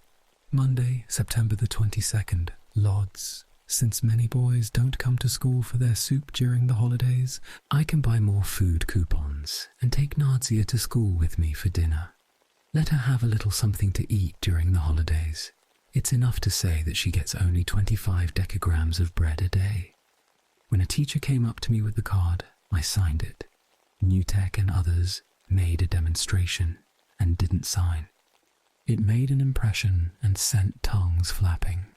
I think it was idiocy, especially because they couldn't be consistent, and when, after several days, we were asked who hadn't signed, none of them answered. Anyway, they were ready to kill me after that incident. Now they don't want to talk about it at all, so our discussion fell silent in a moment today. There are no new meetings in sight for me. Tuesday, September the 23rd, Lodz. The last day of the incredible holidays. Nothing festive to eat. Mum's working and I tutor, so there's no time for reading. New stories are reported. Romkowski said at the prayer in his concert hall today that new diaries, Hebrew, grave troubles await us. What is it about? No one knows yet. Something will begin again. Apparently we have been too well off. Wednesday, September the 24th. We already know what it's about. They are supposed to send more than 12,000 Jews into the ghetto from nearby small towns. The first transport will arrive from Lodz Ghetto. An emergency medical service has been established because it's expected that among the deportees will be victims of all kinds of pogroms on the way. Meanwhile, food prices in the ghetto have gone up twice. Supposedly, there will be less bread and potatoes. In the cooperatives, they are already giving out rations of only 6 kilos of potatoes a family, while the previous allocation of 10 kilos a person has been cancelled, so total starvation is to begin again. Thursday, September the 25th, Lodz.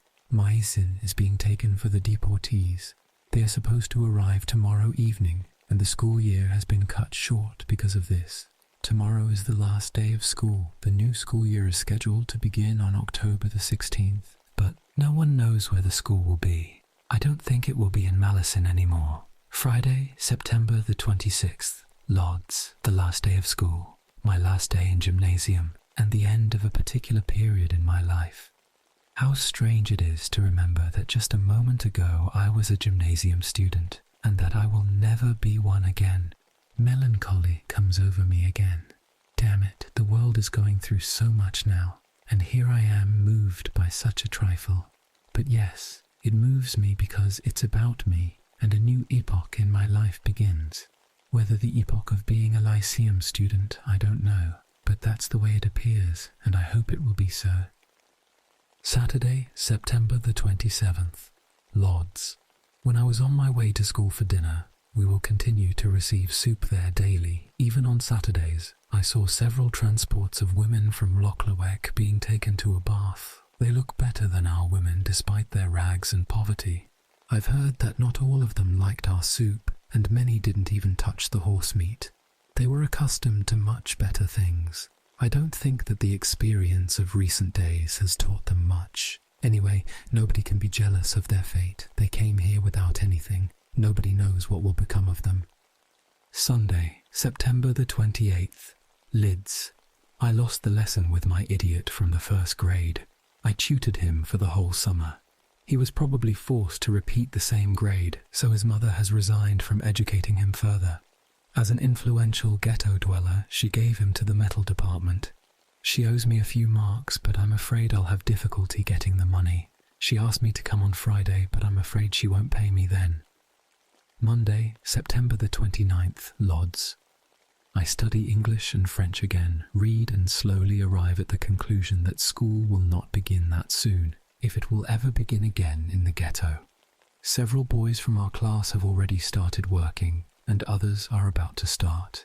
Some will do their apprenticeship in various workshops and departments, while all the rest speak about such a necessity. In Marisin, our small school buildings will be taken any moment because a new transport of deportees is arriving and an order to empty the school was sent today.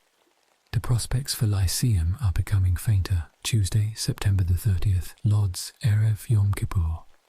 A transport of deportees from Lubraniec near Włocławek and from Brześć-Kujawski arrived at our former school building. They look great, have luggage, and say that they used to live well. What's interesting is that they know practically nothing about the conditions in this place and show a considerable degree of optimism. They are in good humour and even make jokes. They are mostly women of various ages. All their men in their prime or boys are in work camps. Lubraniec residents wear a triangle patch on their backs, while others big Magen Davids on their left breasts. You can see that we have been marked in various ways. They say they brought a lot of food with them, but the Jewish police stole it from them. Several policemen are said to have already been locked up. In any case, they're treated like cattle. Of course, the sick, children and old people have been driven to hospitals, orphanages and homes for the aged, but the rest are lying in empty houses on straw mats provided by the administration or on their own bedding. They complain about food and drink, yet if everybody in the ghetto had meals like the ones they've been given to eat, there wouldn't be so many fresh graves in the cemetery and such horrible-looking people. I talked to them for over an hour and came to the conclusion that these people have won 2 years of the war and haven't experienced the worst yet. Wednesday, October the 1st. Lodz, Yom Kippur. Answering a fervent though silent wish of my mother, I fasted today. I stayed at home all day long and read the Jewish literature. The fast didn't affect me in any particular way, but in the evening after supper I felt badly and had to go to bed immediately. Thursday, October the 2nd, Lodz. People are saying that the Germans are attacking Turkey. The news seems to be only a rumour though. In fact, the ghetto has become almost completely silent. The only subjects now are food, work, workshops, rations and potatoes. There are already several cargo streetcars in service in the ghetto. A great number of peasant carts have also arrived. Men and the oxen are harnessed to them. The ghetto is progressing. Friday, October the 3rd, Lodz. I got the picture that we took of ourselves on the last day of school. It's very pretty. I came out excellently in it. A dark rumour has started circulating in the ghetto. They say that all schools and libraries will be closed. I don't know where the rumour comes from, but it seems to be true. Hitler is reported to have given a speech in which he said that he has begun a gigantic offensive in the east. I wonder how it will develop. It looks like this one will be as victorious as all the previous ones. Saturday, October the 4th, Lodz. Romkowski's conference with all the ghetto teachers took place. He announced that because of the expected arrival in the ghetto of 20,000 Jews from all over the Reich, he is moving the school break that was scheduled for the winter to now, and in the winter we'll see what happens. Furthermore, he warned against teaching the Talmud under threat of the worst kind of punishment. Additional nutrition for children will be continued, and some of the teachers will be employed to assist the deportees. It seems to be the end of education in the ghetto. I will not be a lyceum student, at least not in the ghetto, if I'm a student ever again. I've been lucky enough to snatch the gymnasium graduation. We are supposed to get real printed certificates. Again, a run on work begins. A large number of youths will be employed by the workshops, and several friends of mine will start working as apprentices in Podlaski's saddlery shop. I will talk to his son, Rysiek, about the same thing tomorrow. After only a few days of practice, I could start making an income. This seems to be a better option than taking some stupid messenger's job because I'd have a secure trade should something happen. The main things are not to be idle, not to grow sluggish, not to go crazy, and not to fall into depression. Action, work, change. These are the goals and a route to productivity. Sunday, October S. Lodz. I talked to Rysiek about the workshop. He told me that the list of apprentices already has been submitted to the school department, but he will ask his father what else could be done. The tutoring has been giving me very little income lately, and I'm becoming worried and anxious again, just to get a job. Only the devil knows. The situation looks pretty bad in the ghetto, oi, pretty bad. Monday, October the 6th, Lodz. Despite the Sukkoth holiday, all workshops and stores are open. The Germans have apparently taken tough action against the Jews, whom they want to reduce to mere work robots without any other needs or rights. Meanwhile, only vegetables arrive. The golden potato period seems to be over already. Vegetable rutabaga carrot soup begins to dominate our nutrition again. I have a new student as of today, my classmate Brit, whom I will teach Hebrew. I will have 3 lessons a week, 40 PF each, just not to be idle. Tuesday, October the 7th, Lodz. Romkowski gave a speech in the afternoon. He said that he will have enough food and that it's only temporary that they are not sending in potatoes. He complained about the profiteers who now want a mark or more for a kilo of potatoes and said that 21,000 more people are being sent in, including 20,000 from the Altreich, old German Reich within the 1938 borders. Relocation and rehousing have already started. Several families in one room, 3.5 square meters a person. He also said that he is negotiating to relieve the fuel shortage problem. A change for the worse has occurred in the ghetto. What will come next? Wednesday, October the 8th, Lodz. I've received a letter from Lolek Lugziki in Warsaw. He's recovering from a typhus epidemic that is raging there. Despite the disease, they had a painting exhibition. He writes that he will have an opportunity to send me something again. I've started a campaign to pursue work and have mobilized a whole army of friends who are influential in various workshops and departments. Perhaps something will happen. Thursday, October the 9th, Lodz. Autumn has already begun, and it's cold as hell in the morning.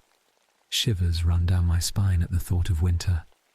More and more I want to get a job, not to have to run around and not to freeze soon either. Our final grades were read to us in school in the afternoon. I have all very goods except a B in gym. I've achieved the best results in my life and probably the best results in the school. As we've been told, in a few days we'll receive the graduation certificates with our grades in print. Then perhaps it'll be easier for me to get a job, but only the devil can tell for sure. Friday, October the 10th, Lodz. In politics, things are said to be very bad. The Germans have supposedly broken the Russian front with their 3 million-man army and are marching on Moscow. Hitler has personally taken command on the front, so it's to be another successful offensive. The Germans are really invincible. We'll rot in this ghetto for sure. 900 and some Lodz number of people arrived in the ghetto from Kowal-Kujawski yesterday. It was the final transport from the WWII. Now transports from inside Germany are supposed to arrive. The housing department is working day and night. Saturday, October the 11th, Lodz. Rainy autumn weather is already beginning. Even though there is a highway, the road to Marisin is terrible. What will come next? No one really knows. Either I will get a job or I will get stuck in those muddy holes in Marisin, the cemetery. Although there is enough soup because a lot of boys don't come to school and we can buy Lear portions, the basic situation is hopeless. The main thing is to make Zoni to buy food and to have a warm corner. Oh, just to get a job. Sunday, October the 12th, Lodz. The first snow has fallen, an incredible sensation. Wet snow has covered everything in white, and people have pulled out all their winter rags. But I am not very warm in them at all. My shoes are so terribly soaked that I feel truly despondent. I have submitted an appeal to Rumkowski again, this time in Yiddish. I ask in an elegant manner for a job and shoes. Perhaps this year something will come of it. I'm also working on all other fronts to get work. A register of men for deportation to work in Germany has supposedly been compiled secretly on the basis of data from the registration department. Those to be deported are men 15 to 60 years old who aren't employed in the ghetto. Being deported is not too nice a prospect. I'd like to settle myself in some workshop or in an office position as soon as possible. Monday, October the 13th, Lodz. We won't get our soup in Marisin anymore, but somewhere else in the ghetto instead. Marisin has been entirely reserved for the deportees coming in from Germany. They are supposed to arrive any day now. The main ghetto area is also being reduced, so we will be really crowded. In addition, they will cut off one more section and put the gypsies there. Only the devil can tell what else might happen here. They will probably totally destroy us. Tuesday, October the 14th, Lodz. Our last day in Marisin. As of tomorrow, we'll receive our soup at 31 Franciskanska Street in the central ghetto in the former movie theatre, Bajka, Polish, Fairy Tale, which is now a synagogue. I wonder whether it'll be better or worse for us there. Although Sunday's snow has almost disappeared, it's terribly wet, cold and nasty.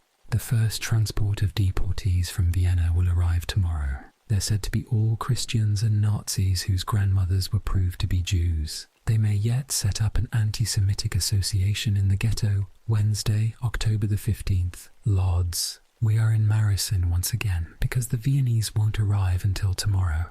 I run to various connections and protections to get a job somewhere, but so far in vain. I'm beginning to fall into last year's mood again. On the one hand, I'm beset by fear of deportation to Germany. On the other hand, I'm afraid that I won't get a job after the German Jews arrive. I could already start working in the carpentry shop, but I have problems over there because they insist on a form from the school department which cannot be obtained anymore. I can't start working in the workshop where Podlaski is either. There's been no answer to my request to Rumkowski, and there probably won't be any until the deportees are settled and the old man gets back to reviewing appeals. Will it ever happen, though? I doubt it. In any case, it won't happen soon enough. Thursday, October the 16th, Lodz. We already ate in Baika. Food there is no better or worse, but the portion is more honest. 0.5 litre. The first transport of deportees from Vienna arrived in Maricin in the afternoon. There are thousands of them, pastors and doctors among them, and some have sons on the front. They've brought a carload of bread with them and excellent luggage, and are dressed splendidly. Every day, the same number is supposed to arrive, up to 20,000. They will probably overwhelm us completely. They too had wonderful luggage and cartloads of bread. I've heard that they have been inquiring whether it's possible to get a 2-room apartment with running water. Interesting types. These Western Europeans will soon learn the way some people live in the German Reich, but the fact that they're finding themselves in the same condition we are in won't help us a bit. I still can't get a job. Saturday, October the 18th, Lodz. I've been to my protector in the carpentry workshop, but I got nothing. The workshop commissioner insists that he won't hire me without the form from the school department. I haven't succeeded at the saddlery workshop either. Of course, there's been no answer to my application to Rumkowski. Only the devil knows how much longer I'll go on like this. It'll probably be harder to get a job now because transports from Berlin, Vienna, Prague and Luxembourg arrive daily.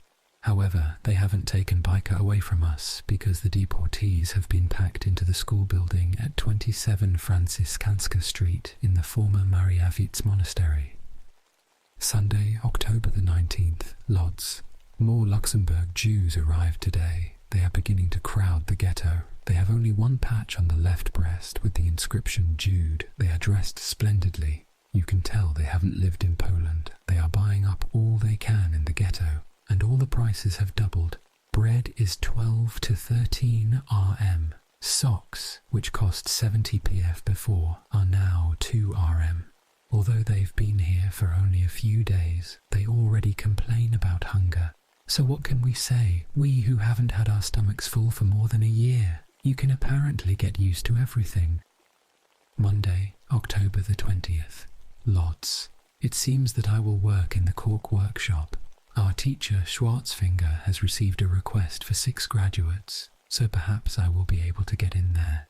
However, it takes more than a month to learn this cork work. Well, if there is nothing else for me, even this will do.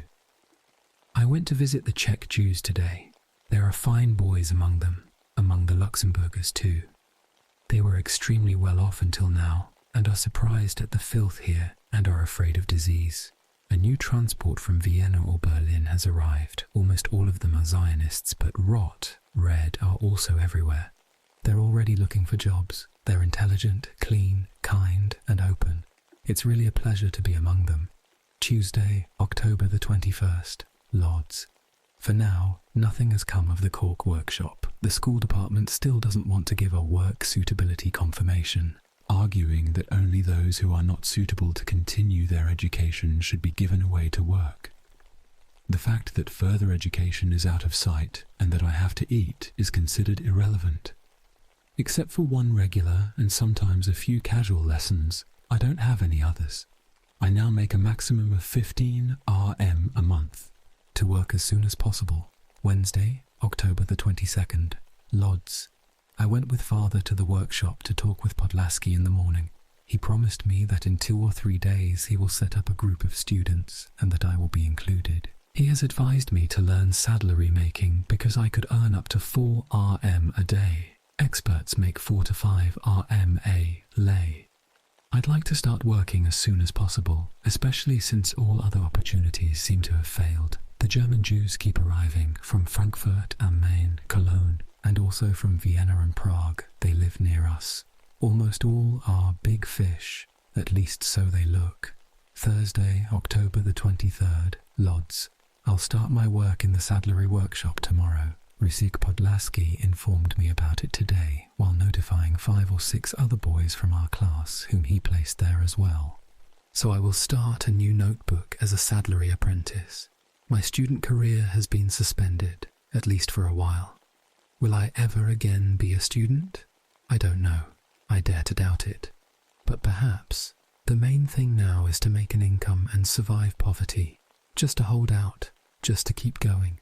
The war will take a long time, and our task now is to fight with all our strength to stay alive. The immediate goal, overcome the winter. I'm certain that a wonderful, shining life is still waiting for us. Notebook 3, March 18th to May 31st, 1942. We live in constant fear. Wednesday, March the 18th, Lodz. Our bread ration has been reduced and vegetables don't arrive anymore. Hunger is ever more terrifying.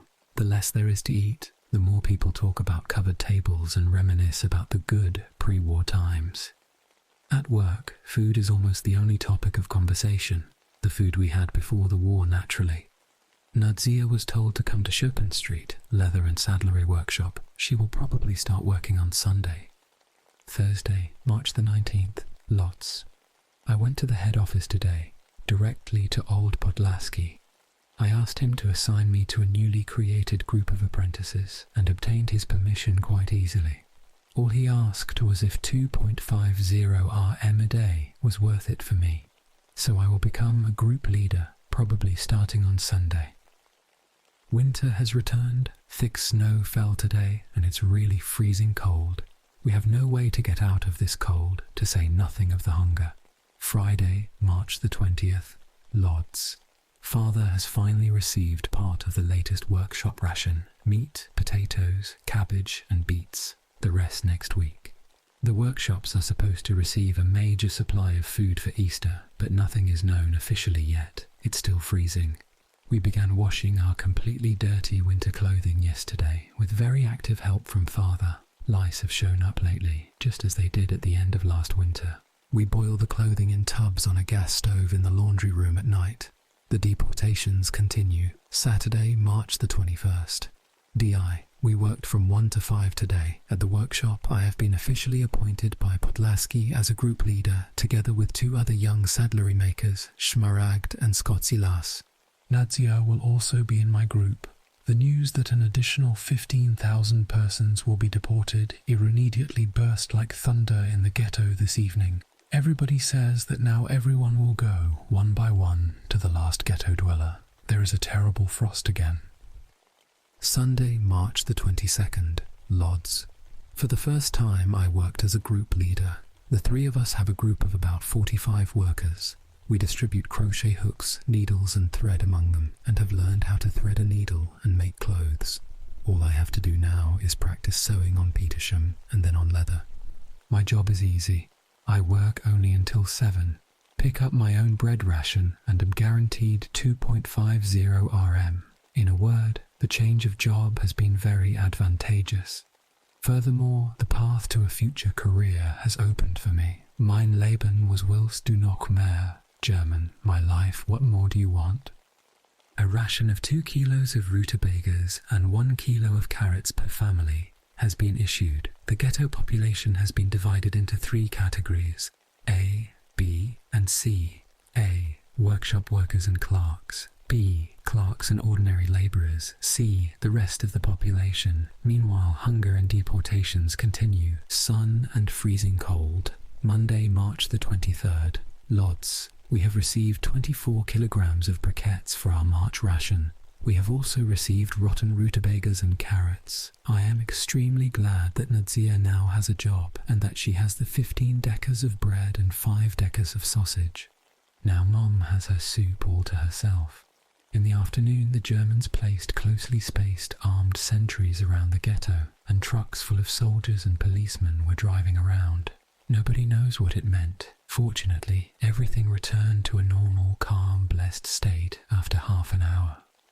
of Jews before May the 1st, so the deportations have been intensified. 1,100 persons are sent out each day. Even clerks are said to have been taken. In the evening, people were saying that only 5 workshops will be left. Saddlery makers, tailors, metal workers, dry cleaning workers and shoemakers. And their workers will be left without their families. Meanwhile, there are still no food rations at all. A loaf of bread already officially costs 100 RM, but you can't get one for even that much. The work with my group is very pleasant. A day or two more and the group will be able to start paid work. In spite of the light work, I am beginning to lose the rest of my strength at a terrifying rate. I almost fainted when I was going down a stairway with dishwater in the morning, and there is still a long way to go until the end. Wednesday, March the 25th. Lodz, before noon certainty of deportation. In the afternoon, encouraging news, namely the announcement by a German from the Baluti market made to Podlaski during an inspection that the deportations will end, and substantial rations for the population and workshops will supposedly be issued very soon. I felt awful today. I read, but I can hardly learn anything, only a few English words. Among other things, I'm now reading excerpts from Schopenhauer's works, Philosophy and Hunger, quite a combination. Thursday, March the 26th, Lodz. Romkowski posted announcements cautioning against believing rumors that say the deportations have stopped because they are continuing. Again, total confusion. The deportations are in progress, while the workshops are receiving huge orders and there is enough work for several months. It was a lovely spring day today. How fortunate that I didn't have to fire up the stove. For now, I have an easy and rewarding job. The group is sewing very nicely and it has already received materials for piecework. Nadia also sews very well. Friday, March the 27th, Lodz. A series of rations has finally been issued. Kilos of potatoes, beets, sugar, margarine, coffee substitute, saccharin and Fruchtsuppe, German, fruit soup, and a ration of meat, 30 decagrams. Many people are being deported. Only those employed in the workshops are exempted, but their families are deported if they are large. A certain percentage of clerks is also being deported. Saturday, March the 28th, Lodz. After 2.5 years without hearing them, alarm sirens woke us several times last night. We didn't hear any planes though. The ghetto is so absorbed in its internal problems that the night alarms were barely discussed during the day. From neighbors who are being deported, we have bought an étagère, my pre-war dream. A kitchen table with storage space under it for underclothes that up to now were lying about in sacks, and a few other trifles for the house. The price, 2 packs of cigarettes. After work, I went with Dadek Hamer to see our old friend from the building, Josik Wollman. We played cards for a while. I hadn't played for 2 years. What a nonsensical way of spending time.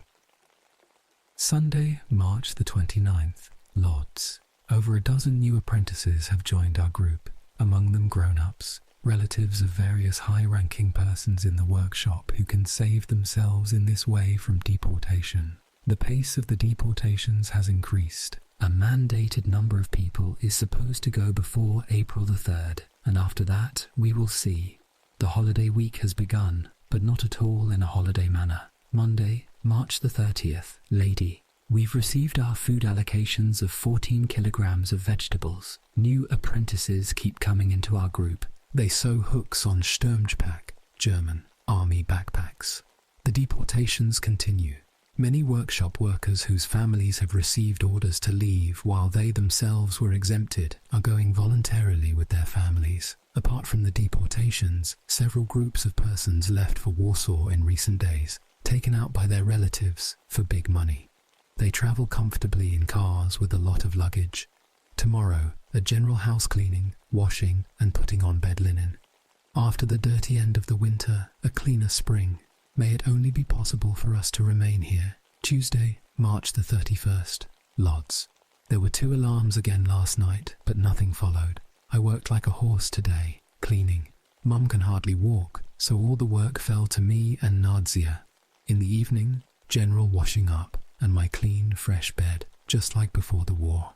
I miss only a glass of hot milk and noodles. The deportations continue. Thursday, April the 2nd, Lodz, the first day of Passover. The police have spread the word that the deportations have stopped. The group that was supposed to go today has come back to Maricin. May there be no more deportations, and may something substantial arrive to eat. Potatoes are the main thing. To eat, think, study, write, and work, just to get to the end. Friday, April the 3rd, Lodz. The deportations have been halted again, but nobody knows for how long. Meanwhile, winter has returned with thick snow. Rumkowski has posted an announcement that there will be a cleaning of the ghetto on Monday. From 8 in the morning to 3 in the afternoon, all dwellers from the ages of 15 to 50 will have to clean apartments and courtyards. There won't be any other work anywhere. All I care about, however, is that there is soup in my workshop. Saturday, April the 4th, Lodz. Snow and cold again. One more allocation of vegetables, 10 decagrams of margarine, and 10 decagrams of meat has been issued. Meanwhile, the heads of the workshops and other big shots have received splendid holiday gifts: sardines, white matzoth, sugar, margarine, wine, matzoth flour, briquette fuel, meat, and so on and on. So lives this petty bourgeois world. Sunday, April the 5th, Lodz. Tremendous anxiety pervaded our household, because before the holidays father took a bit of bread away from me. I had not spoken to him until today. He has quite a nature. I felt ashamed before Schopenhauer's spirit. But at Mum's request, and with my own conscience begging, I finally decided to forget the whole thing. Maybe now, in spite of the war and hunger, everybody at home will live fairly. Rumkowski has made another announcement about tomorrow's cleaning. The matter must be quite serious. Meanwhile, spring is not coming. Clouds, frost, snow, rain, together or separately, and in politics, all silent, silent. Monday, April the 6th, Lodz. I worked in the courtyard from 8 until about 12. I have never messed myself up in shit so much before. We gathered into one pile all the waste that had been thrown out into the courtyard during the entire winter.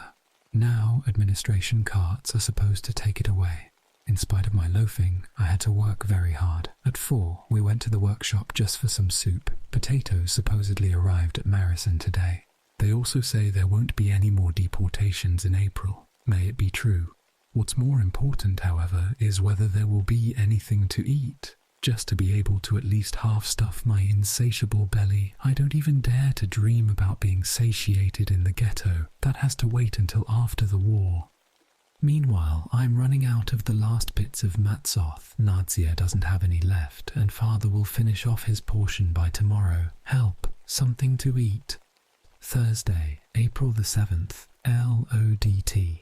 No rations or hope for anything to eat. Rumkowski is said to have visited the kitchens and cooperatives yesterday. He laid into everyone, left at night, and came to the conclusion that much too much is being stolen and some remedy has to be found for it. I suspect, however, that the populace will in fact be the ones who suffer from the effects of this remedying. Today was the most lovely spring day. On such a day, the poverty and hopelessness of the ghetto situation can be seen in all its splendor. As though out of spite, there is no encouraging news from the outside. No action in the world. It looks like everything has become bogged down for ages to come, for us at least.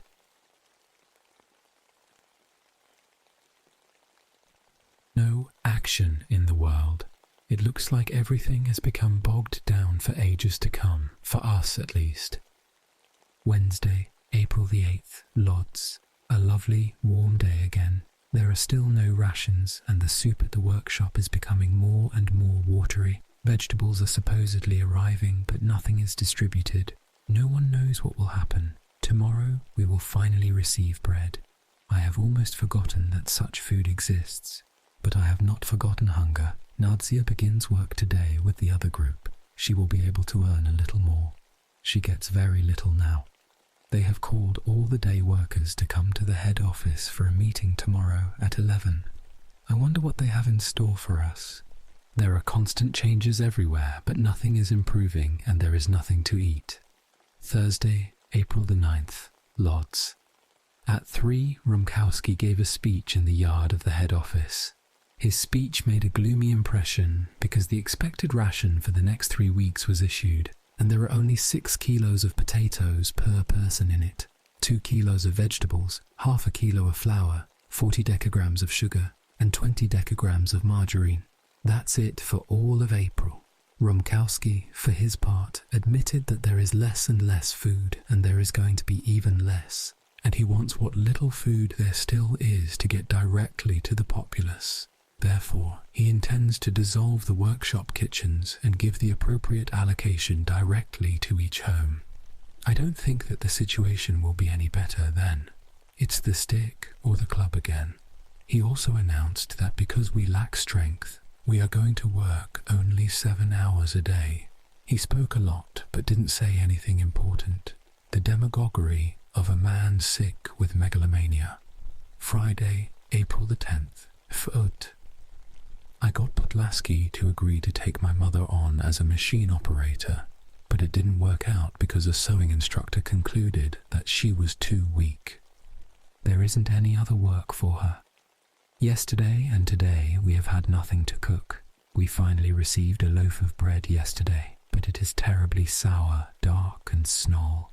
The truth is that if only we had enough of that bread, at least we could eat our fill. There is a new position now at the workshop, curator of working youth, appointed by the school department. We have Wollman, the Yiddish teacher in Merisin. He called a conference with the group leaders and management for tomorrow. Nadzia will be in my group. I was at the workshop today at 9 a.m. to prepare everything. Saturday, April the 11th. DI. After 3 o'clock, we had the conference with Wollman. He offered me a job as his secretary and talked about the relations between the foreman and the apprentices in the ghetto workshops. He made a series of proposals that were actively discussed. It was decided that in order to bring the youths a moment of escape from meditations over food, lectures will be arranged. Sunday, April the 12th, Lodz. Work was great today. A small group, 23 people for the time being. Calm, silence. Podlaski, who supervised us in the evening, was very appreciative of our work. We will receive a new assignment tomorrow. Maybe this week I will receive my daily wages because we would not be well off if we are paid a commission based on our group's productivity. Monday, April the 13th, Lodz. Hunger becomes more and more routine. There is no other news. Tuesday, April the 14th, Lodz. A new fashion has developed in the ghetto. Potatoes are boiled and eaten in their skins. They say we're profiting both in quantity and in calories. The taste is a bit strange, but we've quickly become used to it. In the workshops, the soup is worse and worse, and the cutlets are smaller and smaller. There are no rations and no hope for any either. The hunger is intensifying. The weather is rainy again. It keeps pouring, and it's cold. Wednesday, April the 15th, Lodz. Mother went to the workshop yesterday and today, but they didn't let her work because she is too weak. Podlaski promised some lighter work for her, but for now there isn't any. Today they were seizing unemployed men and women able to work on various public projects. They say that the Gerntans will tour the ghetto to make certain that everything is really working well, as Rumkowski has assured them. They still have the time and the men to do all these things. However, nobody knows anything certain. Darn it, there is no political news, which usually proliferates in the spring. The work at the workshop makes me more and more exhausted. In my group, I've discovered a guy whose parents run a small shop with leather goods and stationery articles, and at the price of waste paper, I will be able to exchange my useless old books there for good ones. Friday, April the 17th, Lodz. In exchange for my old books, I bought a history of Hebrew literature, 2 Hebrew short stories by Brewer, Jeremias in Hebrew by Lazarus, and an article in Yiddish by Zidlowski on I still want to read and to study. I borrow books, make plans and have projects, but there is nothing that I can turn into tangible reality.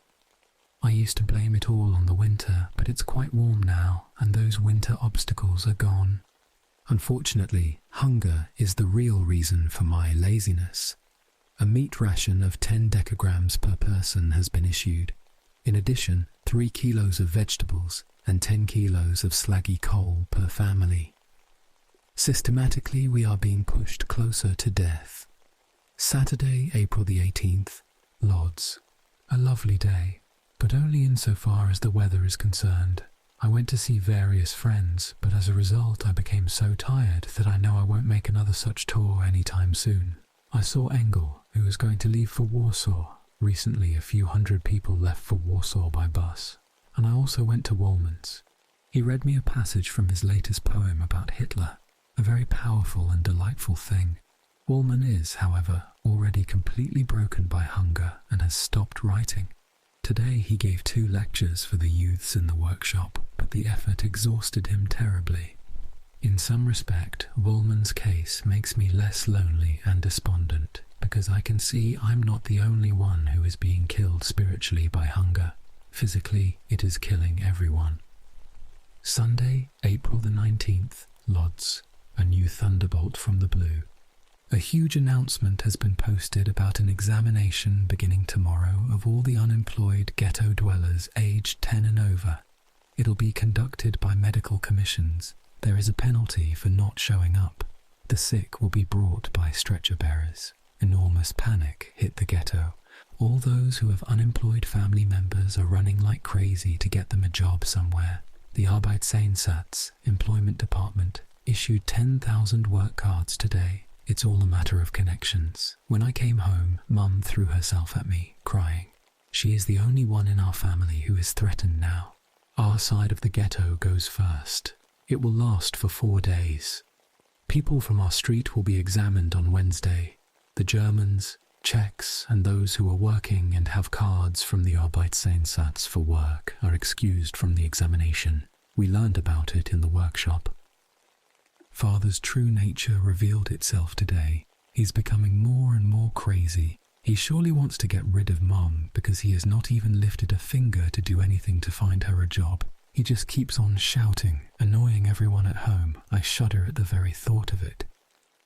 Meanwhile, the sun gives so much warmth that it's easier to work in the shop. As of today, we group leaders will probably get a commission from the productivity. Oh, if only there weren't this situation with Mum. Poor, broken, weak, dear, unhappy creature. She has had enough trouble in the ghetto already, and quarrels and conflicts at home. There are many of them. According to Father, they're caused by my indifference to the family, or, more precisely, to him. May we be able to save her. We will settle accounts with Father after the war. Feeling worse, Mum decided this week to give him only 25 decagrams out of each loaf of her bread, instead of the former 50 decagrams. He doesn't like this idea, but he calculated that if there is no Mum, he will get even less.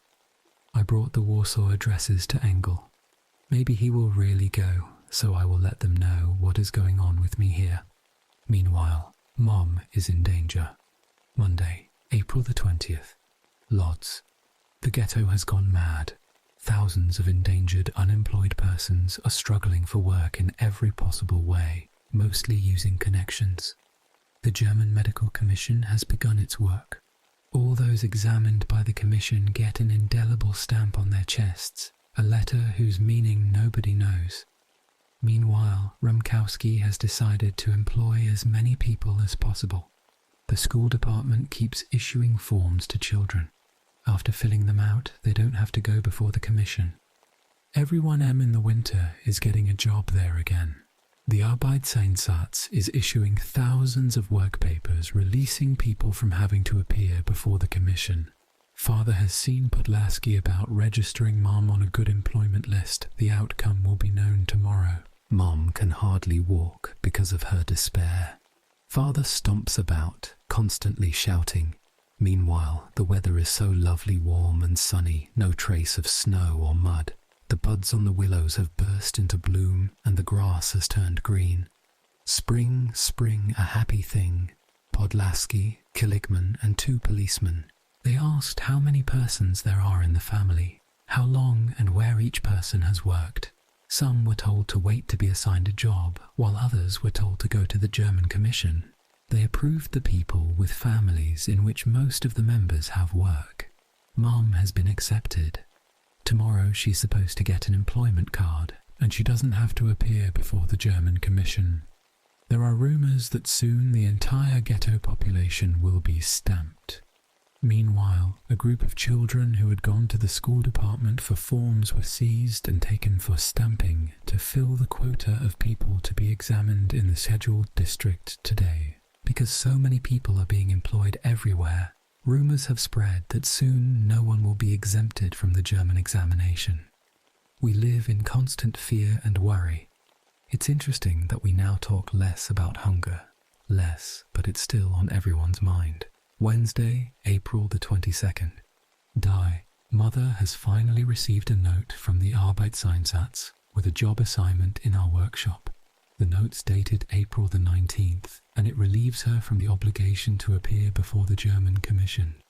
In the workshop, they said that she will start work soon. Meanwhile, thousands of people are getting job assignments in all sorts of ways, and Rumkowski has to seize children for the examination, sending them in from a camp in Marisin. He also seizes people from the old age homes.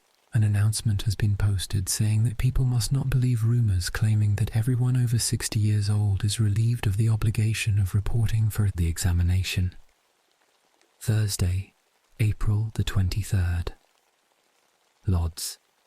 Last night the police visited apartments looking for anyone who had shirked the obligation to appear before the commission. Those who had not reported and had nothing to justify their absence were deprived of food coupons. Yet there are fewer and fewer candidates for the examination, so roundups are even being carried out in the streets. Roundups of those who tried to hide from the examination are going on night and day. Another group left for Warsaw by bus. I wonder if Engel was among them. The conditions in Warsaw are supposedly excellent. The ghetto is open. Everything can be bought for money. Work is easy to find and pays well. Meanwhile, we are dying here. Friday, April the 24th, Lodz. Mum hasn't started her job yet. The situation is becoming dangerous again because the police demand an employment card when they check papers, and a card from the Arbeitseinsatz is not enough anymore. There are arguments at home again. Father takes kilograms of potatoes to the workshop where he cooks them just for himself. Then there is nothing to eat at home. Mom is silent, as always. She just grumbles. I pretend that I don't want to interfere, but everything is electric with tension. We don't have any more fuel, so we had to chop up one of the chairs for firewood. Last evening I felt a terrible dizziness that continued all night and did not stop all day. I could hardly stay on my feet in the workshop, nor did I read or write anything. It must be from exhaustion and general weakness. Today the German Medical Commission visited our workshop. They are people from another world, our rulers, masters of life and death. In no way does their appearance suggest that their end is near. The hopes of the Jews for an end of the war this year are being dashed again. A new winter will be coming in the ghetto. Saturday, April the 25th. Lidi. I went over to Milgram, whose father is the head of the Arbeitseinsatz office, to ask him to assign my mother to our workshop. He is a very nasty man. He said that he cannot do anything. Also, Rysiek Podlaski claims that no more people can be employed in the workshop. There will be one more examination tomorrow, this time for the people who began employment in the workshop only last week. Some of them will be dismissed, of course, not the ones with strong connections. All my friends are surprised that my mother doesn't work in our workshop, considering the custom of hiring relatives. But I'm having such a tough time here with Podlaski, and father's ill will also plays a role perhaps. My bread has begun to disappear again. I blame it as always on father, who has taken to stealing from us again at every turn. The arguments become more vehement and bitter each time. My dizziness is almost gone, but I can't read too much, or it returns immediately. Today was a nice cold day, and in politics, nothing is new. Sunday, April the 26th, Lodz. Commission members visited all the workshops today. They reviewed the newly employed workers. An unexpected ration of 15 decagrams of tiny fish per person has been issued. The fish already stink a little, but are still causing a sensation. I have never seen such tiny fish, even in an aquarium. They were a bit bland, but good. I wish there were more. Monday, April the 27th. Lodz. A ration for the first 10 days of May was issued in the afternoon. 15 decagrams of sugar, 25 decagrams of wheat flour, 10 decagrams of honey, 20 decagrams of salt, 10 decagrams of margarine, 20 decagrams of sauerkraut, soda, baking soda, matches, and citric acid. A ration of fuel has also been issued for all of May, 8 kilos of briquettes per person and 2 kilos of wood per family. It's cold again. Constant clouds, wind, but no rain. In politics, there is nothing new. Tuesday, April the 28th. Lodz, Rumkowsk. I has posted announcements that people who have failed to appear for stamping are supposed to register today at Milinarska Street to complete the stamping program. We know now that the devil is not as black as they paint him. The stamp, in fact, comes off the body, and after all, we now live day by day. We have received our rations, but after giving me a few kicks, there is almost nothing left. What the hell? There will be a new ration in 10 days. It's getting much colder. Hitler reportedly gave a speech ordering the Germans to get ready for winter. He announced that he is personally taking over military affairs. However, there is no new information from the front. No news about an offensive or any movement. Nothing. Even if there is something happening out there, we know absolutely nothing here. Complete silence. Wednesday, April the 29th. Lodz. It's really bad at home. There is no fuel, and we're eating our May ration of potatoes in April. No one knows what will happen in May. Nothing good, that's for sure. Again, I don't have any will, or rather any strength, for studying. I want to do something, but everything is exceptionally difficult for me, so I just stick to reading most of the time. Time is passing, my youth is passing, my school years, my power and enthusiasm are all passing. Only the devil knows what I will manage to save from this pogrom. I'm slowly beginning to lose my hope of coming back to life, or even of holding on to the one I'm living now. In the afternoon, an announcement was posted that as of Monday, regular deportations of the unemployed German and Czech Jews will begin, 1,000 people a day. They can appeal, however. New struggles for work will begin. Only those who earned a cross of merit can remain in our paradise here. One thing's for sure, it's not boring. Thursday, April the 30th. Lodz. The weather is still very cold, and it's getting even colder. Is next winter coming already? Nutek Radzina came to the workshop and conferred with his boys, my former school friends and others, in a stairwell. They are apparently up to something. Perhaps finally something serious? I hope so. I've been excluded from everything, secrets and non-secrets, as a traitor and a heretic, egotist, coward and weakling. I don't care. May the war just end. The unemployed were taken straight from their beds to the camp at Czarnikiego Street. We received our pay for last week, no commission yet, but it was based on a higher daily rate of 3 RM. I got 20 RM and 16 PF. They deducted 4% for taxes. Nadia earned 7 RM last week. Meanwhile, there's nothing new in politics except for the bombing of Germany. Tonight they will be seizing people from their beds again.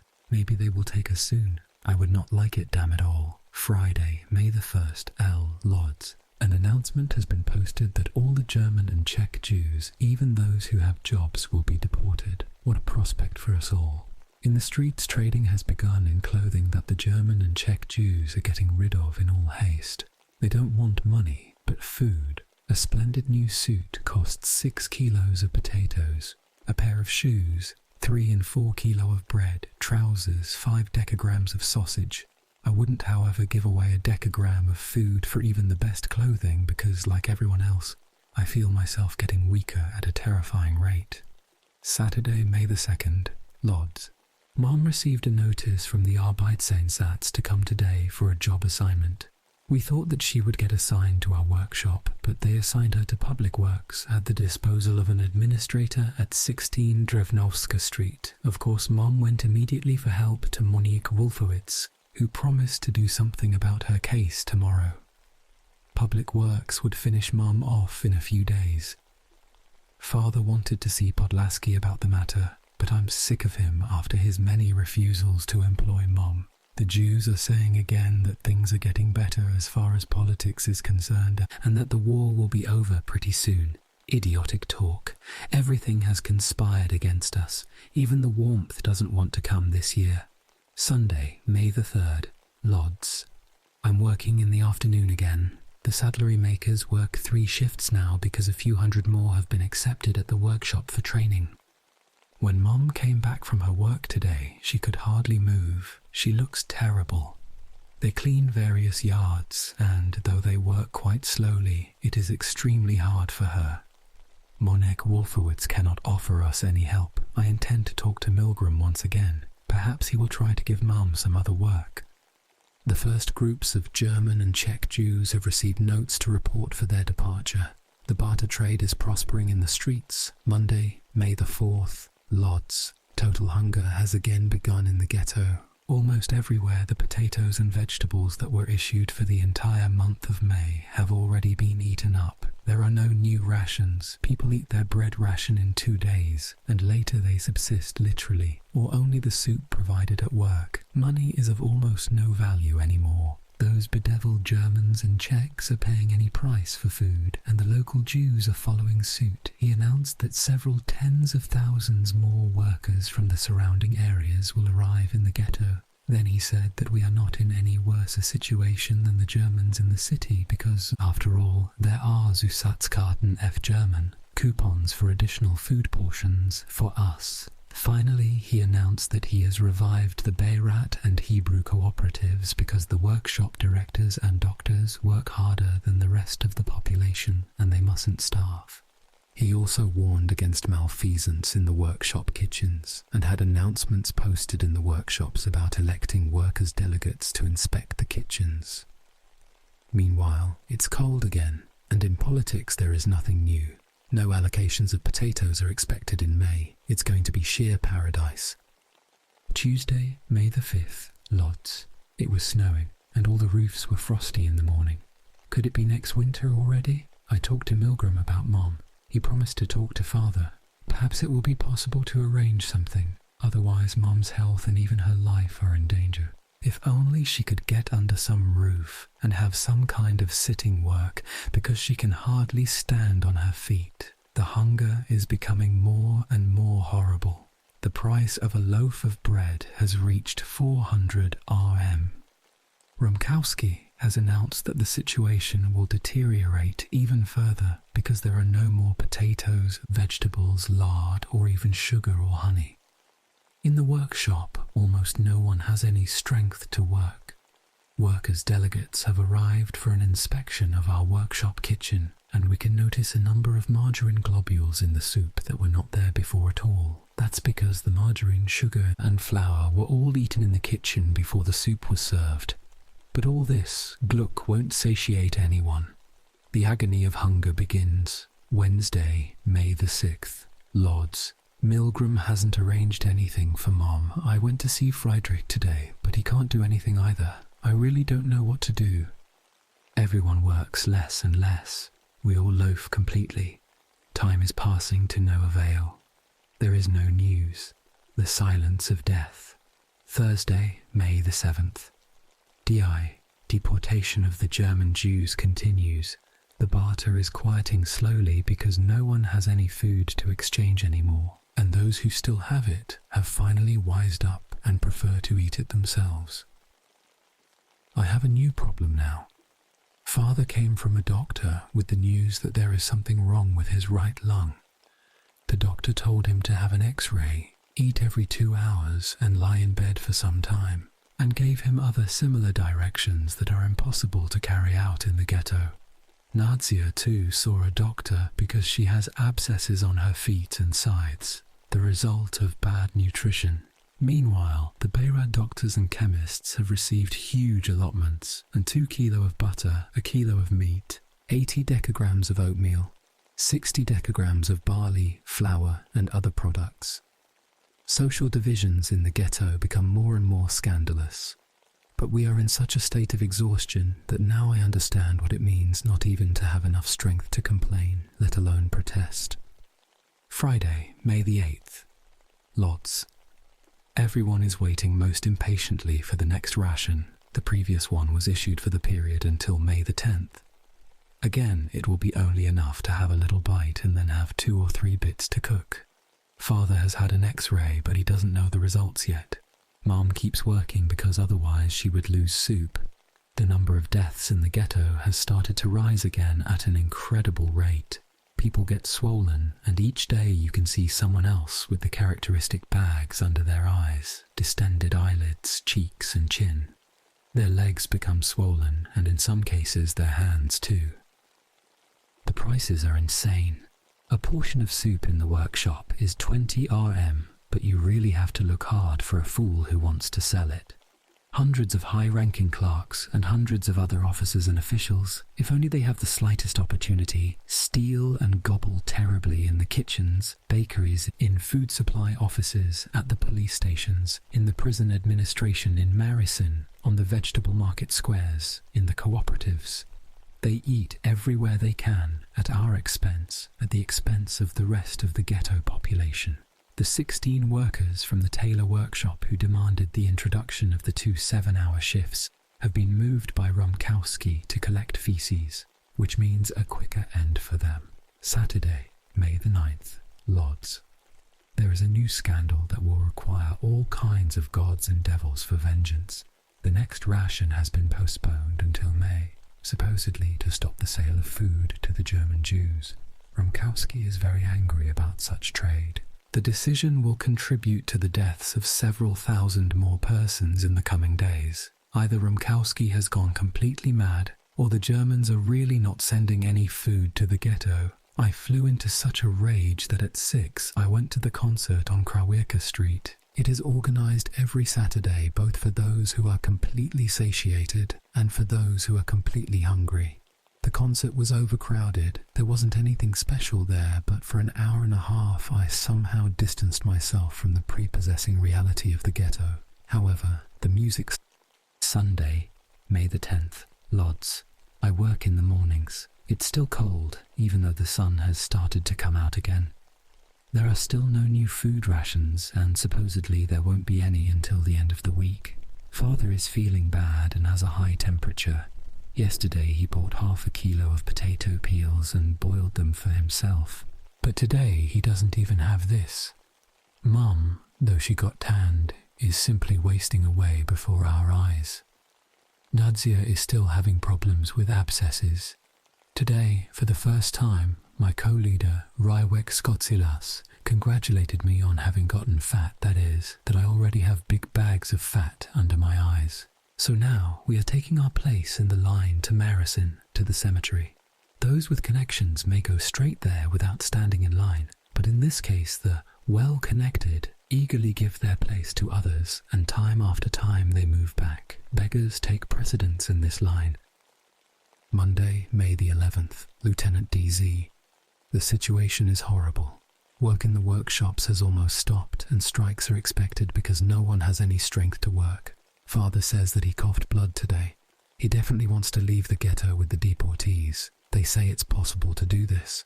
Almost no one, except for the circles made up of the haves, has anything to eat. For a great number of people, the workshop soup is their only meal now. Romkowski has decided to issue new rations before May, after all. He did that in a very demagogic way. Tonight he posted announcements about a new ration for the following 10 days, up to May the 20th. But it won't be issued until Wednesday at 2 in the afternoon.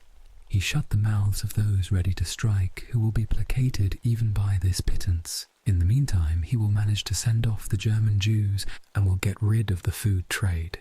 Finally, he will fill the ghetto treasury with money, which is being accumulated by the people who have nothing to spend it on, while the administration has none to pay the wages. The ration will include 10 decagrams of sausage, a kilo of potatoes, a kilo of beets, 30 decagrams of wheat flour, 10 decagrams of margarine, 15 decagrams of sugar, 20 decagrams of salt, 10 decagrams of imitation honey, Fruchtsuppe, 13 decagrams of imitation coffee, 10 decagrams of rye flakes, 7 decagrams of potato flakes, vinegar and baking soda. It's just wonderful, except that many people will kick the bucket before Wednesday. Tuesday, May the 12th. Die. Today we managed to create some confusion when we were getting our dinner in the kitchen. As a result, Risek Skotsilas, who was arranging the scheme, had 6 soups. I, as a guest, had 2 extra soups, and several dozen more workers had 1, 2, or 3 extra soups each. We were a little afraid that we might be assigned to collect feces for this action, but we made it work somehow. I don't think we will be able to get away with it next time because too many people know about it now. Here's how the trick worked. The kitchen workers agreed that a group leader should come inside and receive a calculated amount of sausage on his group's card. Then the group leader put the sausage portions into the bowls into which the soup was poured. The soup was poured as long as there was sausage, so a person could make several rounds with the same portion of sausage. Wednesday, May 13, Lodz. We couldn't arrange anything in the workshop kitchen today. As I had expected, Father got hold of my bread again. I will have to wait until Thursday to get back the 12 decagrams that he borrowed. In the workshop, everything is awkward. Nobody cares about anything. Everyone just loafs, and all we do is wait for soup, and after that for quitting time. Mum cooked only fruit supper this evening. It would be all right as a compote, but it has to serve as midday meal and supper as well. I can hardly drag my legs now, and they get terribly swollen in the evening. People are saying today that the Germans are supposedly attacking or even taking over Leningrad, and that they have begun using poison gases. Thursday, May the 14th. Lodz. We've received our ration through connections and managed to restore ourselves a little again. I also had an extra soup, some of which I gave to Nadzia. The weather is already warm, but rainy. Only now are the trees beginning to bloom. The deportations of the German Jews are over. In order to fill the required quota, mostly workers have been left in the ghetto. Certain Jews from Lodz have been added. 200 men have volunteered to go to Poznan for road construction. Friday, May the 15th, Lodz. Also, today, we managed to earn extra soup in the kitchen. Nadzia had one too. But this fun will soon end, because as of Sunday, our group will be working only 2 shifts again, so we will be getting soup directly at the workshop, and our visits to the kitchen will end. But the main thing is not to worry. Maybe we will find some other way. My group is now sewing so-called Mantelreimen, German, belts for an army coat. We can make a good profit, but no one feels like sewing. Saturday, May the 16th, Lodz. The workshops did not receive sausage today. There was only soup. No one knows whether there will be sausage tomorrow. A loaf of bread cost only 200 RM today, and we could buy 4 saccharins for 1 RM. We are expecting the arrival of several tens of thousands of men from neighbouring towns. The first group is supposed to arrive today or tomorrow. I went to a concert on Krawiecka Street again. Today the concert was much better than the one last week. At home we all finally calmed down because Father learned from the doctor who had received his x-ray that there is no shadow on his lung.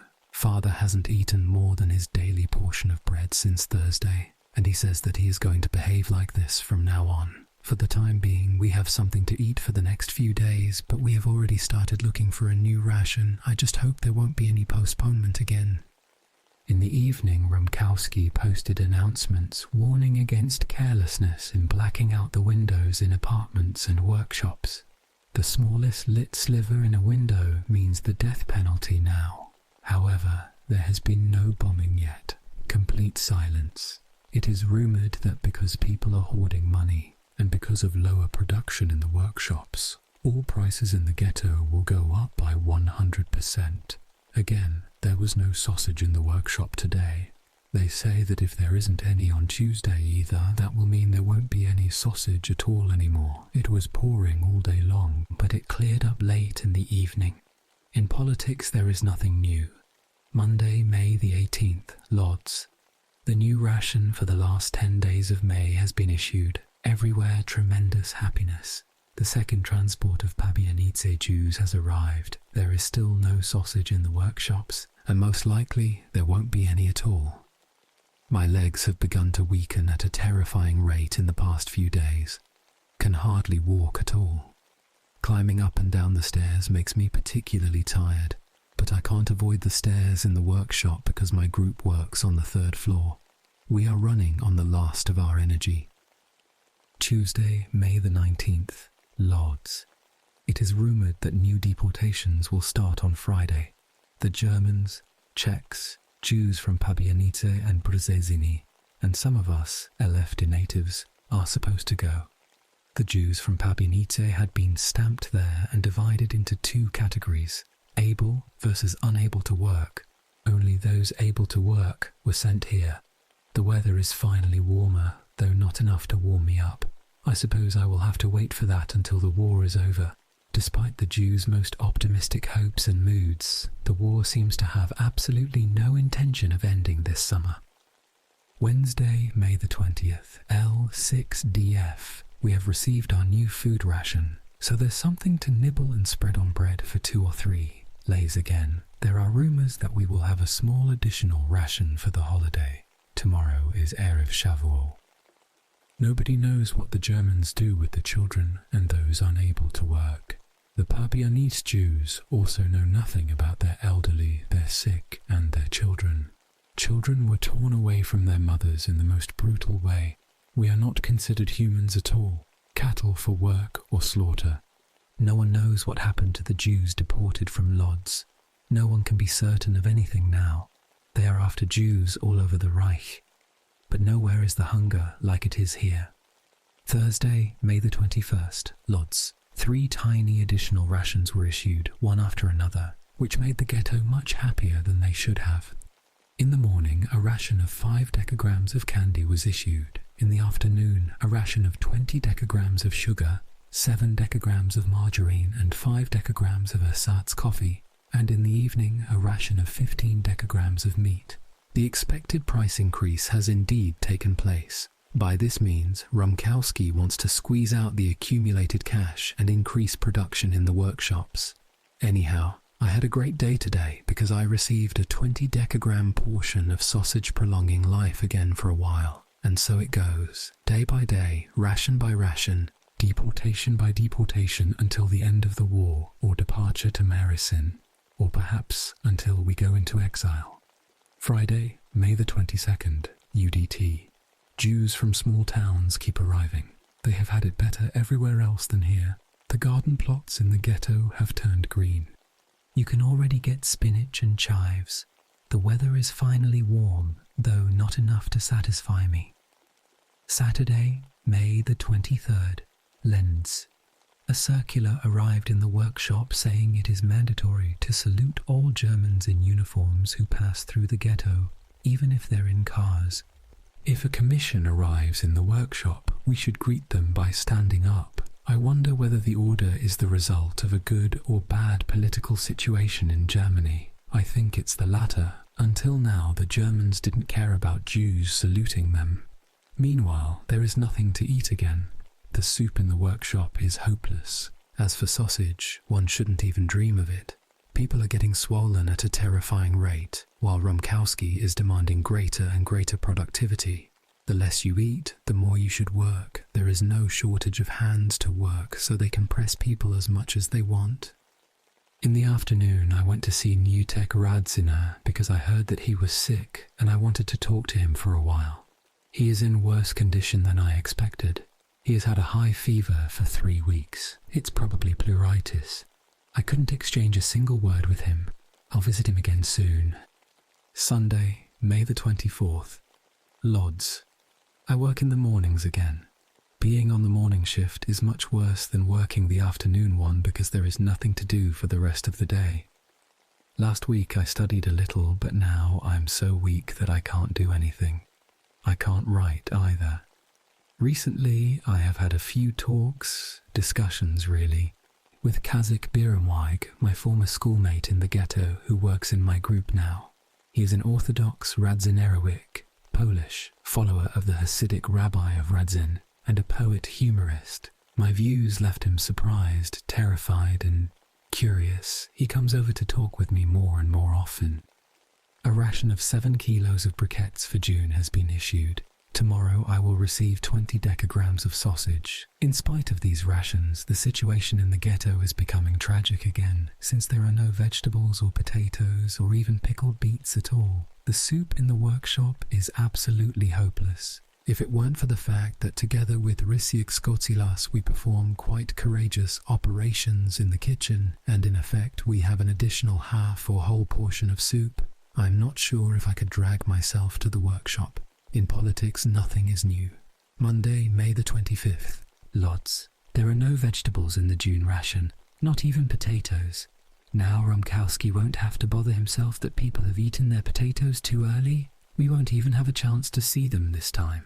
The situation is worsening and there is no hope for the end. They keep relocating the Jews from small neighbouring towns, Brzezinny, Ozorkow and others, into the ghetto, while the deportations from the ghetto have been stopped. Even that chance for getting out of the ghetto has been taken away. Death is striking left and right. A person becomes thin, an hourglass, and pale in the face. Then comes the swelling, a few days in bed or in the hospital, and that's it. The person was living, the person is dead. We live and die like cattle. Tuesday, May the 26th. Eldai. An unexpected additional ration has been issued. DKG of sugar, 7 decagrams of artificial coffee, 5 decagrams of margarine, caustic soda, soap, and matches. Again, a prolonging of life for a day and a half. I went to see Radziner in the evening. He feels much better. I revealed part of my views to him and we discussed them for quite a long time without any result. Jerzyk Rappaport was also present. I understand those people less and less if what they say is to be believed. They show a continual sober readiness to fight, die, suffer, and so on, quite in the manner of the Middle Ages. After coming back from Newtex, I quickly wrote down the most important thoughts of my theory about pure egoism and the sanctity of human life, so that I would have an outline for our next discussion. If I had something to eat, maybe something more substantial would grow out of my notes. Wednesday, May the 27th. Lodz. In the afternoon, an announcement was posted about the voluntary registration of men between the ages of 18 and 50 for work in Poznan. Father, who has been warning us for a long time that he would go, though at other times he shouted that we, and particularly I, shouldn't wish for his departure, has now registered in the Arbeitseinsatz to leave. Tomorrow, at 1 o'clock, he is supposed to appear before a medical commission. I, too, considered the possibility of leaving. But because of my weakness and lethargy caused by hunger, I don't think I have enough strength to go.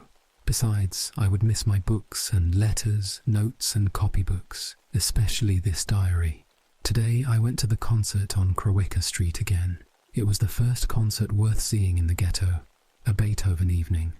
The whole of select society gathered, bloated and dressed up.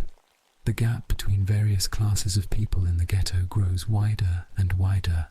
Some steal to feed themselves, others feed themselves officially while the rest are swelling up and dying of hunger. The deported Jews from Pabianice and elsewhere flee from here to work in Poznan as though they are escaping from hell, the kingdom of Chaim Romkowski. Nothing like it exists anywhere else in the Reich. Thursday, May the 28th, Lodz. Father says that he went through the medical examination today, but they did not accept him because he works in the shop. It will not be cleared up until Sunday whether they will also accept the workshop workers. We are cooking the last remains of our May ration. We have only candy that we received today, and that I am just finishing. There isn't any trace left of Tuesday's tiny ration, and so one must live and not die until the liberation. Sijo Sonneben's father and a stretcher bearer from our workshop died yesterday.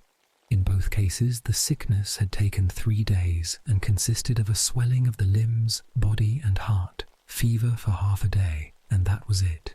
Meanwhile, in politics there is nothing new. Friday, May the 29th, Lodz. The Beira and the medical cooperative are continually receiving enormous allocations, while other people faint and collapse on the streets all day long. Eating potato peelings has become a new fashion during the past 2 months.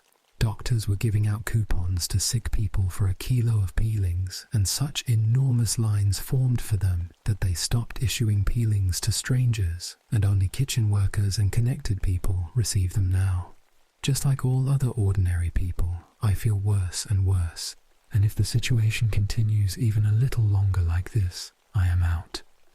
I don't feel the heat so much, but I sweat more and more. Saturday, May the 30th, Lodz. The internal situation at home is becoming extremely tense again. After 2 weeks of relative calm, during which father divided his bread into equal daily portions, he became spoiled again.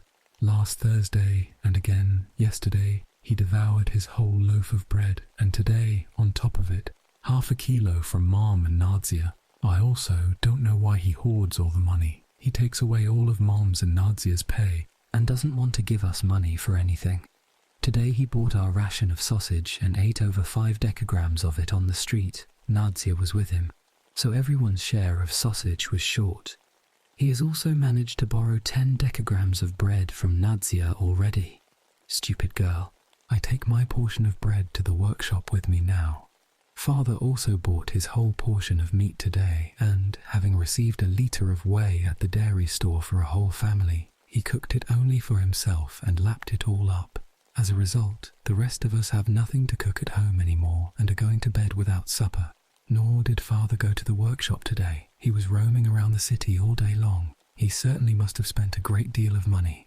Mom looks like a cadaver, and the worries at home are absolutely killing her. If only he seriously wanted to leave. No way though. Instead, he's taken to stealing from us and harassing us, as though that will help him. We didn't buy our kitchen ration today because he didn't want to give us any money, and I don't want to give away my last few marks because then we would be left without a single penny, should it come to the worst. The situation is horrible, and the person who is suffering most, physically and emotionally, is Mother. Sunday, May the 31st. Lodz. Father showed us that he has all the money with him, so I have given away my last pay to buy our ration.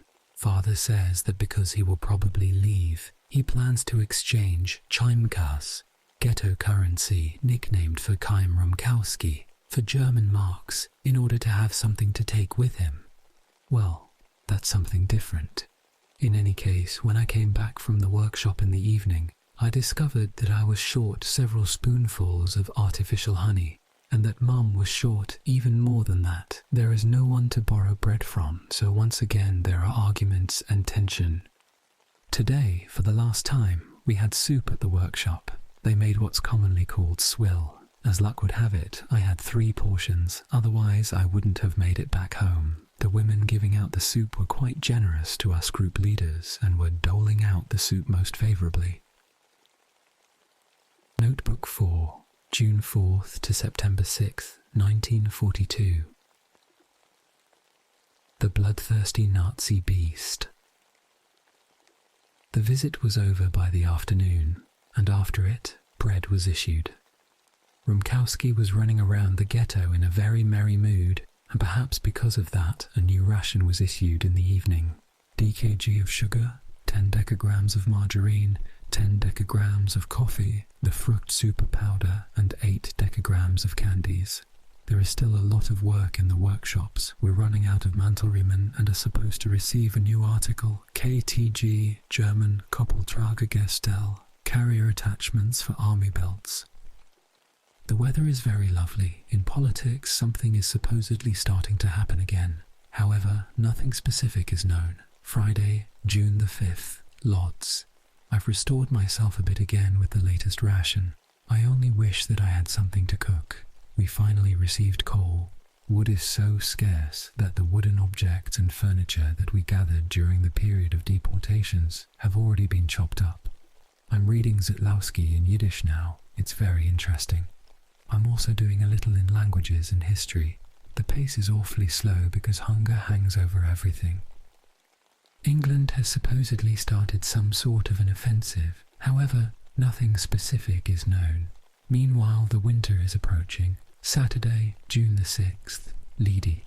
Food supplies will get a bit better now because the ghetto reportedly has made quite a good impression on Greiser. Potatoes have been arriving continually since yesterday. Last night, several hundred deportees from Pabianice were taken out for labour in Poznan. New volunteers' registrations are being accepted. Father has stopped mentioning his departure completely, probably to spite me. Meanwhile, my strength is definitely deserting me. I'm sweating all the time, both during the day and during the night. I can't walk any farther than to the workshop and back, even when they issue a ration. I am failing fast. Sunday, June the 7th, Lodz. A kitchen ration for the 2nd-3rd of June 1020 has been issued. 5 kilos of potatoes, 40 decagrams of flour, 40 decagrams of sugar, 10 decagrams of pickled tomatoes, 10 decagrams of peas, 15 decagrams of margarine, 25 decagrams of salt, 5 decagrams of powdered soup, 15 decagrams of imitation coffee, and a few other trifles. There's no honey or marmalade, but even so, this ration is better than the previous one. They also say something about an additional ration of potatoes to be issued in a few days. In any case, today we'll go to sleep without supper. Tomorrow, a transport of 250 persons will go to Poznan. The same number is to be sent every week. If they run out of volunteers, they'll take people by force. A roundup was organized yesterday at the food market. Some 40 traders were arrested. Apparently something is happening in the ghetto again. It cannot remain calm for long. Monday, June the 8th, Lodz. Nadia is sick and seems to be in serious condition because she has hardly been able to eat for 2 days. This is one of the most dangerous symptoms in the ghetto. The situation in the workshop has changed. Production keeps increasing. Everyone needs money, so everyone is increasing their efforts. My last pay amounted to 24.66 RM. A kilo of sugar costs 40 RM. Bread, 100 RM. Summer passes, winter approaches, years pass. So does my youth, strength, and life. Meanwhile, the war goes on, and there's no prospect for change. Tuesday, June the 9th, Lodz. More and more men are being sent out by force for labor in Poznan. Last night they were taken from their beds, from the streets, and even from workplaces. Only workers in certain workshops are released. The transports are departing at an accelerated rate. The interesting thing is that those who registered voluntarily have not been called up so far. I went to see the variety show on Krawiecka Street. They are playing it now for a second time. Except for ghetto jokes, there's nothing worth seeing. Only the dancers were pretty good. But the most important thing is that for 2 hours I could stop thinking about food or hunger. Wednesday, June the 10th. Lodz. In politics, there's nothing new. Total silence again. Apparently all news about the English offensive, bombings, heavy fighting on the front, etc. were lies. There's nothing to give us hope for a quick end to the war. Thursday, June the 11th. Lodz. The days are passing imperceptibly and there is no change in sight. Although the food supply situation has improved and for the pre-harvest time is not that bad, the spectre of winter approaching appears before everyone. Everyone knows perfectly well that they won't survive the winter. Pessimism is building everywhere. Either the war will end before the winter, or we will. Friday, June the 12th, Lodz. Tomorrow we'll receive coupons for a kilo of cottage cheese. All these allocations, rations, and coupons seem like injections administered to the moribund to prolong life only briefly. One buys them, gives them a lick. Sometimes there's something to cook, sometimes to eat with bread. And after that, there's emptiness in the apartment and stomach, and again waiting for a new ration. Even though the stubborn optimists claim that the war will end before the winter, nobody believes them anymore. I've never believed them. Saturday, June the 13th. Lodz. Last week was marked by various stomach ailments, thousands of cases of poisoning, stomach swellings, diarrhea, loss of appetite, nausea, and so on. They say it's from sausage or from fresh chestnut bread. Nadia has already recovered, but now Mom has a problem with her stomach. Father and I, as always in stomach matters, are holding on perfectly well, but for the everlasting shortages and the everlasting hunger. Father works in the garden plots now in the afternoon. He gets 50 PF an hour. In the cutting room they earn close to nothing. And I, in memory of our career in the saddlery workshop in the ghetto, I only wonder if we'll live to look at this keepsake photo. However, the news interests me now only from one point of view, whether it will bring the war's end closer. The war has to end soon because we simply don't have the strength to last much longer. Sunday, June the 14th. DI, I'm working afternoons again. The mantle remen have been finished, and now my group begins to sew KTG. Although I lay in bed until 12 today and even slept a bit, I felt as though I had a fever all day. Today in the workshop I wrote, under the influence of the awful state of my mind, hallucinations of a person dying of starvation, several tiny pages of confessions and hallucinations. The constant struggle of hope against despair will kill me ultimately. An old filled tooth has flared up again, and I constantly stiffer from unbearable pain. Tomorrow I will see the dentist, a visit I've been postponing as long as I can. In politics there's nothing new. Monday, June the 15th. DI. Last night, roundups were organised again for men and boys who are to be sent out immediately for labour in Poznan. I stayed awake for several hours because of the toothache and heard them visiting apartments, hunting for game.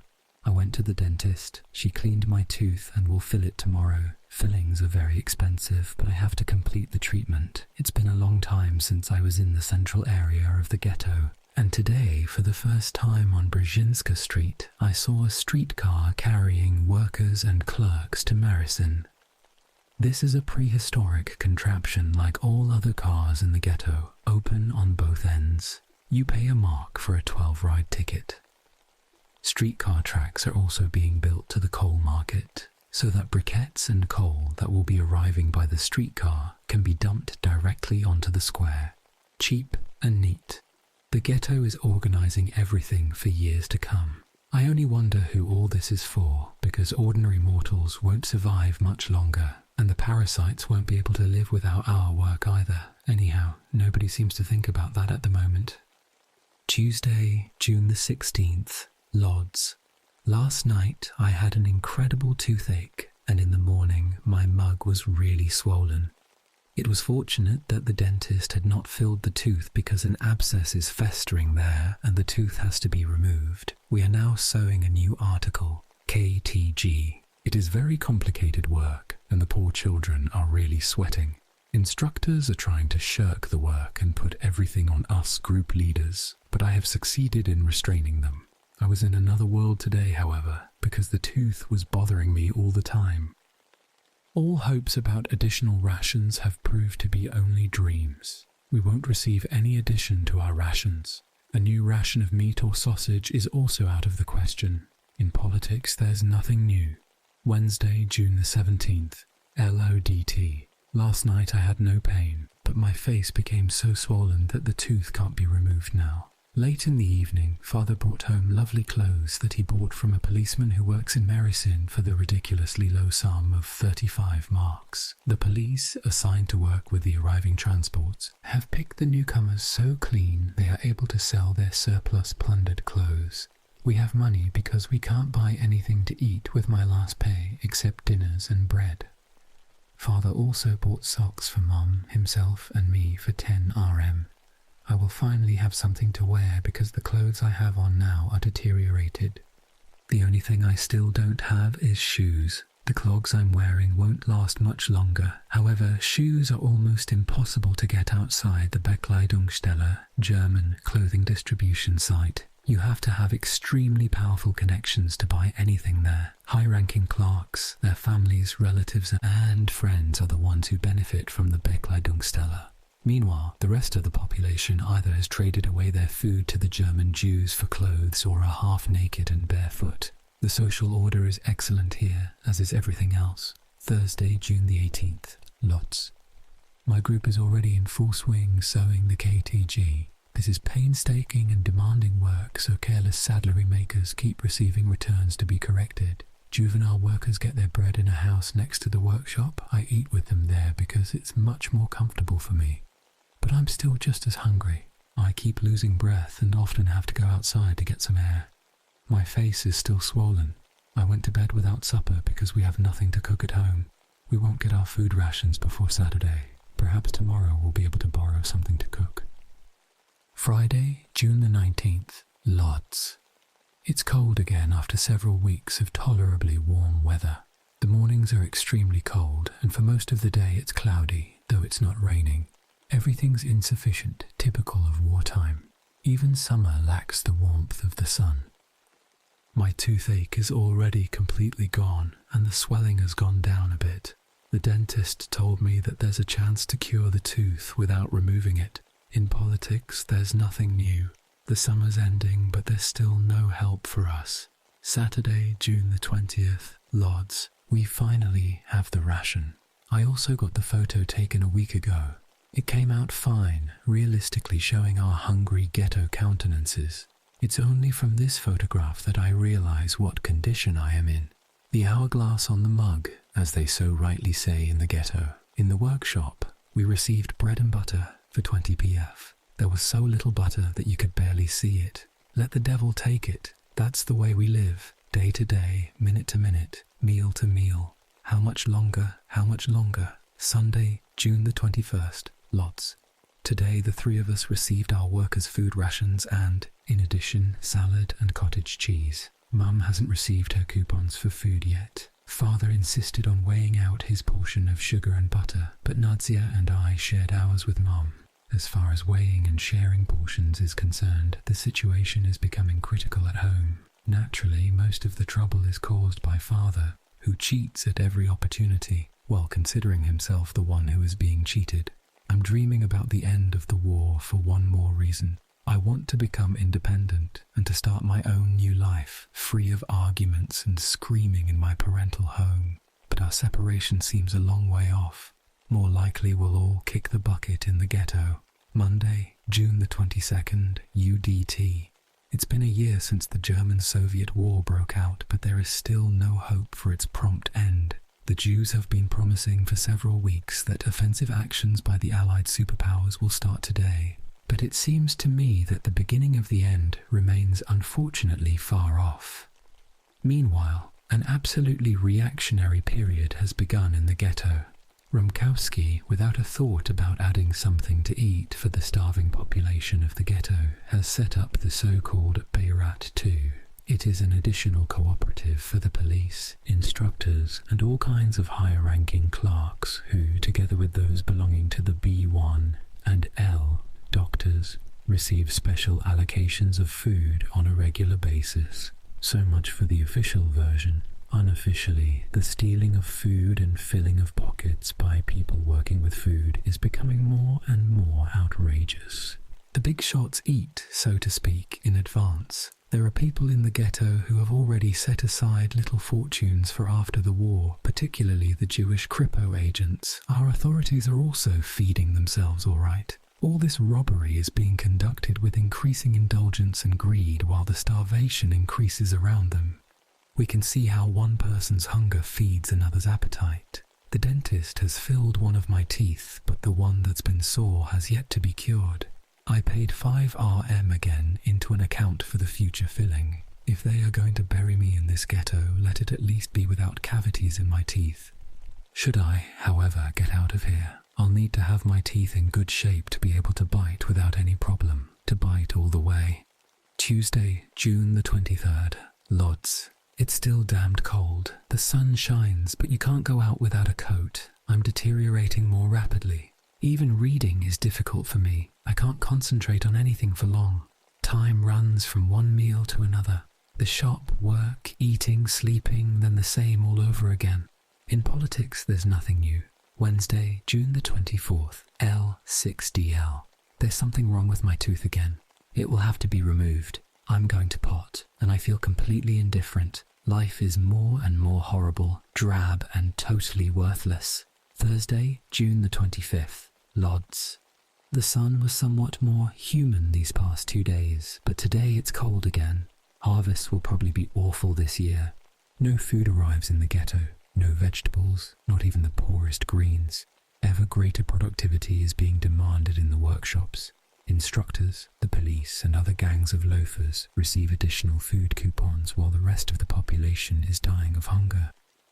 A tuberculosis epidemic has broken out. Many people have fever, spit blood, and hi-ho to a hospital or directly to Marisin, the cemetery. The Germans are reportedly winning on all fronts again.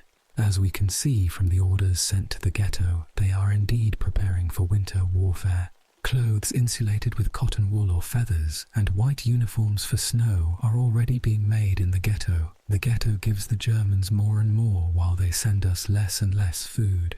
What's left of our life's blood is being extracted from us. They don't care about us at all in the long run, and the war will drag on. Friday, June the 26th.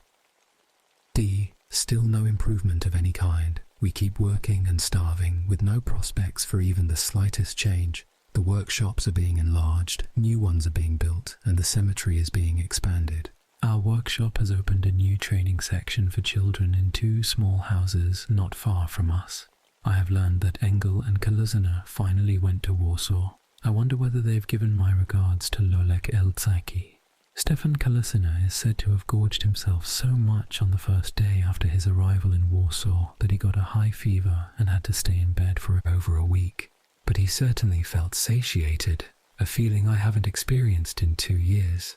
I can't even study anymore. I've been to see Nutek Radzina, who still hopes to win me over to coming back to his party and joining its actions. He gently tried to convince me that I won't have a clear conscience if I sit doing nothing. But if he only knew how little I care about all of it now, and how lazy I am about going somewhere or doing something. I can't even read anymore, and writing is entirely out of the question. Will I ever feel well and strong again? Saturday, June the 27th. Lodz. A ration for the first third of July has been issued. It made the ghetto people's blood run cold. There are 2.5 kilos of potatoes, 20 decagrams of flour, 35 decagrams previously, 12 decagrams of sugar, 40 decagrams previously, 10 decagrams of rye flakes, 15 decagrams previously, 12 decagrams of margarine, 10 decagrams of artificial honey, caustic soda, vinegar and matches. No vegetables or canned food. A horrible decrease from the previous allocation. People are already hanging their heads completely because when July begins like this, then how will we be able to get through the winter? Death from hunger is becoming obvious for most people in the ghetto. Sunday, June the 28th. Lot. Tomorrow, Flugs and my groups are moving unexpectedly to 72 Lagionica Street. 3 other groups from the head offices will also come. A new division of the Leder und Sattler, German leather and saddlery, workshop is being set up there. I'm very pleased with this change because we're getting good, roomy premises on the 2nd floor, as opposed to the 4th floor at 4 Chopin Street, where we were located until now. Moving my group to the new building honours us, but what's the use of it when it doesn't provide anything to eat or bring any new hope for a quick end to the war? Monday, June the 29th. L6DD. We have worked at the new premises. If only we had something to eat. But the location is not bad at all. We have 2 rooms for saddlery makers and a room for the Vorricht, German preparatory section. We will now be issued 1.90 kilos of bread for 7 days. The Germans are reportedly no longer sending in any food for children under 10 or for the elderly. There's horrible hunger in the ghetto. There are absolutely no additional rations, and nothing can be bought on the streets anymore. Perhaps only a kilo of small beet leaves. July will be horrible. Tuesday, June the 30th, Lodz. Because he registered earlier, Father received a summons to depart to Poznan today. He was supposed to sleep overnight in the prison camp on Chamikiego Street, but a friend, a commissioner, exempted him. Father is also trying to secure an exemption from the departure altogether because he's lost his wish to wander. He'll probably succeed. I had a horrible toothache again. I'll definitely have to have the tooth removed. Wednesday, July the 1st. Lid. I didn't sleep a bit all night. I was running around the room, writhing in pain that didn't cease for a moment. Early in the morning, I went to the dentist. She couldn't remove the tooth because a solid abscess has formed there and my face was too swollen. She just ordered me to take a preventive remedy and to come tomorrow to have the abscess lanced. Meanwhile, I suffer horribly. I think I have a fever. I'm terribly weak and can't do anything. I escaped from the workshop after an hour of being there and went to bed immediately. Nadia brought bread home for me. The swelling is growing worse. Thursday, July the 2nd. WWII. This morning I went to another doctor, a stomatologist, Dr. Smulowitz. He cut my gum and told me to remove the tooth after the swelling goes down. My folks at home won't let me go to the other dentist anymore, believing that she's the cause of the entire problem. I stayed in bed again almost all day long. I went to the workshop only to pass along my ID card for bread. I sleep almost all the time unless I'm too troubled by the pain.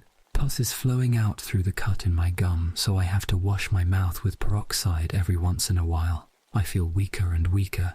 Meanwhile, the Germans are taking over Sevastopol and have now captured nearly all of Egypt.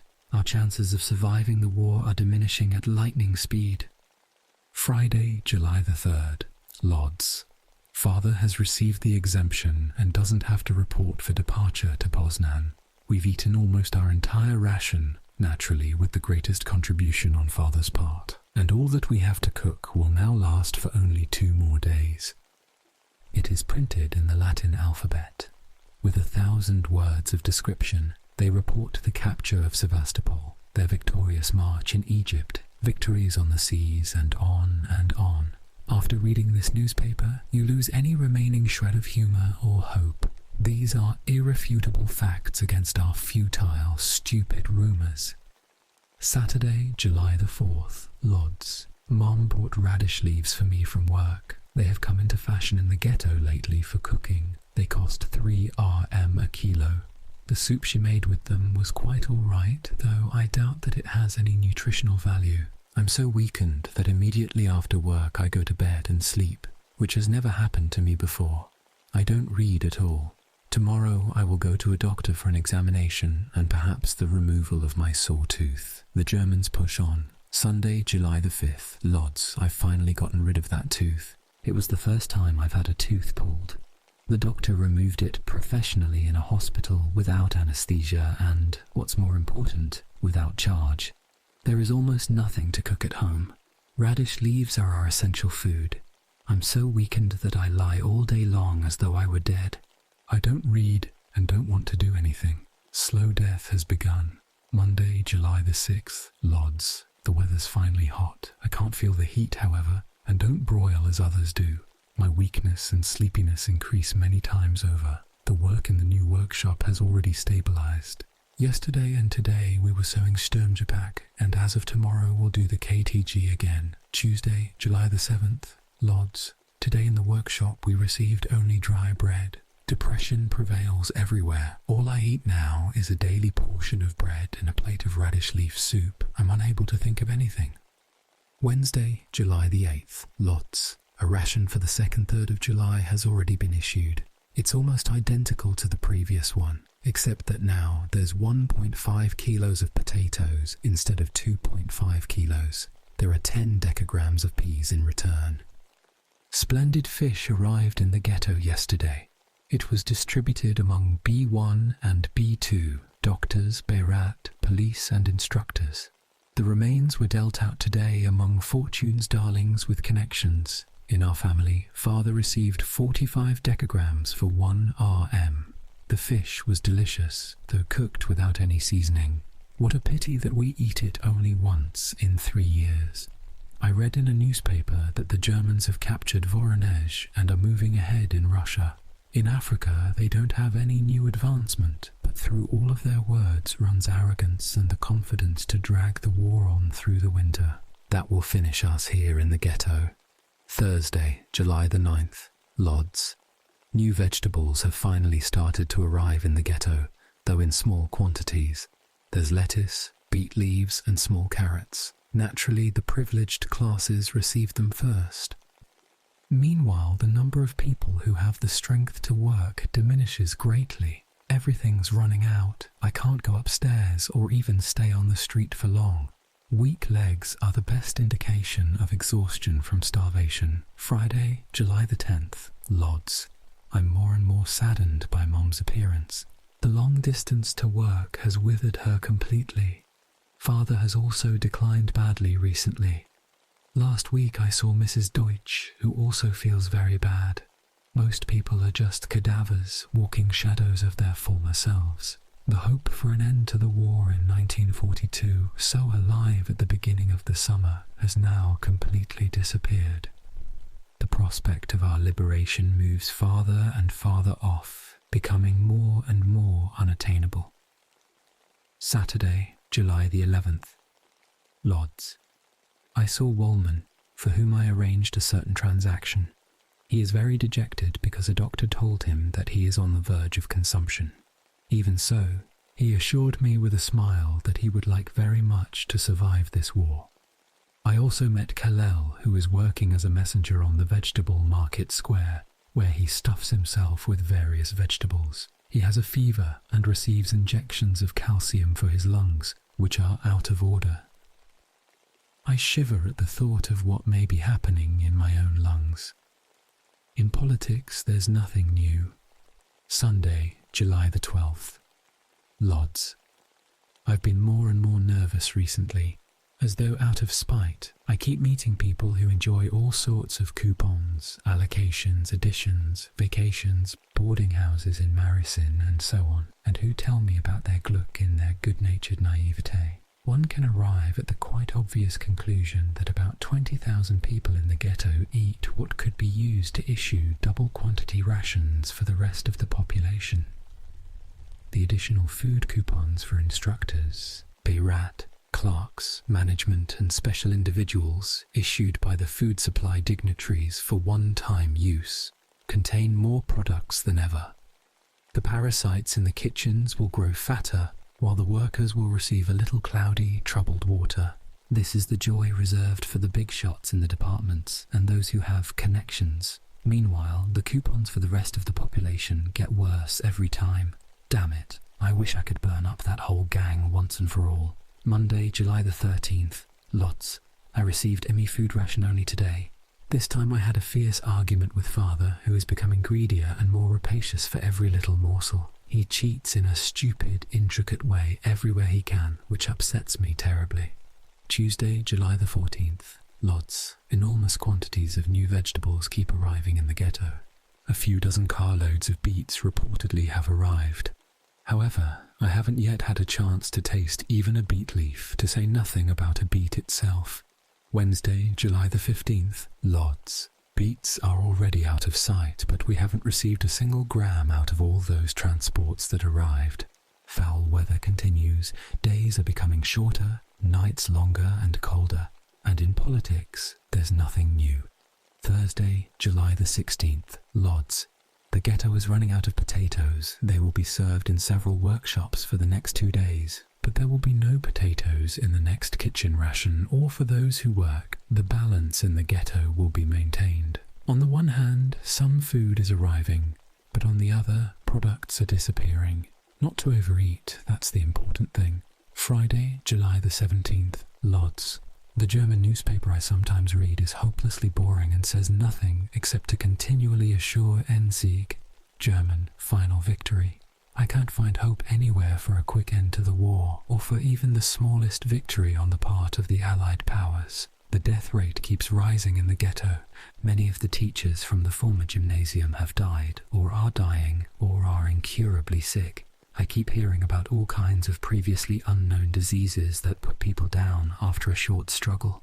All immunity is disappearing, and any little thing can become a cause of death. In the cemetery, graves are dug as piecework for several dozen funerals in advance. Meanwhile, winter is approaching. Who will survive it? It's very doubtful that we will. Nevertheless, spending one more winter in the ghetto becomes an inevitable and implacable prospect. No, the war will not end this year. Saturday, July the 18th. Lodz. Today there was no work in the workshop because of sulfur disinfection there against insects. Tomorrow too we won't have work for the same reason. In school such a break would be a great thing, but here it's a painful hole in our stomachs because we will not receive any food except soup. For the first time in an eternity, we've had homemade coolant from 1.5 kilos of potatoes, 10 decagrams of peas, 10 decagrams of barley and flour we gathered during all of last week when Mom was bringing leaves from the plantation where she works. We baked it in the bakery on a special coupon we had bought from a rabbi. It was delicious, but then, Sunday, July the 19th, Lodz. The disinfection continues and the weather is becoming even nastier. Clouds and rain all the time. I can barely see the sun.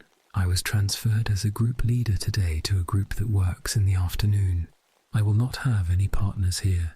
The previous group leader was transferred to the workshop at Franciscanska Street, where his rule with a firm hand is expected to be very useful. Monday, July the 20th, Lodz.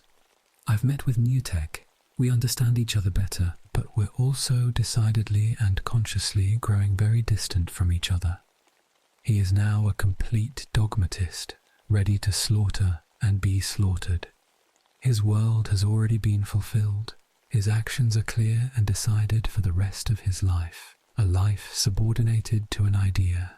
Nothing exists for him but the idea he is pursuing.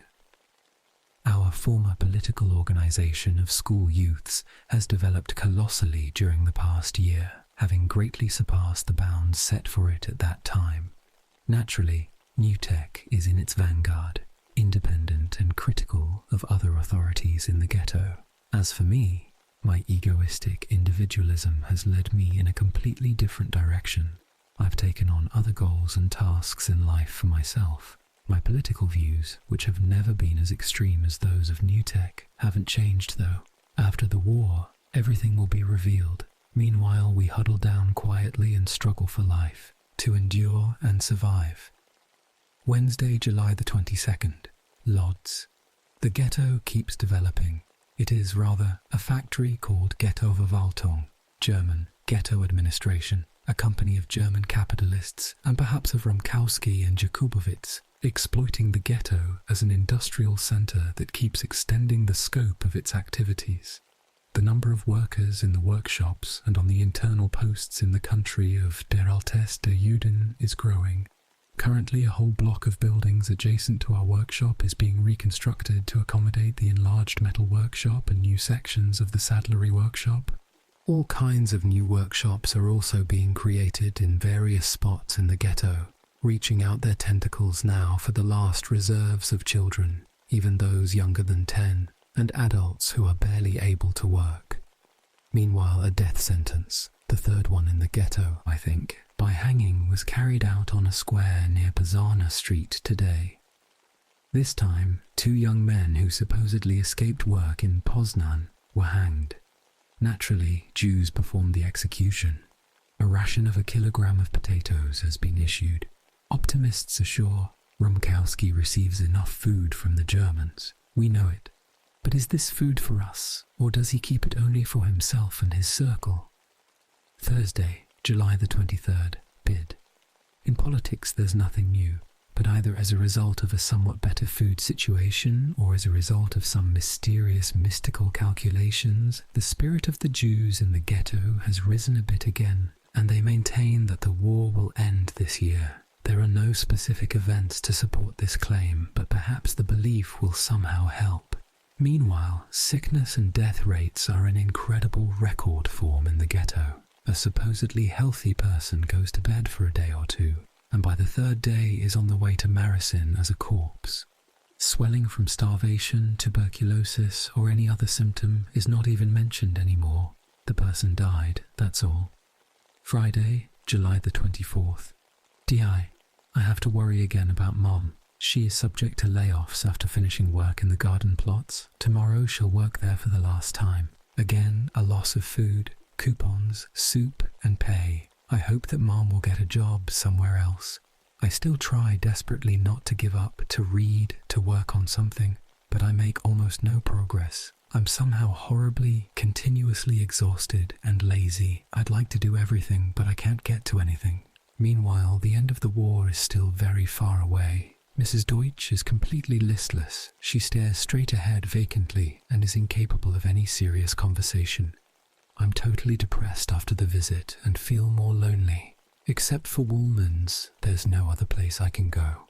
All intellectually superior colleagues, acquaintances, or friends have parted from me for reasons of principle. Newtek Radzina, for example, or died or declined mentally. Is that what's ahead for me too?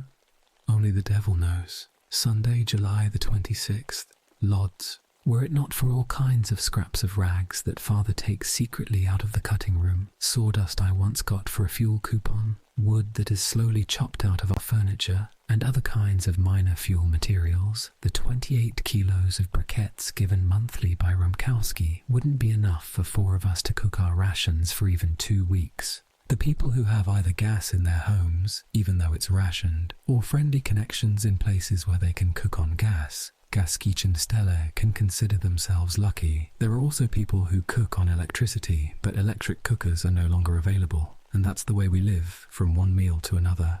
My discomfort deepens. I can literally feel all my strength vanishing. Monday, July the 27th. Lodz.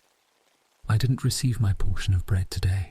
Some corrupt practices have supposedly been discovered in bakeries, and a whole lot of commissaries, bakers, and policemen have been arrested. But meanwhile, bread is not being distributed.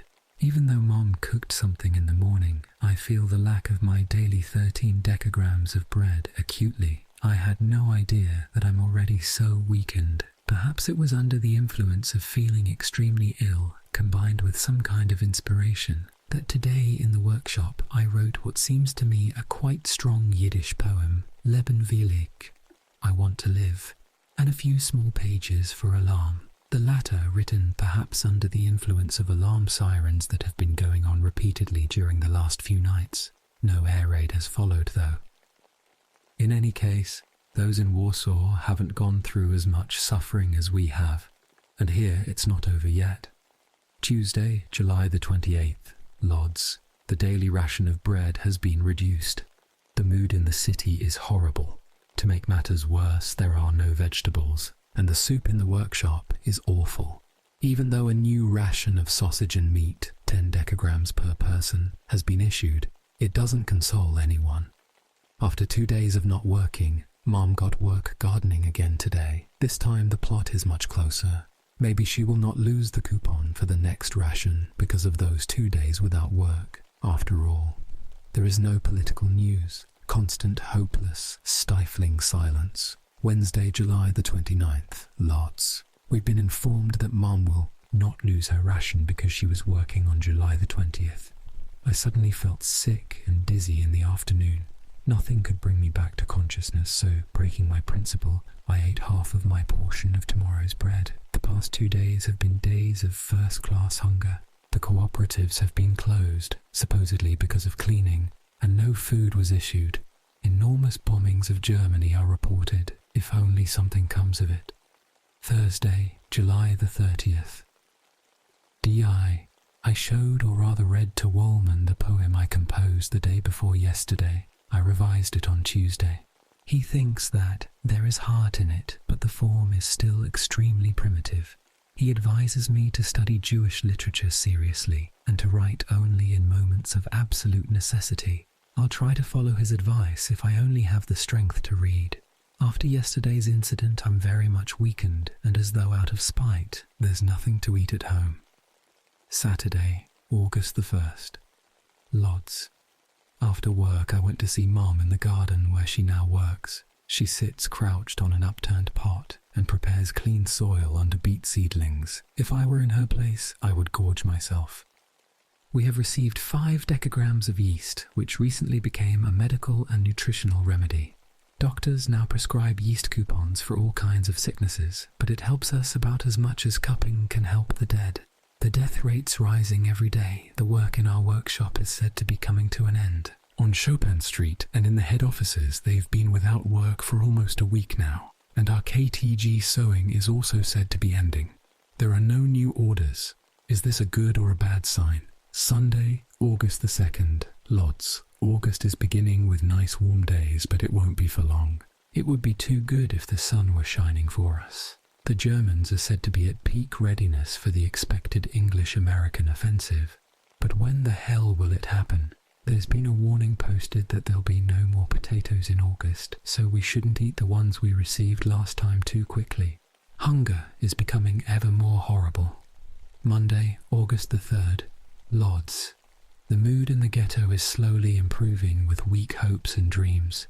Although there's still no specific reason for encouragement, folks are lifting their heads and speaking about a quick end to the war. Perhaps we won't have to spend one more winter in the ghetto. After all, we can conclude on the basis of the little bits of news that are reaching us that the world is in the process of colossal political and social change and is on the eve of events of extreme importance. And perhaps it's already been decided on the other side of the front to strike hard and to finish the Germans off for good, if not for any other reason than at least to open closed European markets for American industry. Meanwhile, trembling with fear for what remains of our strength, we anxiously calculate our abilities and chances of getting out of this trap. Perhaps we'll make it after all. Tuesday, August the 4th, Lodz. Newtek came to our workshop to see CEO Sonnabend. Newtek maintains only friendly relations with me. I too spoke with Sijo. He understands quite well my isolated from everyday life writing perspective, and he too is reluctant to take direct action. He asked me whether I'd like to make use of their organization to widen the influence of my works. I've agreed readily because this is the only way I can be useful to them. Everything I write is almost 100% consistent with their views, except, of course, for the essential difference in our opinions on personal attitude. In any case, Sijo has agreed with me that an unshaken, sincere, honest, and in every way persuaded sympathizer like me is 100 times more important for the organization than many a loud, even sincerely working activist who may, however, in actuality, be a Kripo agent. In my view, I can give the society more while working for myself than many an activist who doesn't want anything for himself. The main thing is to survive. Wednesday, August the 5th. Lodz. In politics, it's somehow silent again. The only thing I can glean from the newspaper is about the Russian offensive. Gentlemen Democrats in the West continue to do nothing. In India, a national congress that wants independence has assembled. Gandhi is its chairman.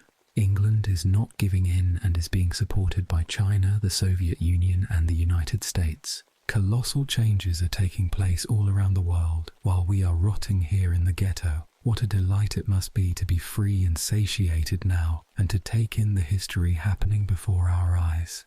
Thursday, August the 6th, Lodz. We are greatly worried because the mother of my friend from the building, Oleg Kamusiewicz, is sick. Just like Oleg, she is completely swollen, already dying. Even though these days such a case is nothing unusual or extraordinary, it has the most horrible impact on us because of our mother's friendship and my friendship with Oleg. Last year, Oleg's father died, swollen of hunger, and now it's his mother. Oleg himself is also in quite serious condition, and none of us here can help him with anything.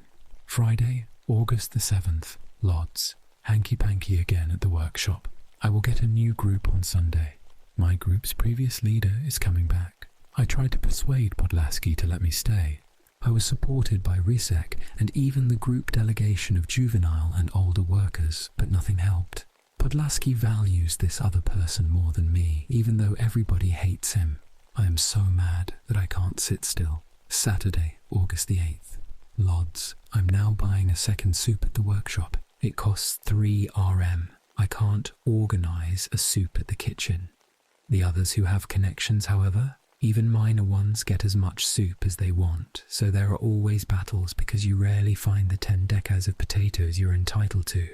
Of course, we can't measure the amount of flour and other ingredients in our soup.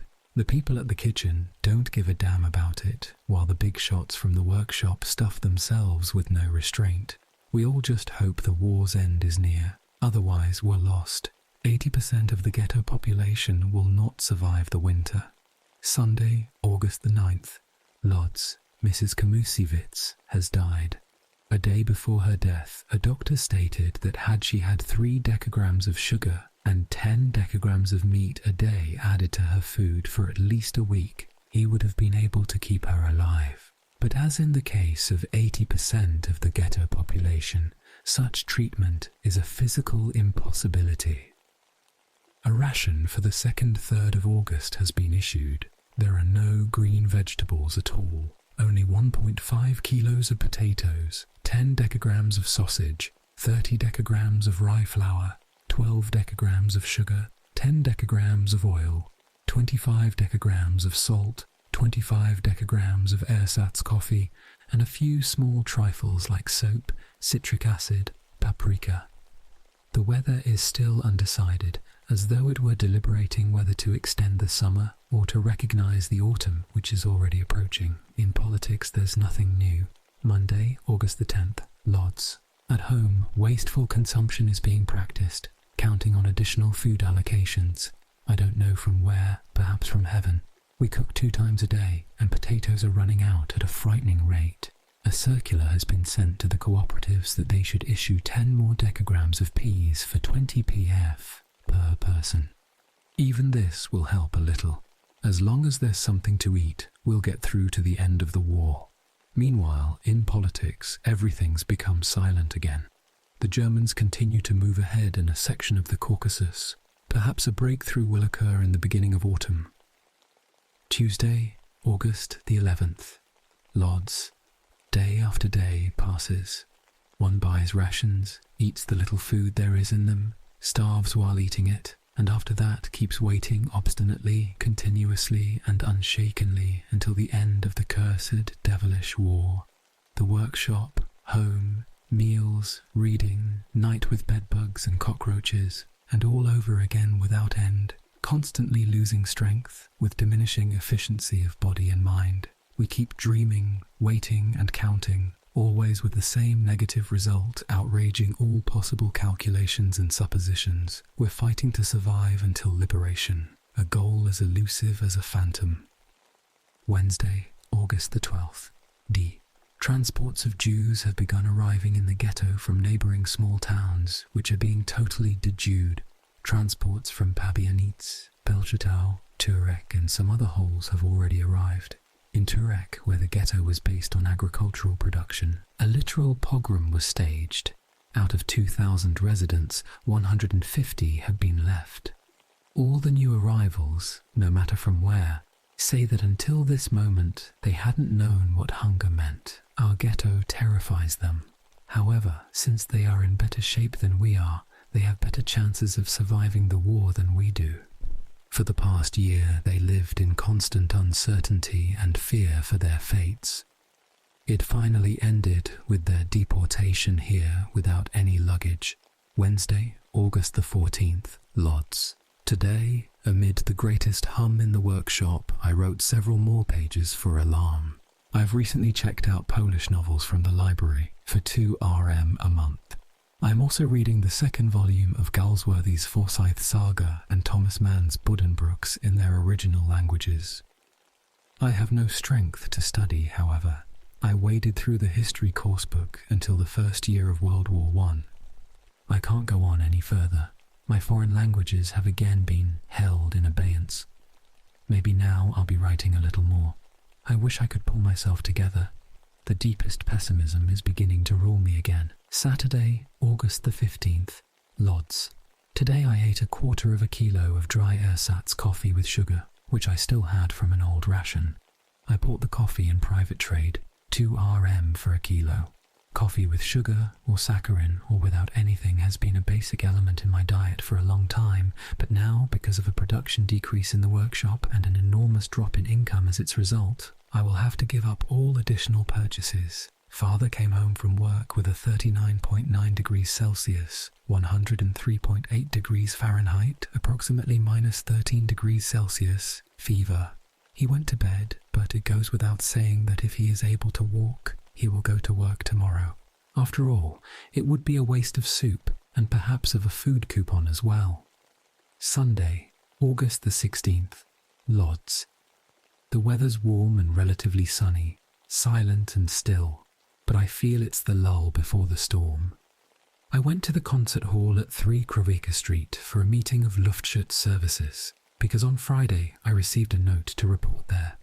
Fail to report for this kind of a meeting and you risk 24-hour arrest. There was a lecture on wounds, incendiary bombs, extinguishing, etc. in a word, on things about which I have heard enough, both before and during the war. Trains full of fire-extinguishing tools like pumps, gas masks, sandbags, axes, etc. are arriving in the ghetto. They feed us this instead of food, which has run out in the ghetto, and is not arriving anymore. Lolek Milgram has offered me a post as a regular clerk in the Arbeitseinsatz, where new clerks are needed, so educated and intelligent individuals are in demand. Lolek himself doesn't work in the shop anymore and has been a clerk in the statistics department for 2 weeks. I agreed to his offer immediately and asked him to arrange the job quickly. Everyone at home is also glad. I've been sick of the atmosphere in the workshop for a long time, and even though I am a group leader there and thus have almost nothing to do, I will be happy to start in the new post where there'll be no worrying about income reductions, as there is with the piecework at the workshop, and where the work itself will be more pleasant, interesting, and will suit me better. We'll see what will come of it. Perhaps if I get better work, the war will end out of spite. Monday, August the 17th. There's finally a tiny spark of hope for us. The Germans report that Churchill has been in Moscow since August, and that the conference of superpowers that's been going on there has already divided almost the entire world of the future. Goebbels is reported to have given a speech in which he announced that the next weeks will be crucial and that everything will be decided in the East. The new call for the army, Wir schlagen die Engländer im Osten, German, we're defeating the English in the East. After that, he spoke about murderous bombings of Germany and vowed that the Allies will not break the Germans. The uprising in Yugoslavia is spreading wider, and the Italians have suffered a major defeat there. The Germans who have been driven past the Caucasus will apparently have to lay their heads there because they will face the forces of the Soviet Union, England, and the United States. A Soviet offensive is in progress all along the Russian front. There are also efforts at an American offensive on the Mediterranean Sea. The Germans are preparing themselves to repulse enemy attacks everywhere, but they admit they are ready to lose on several fronts in order to win. On one they will choose. Most important is the hope for a general offensive. Even so, everyone's full of rosy hopes. The assumption is slowly being made that the war finally may be over in 1942. May it be so. May we just have enough strength to last until that moment. If we receive only a few potatoes and vegetables, a bit of sugar and oil, a regular portion of bread and soup in the workshop, we may be able to pull through somehow. May the food supply just not get worse, and may the date of our liberation not slip farther away. Tuesday, August the 18th, Lodz. The guardian of the juvenile workers in our workshop, Goldman, a young and pleasing man from whom I have all the newspaper news and who's known for his extreme optimism, thinks that our liberation is only weeks away. Pervasive exhaustion dominates the ghetto. There's no work in the shops. As of tomorrow, we'll work for only 4 hours a day because of limited production. Food does not arrive and prices keep rising. Everybody is completely exhausted. All my friends have gone incredibly to pot. Wednesday, August the 19th, Lodz. Everybody lives now with the growing hope for an end of the war in 1942. In the evening, the news spread. The newspaper reports that Churchill has returned to England after settling all disputed issues, and that Stalin has gone to the front. Feelings of eager excitement, anxiety, and the most pleasant yearning for liberation are slowly coming over me. Thursday, August the 20th, L5DZ. The news about the landing in France turns out to be true, except that the Germans are writing that they've beaten the enemies back into the sea. I went to see Newtek, who has yesterday's news from the English radio, which admits partial retreat but mentions further successes in other places. The mood in the ghetto is joyous and full of expectation. We forget that it's been 2 days since any food arrived, that the situation is becoming more and more serious, and that our imaginations are leaping too far ahead into peacetime. A few friends and I spoke a lot today about the future, and we have come to the conclusion that if we survive the ghetto, we'll certainly experience a richness of life that we wouldn't have appreciated otherwise. May the moment of liberation come at last. Friday, August the 21st, L6D. Damn it, in politics everything has fallen silent again. The Germans are writing that the English offensive has failed and that they are expecting new attacks. There's no other news from the front. Also, nothing about any bombings. I found out that my post in the Arbeitseinsatz is 100% certain, and all I have to do is to wait for my nomination and the Corps. Rysiek Podlaski will work there as well. In the afternoon it was plus 39 degrees Celsius, 103 degrees Fahrenheit, approximately 39 degrees Celsius, in the sun. I don't feel the heat at all, but the fatigue, which is characteristic of all starvelings, increases 100-fold in the heat. I can't study at all, and even reading fiction is arduous for me. I can leave home only if my legs don't fail me, and they are failing more and more often recently.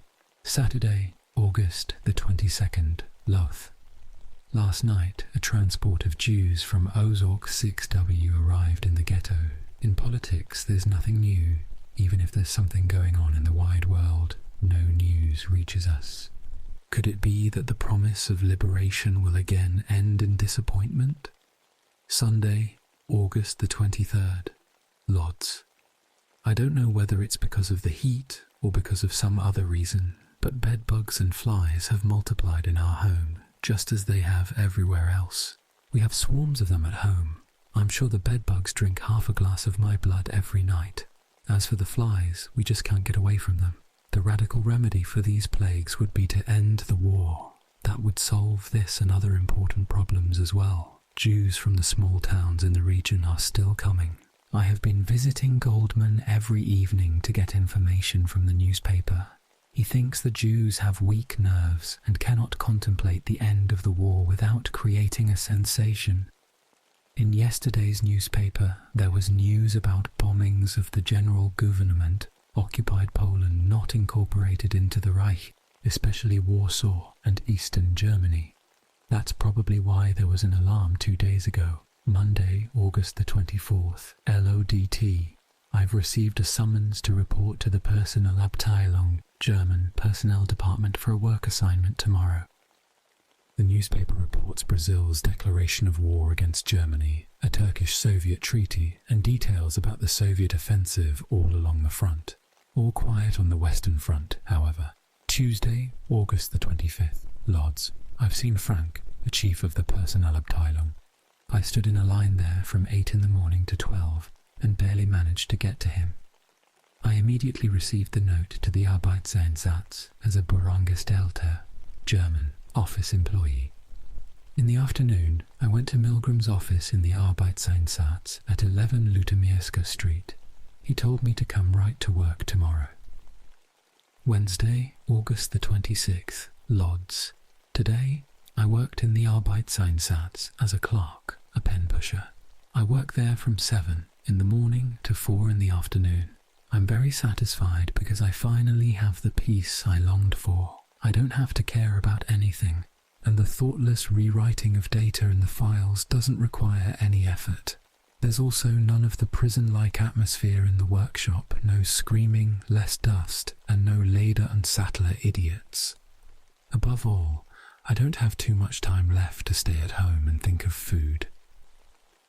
I visited Goldman in the evening, as I have done every day lately, but there was nothing interesting in the newspapers. They still negotiate and prepare, but do not attack. Who knows how much longer it might take. Thursday, August the 27th, Lodz. The heat is becoming intolerable. Although the thermometer indicates over plus 40 degrees Celsius, about 104 degrees Fahrenheit, approximately 40 degrees Celsius in the sun, I'm not too hot, only terribly stuffy. My exhaustion intensifies. Bedbugs are everywhere. In addition, a cough has gotten hold of me in the past few days, and it worsens every day.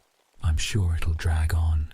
I'm dripping with sweat at every meal, and I feel very uneasy. Could it be that tea am also being finished off? Jews continue to be sent into the ghetto from the surrounding small towns, Belchatow, Wielund, Sieradz, Zdunska Wola.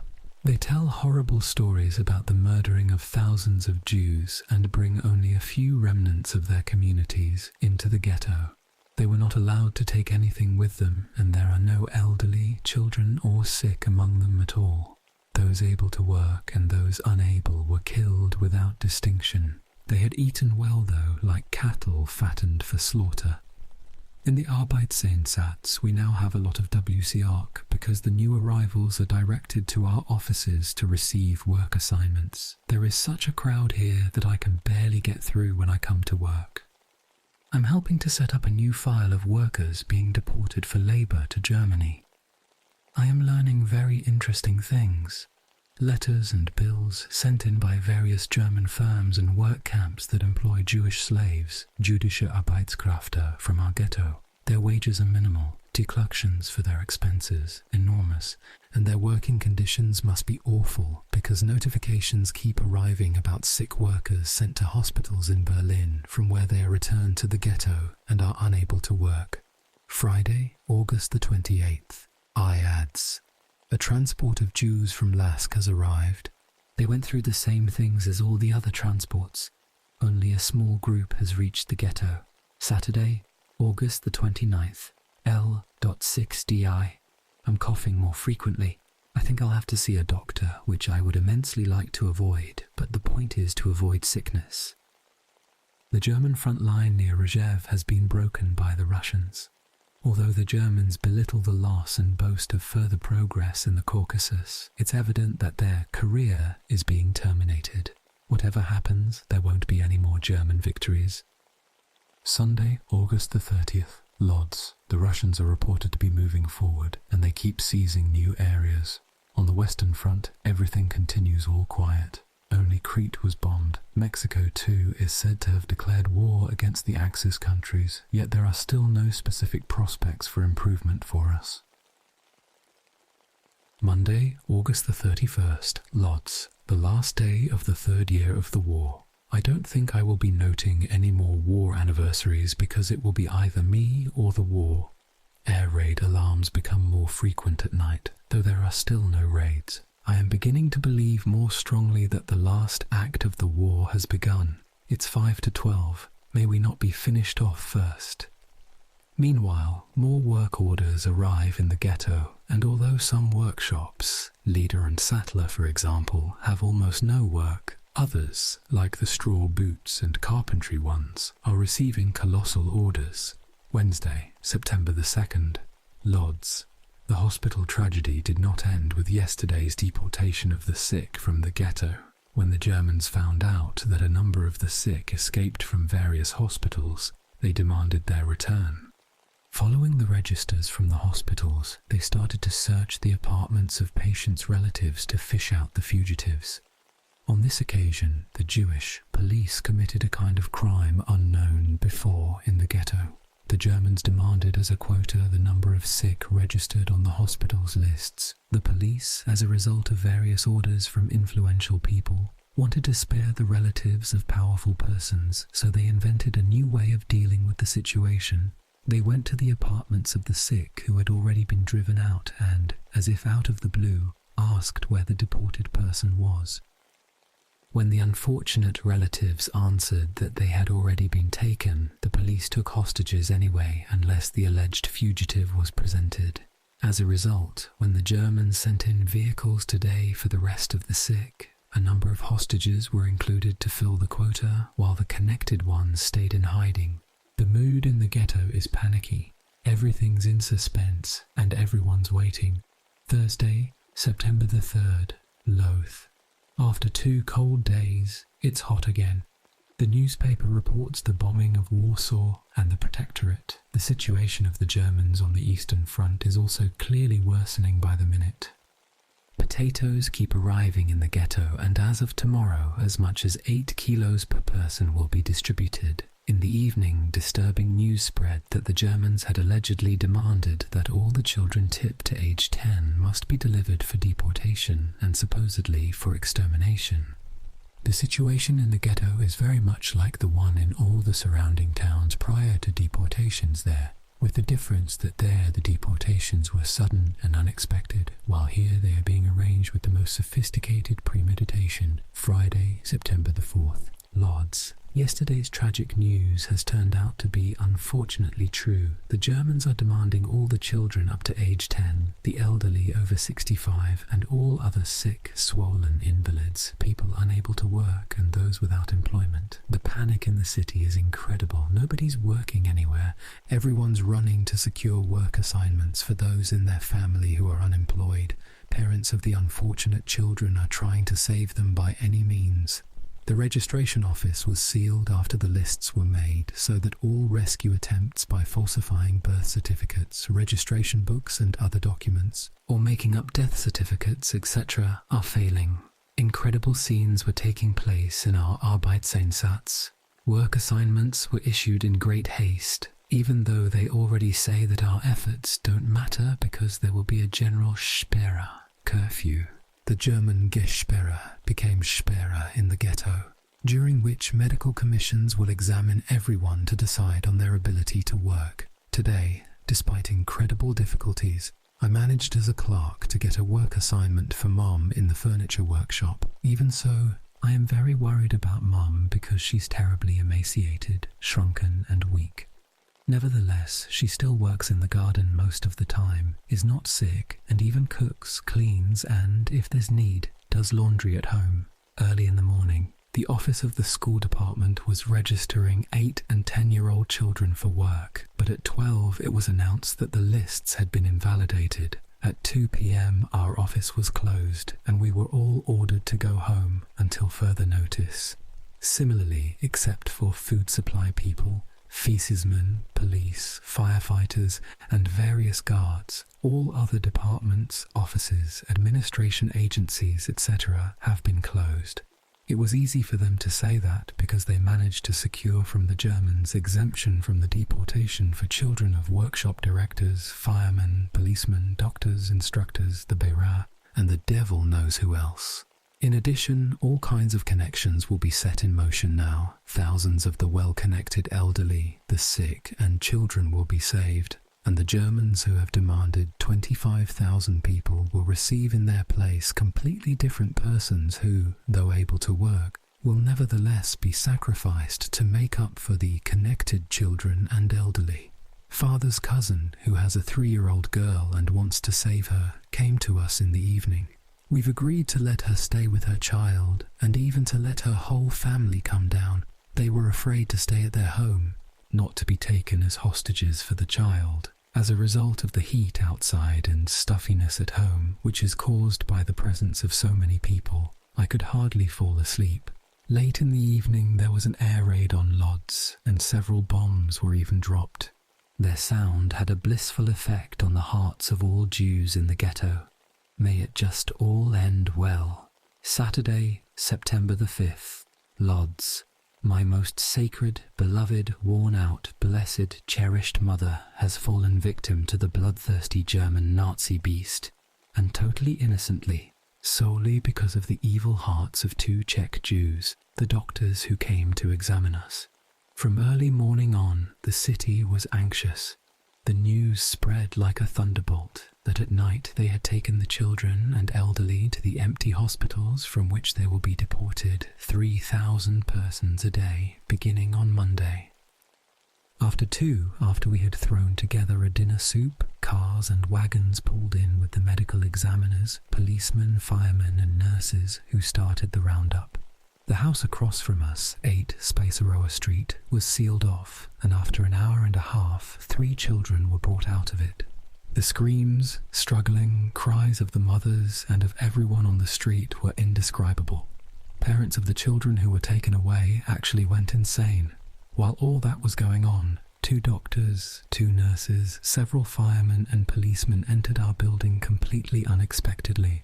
They had lists with the names of the tenants in every apartment. A frantic, unexpected examination began. The doctors, old, mean and sour deportees from Prague, despite policemen's and nurses' objections, started an extremely thorough examination of every tenant, and fished out a great many of the sick and unable to work, and the ones whom they described as fragliche Reserve, German, questionable reserve. My unfortunate dearest mother was among the latter, but it's little consolation for me, since all have been taken to the hospital at 34 Laginica. What hurts most is the fact that they didn't search at all for those tenants who weren't in their homes, and that although there were over a dozen children in our apartment building, they didn't take even one of them. Our cousin hid with the children behind the bed, her family scattered, and everyone came out safe and sound. Meanwhile, my beloved mother has fallen a victim. Our neighbour, old Miller, a 70-year-old man, uncle of the ghetto's chief doctor, has been left untouched, and my healthy, though emaciated mother has been taken in his place. The shabby old doctor who examined her searched and was very surprised that he couldn't find any disease in her. Nevertheless, he kept shaking his head, saying to his comrade in Czech, "Very weak, very weak." And despite the opposition and intervention from the police and nurses present at the examination, he added these two unfortunate words to our family's record. These doctors apparently didn't realize at all what they were doing, because they also took our neighbor's son, Dawid Sierakowiak, a young lad of 24, who never had had anything to do with any sickness or doctor in his entire life. Later on, however, through the connections of his cousin, a commissioner, he was examined for a second time and was released in the evening. And what difference does it make to me that, as a result of the above case, those two doctors have been dismissed by the president and haven't been allowed to continue examining other people? What difference does it make to me that the entire hospital, its entire personnel, are indignant? My mother has been caught, and I doubt very much that anything will save her. After the doctors announced the verdict, and when Mom, unfortunate Mom, was running like mad around the house, begging the doctors to spare her life, Father was eating soup that had been left on the stove by the relatives hiding in our apartment, and he was taking sugar out of their bag. True, he was kind of confused, questioned the policemen and doctors, but he didn't run out anywhere in the city. He didn't go to any friends' connections to ask for protection. In a word, he was glad to be rid of a wife with whom life had been becoming harder and harder, thus pushing Mom into her grave. I swear on this human life that's holy to me that if I only knew that my mother wouldn't have to die, that she'd survive the war despite the deportation, I could accept what has happened. Dear mother, my tiny, emaciated mother who has gone through so many misfortunes in her life, whose entire life was one of sacrifice for others, relatives and strangers, who might not have been taken away because of her exhaustion, had it not been for Father and Nadia robbing her of food here in the ghetto. My poor mother, who always feared everything yet invariably continued to believe in God, showed them, in spite of extreme nervousness, complete presence of mind. With a fatalism and with heartbreaking, maddening logic, she spoke to us about her fate. She kind of admitted that I was right when I told her that she had given her life by lending and giving away provisions, but she admitted it with such a bitter smile that I could see she didn't regret her conduct at all, and although she loved her life so greatly, for her there are values even more important than life, like God, family, etc. She kissed each one of us goodbye, took a bag with her bread and a few potatoes that I forced on her, and left quickly to her horrible fate. I couldn't muster the willpower to look through the window after her or to cry. I walked around, talked, and finally sat as though I had turned to stone. Every other moment, nervous spasms took hold of my heart, hands, mouth, and throat, so that I thought my heart was breaking. It didn't break, though, and it let me eat, think, speak, and go to sleep. Although there was a wagon wailing downstairs, victims from our house were walked on foot because the hospital was nearby. Old Mrs. Bay has been taken. Her daughter has been scurrying around like mad, looking for connections. Mr. Swalby, 55 years old, has been taken, and many others as well. Our building has fallen victim either to vengeance by the examining doctors or to some other forces. I've lost Mother. I write I've lost because I can hardly believe anything can save her. She doesn't have connections like Dawid Sierakowiak, and that's why she has been taken as a victim for Old Man X or for Child of Dignitary Y.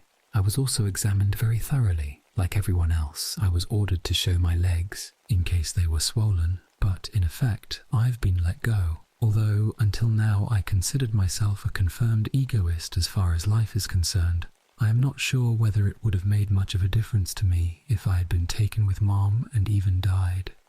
After all, it's more than a human being can stand to listen to the words Mum uttered before leaving and to know that she is an innocent victim, and there has been no help from anywhere.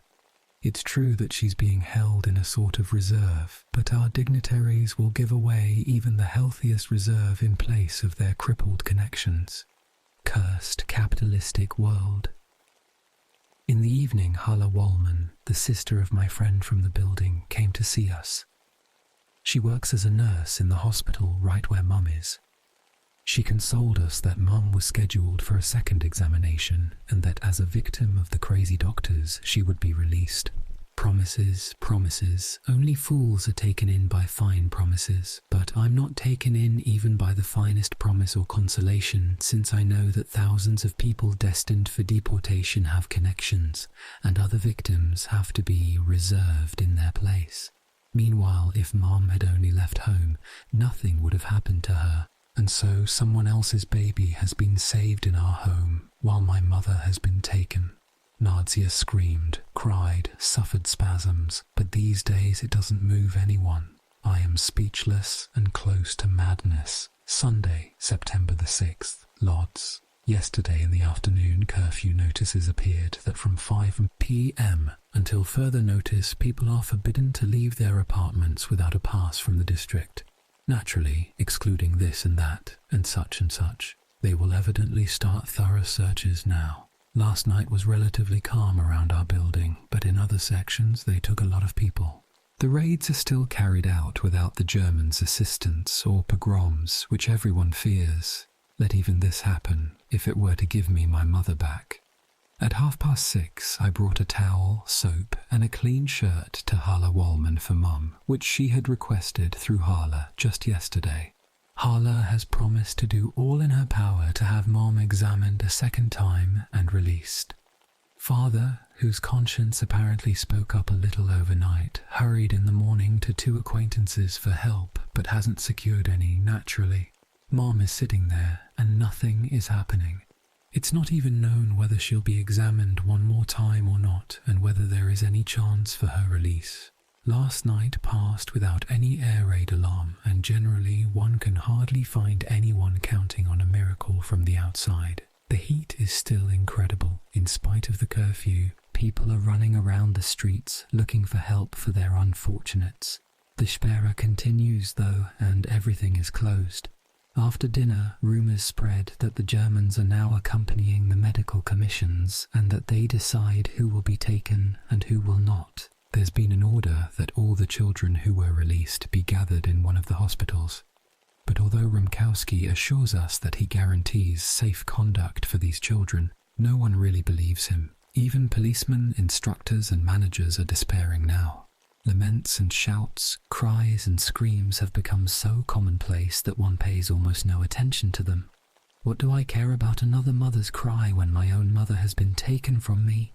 I don't think there can be ample revenge for this. On Bazama Street, a huge gallows has been built on which they will hang over 20 people from Pabianice who escaped from their town before the deportation there. But the devil knows how else these gallows will come in handy. In the evening, Father got through to Mom in the hospital. They wouldn't even let her appear before the commission. That's how awful she is said to look now. Thanks only to Hala Wallman's intercession, she is supposed to be examined once again, however. After 8, when Hala had already come back from work, I went to her home. She didn't have any specific information yet, but said that the situation looked very bad anyway, and that she doubted Mom could be saved. If one doesn't have connections outside the hospital, at least with a police commissioner, one can't do anything inside. Father says that it's a real hell inside. Everything is confused and in a horrible state. They say that Mom is unrecognizable, which makes her slender chances even less. At times, such shudders and heart palpitations come over me that it seems to me I'm going insane or delirious. Even so, I'm unable to turn my consciousness away from Mom, and suddenly, as though I divide, I find myself in her mind and body. The hour of her deportation is coming closer, and there's no help from anywhere. Although there were some thunderstorms and lightning, and it even rained in the evening, it didn't bring any relief to our torment. That's because even the greatest rainfall can't wash away a completely broken heart, and nothing will fill up the eternal emptiness in the soul, brain, mind, and heart that is created by the loss of one's most beloved person. Notebook 5, November 11th, 1942 to April 15th, 1943. There is no way out. Wednesday, November the 11th. Lodz. I'm wearing short underwear, so I'm really freezing, completely curled up and never warm enough. No one made a fire in the stove in the office this morning because there was no wood or anything else. However, since none of us was able to begin work due to the cold, we decided to use the former welfare department archives to build a fire. Father has received his food coupon and bought bread with it. He is still insatiable. His swelling won't go down. Today he earned 5 RM carrying coal. I would like him to see Podlaski so that he could start working for him or possibly somewhere else. Hitler gave a speech yesterday. Among other things, he said that those Jews who died aren't laughing anymore, while those who are still laughing will stop soon. The Americans have supposedly taken Algeria and Morocco.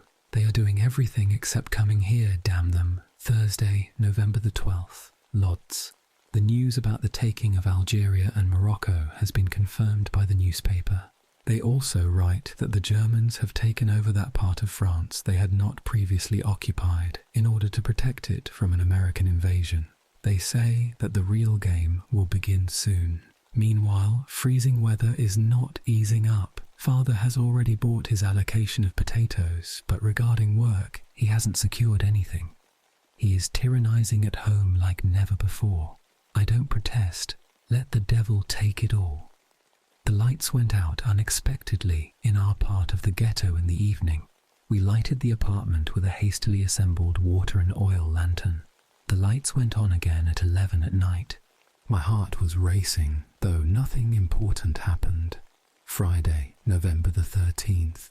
Lodz. The freezing weather persists. We still have no coal in the office, but fortunately the reserve of paper will last a few more days. In politics there is nothing special. With Father there is no change. He doesn't have any work yet, except for bringing coal for Mrs. Hamer. He is swollen and very exhausted. Nevertheless, his mendacious and deceitful nature is already emerging again. He is cooking up a storm, and the situation is beyond my control, come what may. But the most worrisome thing is that we don't have fuel at all. Father says he will manage. We'll see. I met with New Tech in the evening. He is trying to enlist me in his actions. Saturday, November the 14th, Lodz. I went to Bullman. He too has gone completely to pot. In politics there is nothing new that could help my hunger. In Africa, the Krauts are getting a thrashing. In Russia, the situation remains unchanged, while in Europe, it's silent. Sunday, November the 15th. Lodz. Father is so swollen that he didn't get up all day. I really don't know what's going to happen. He has no work or income. Nadia, too, has recently been earning next to nothing. It keeps raining, and in politics there is nothing new. Monday, November the 16th. Lodz.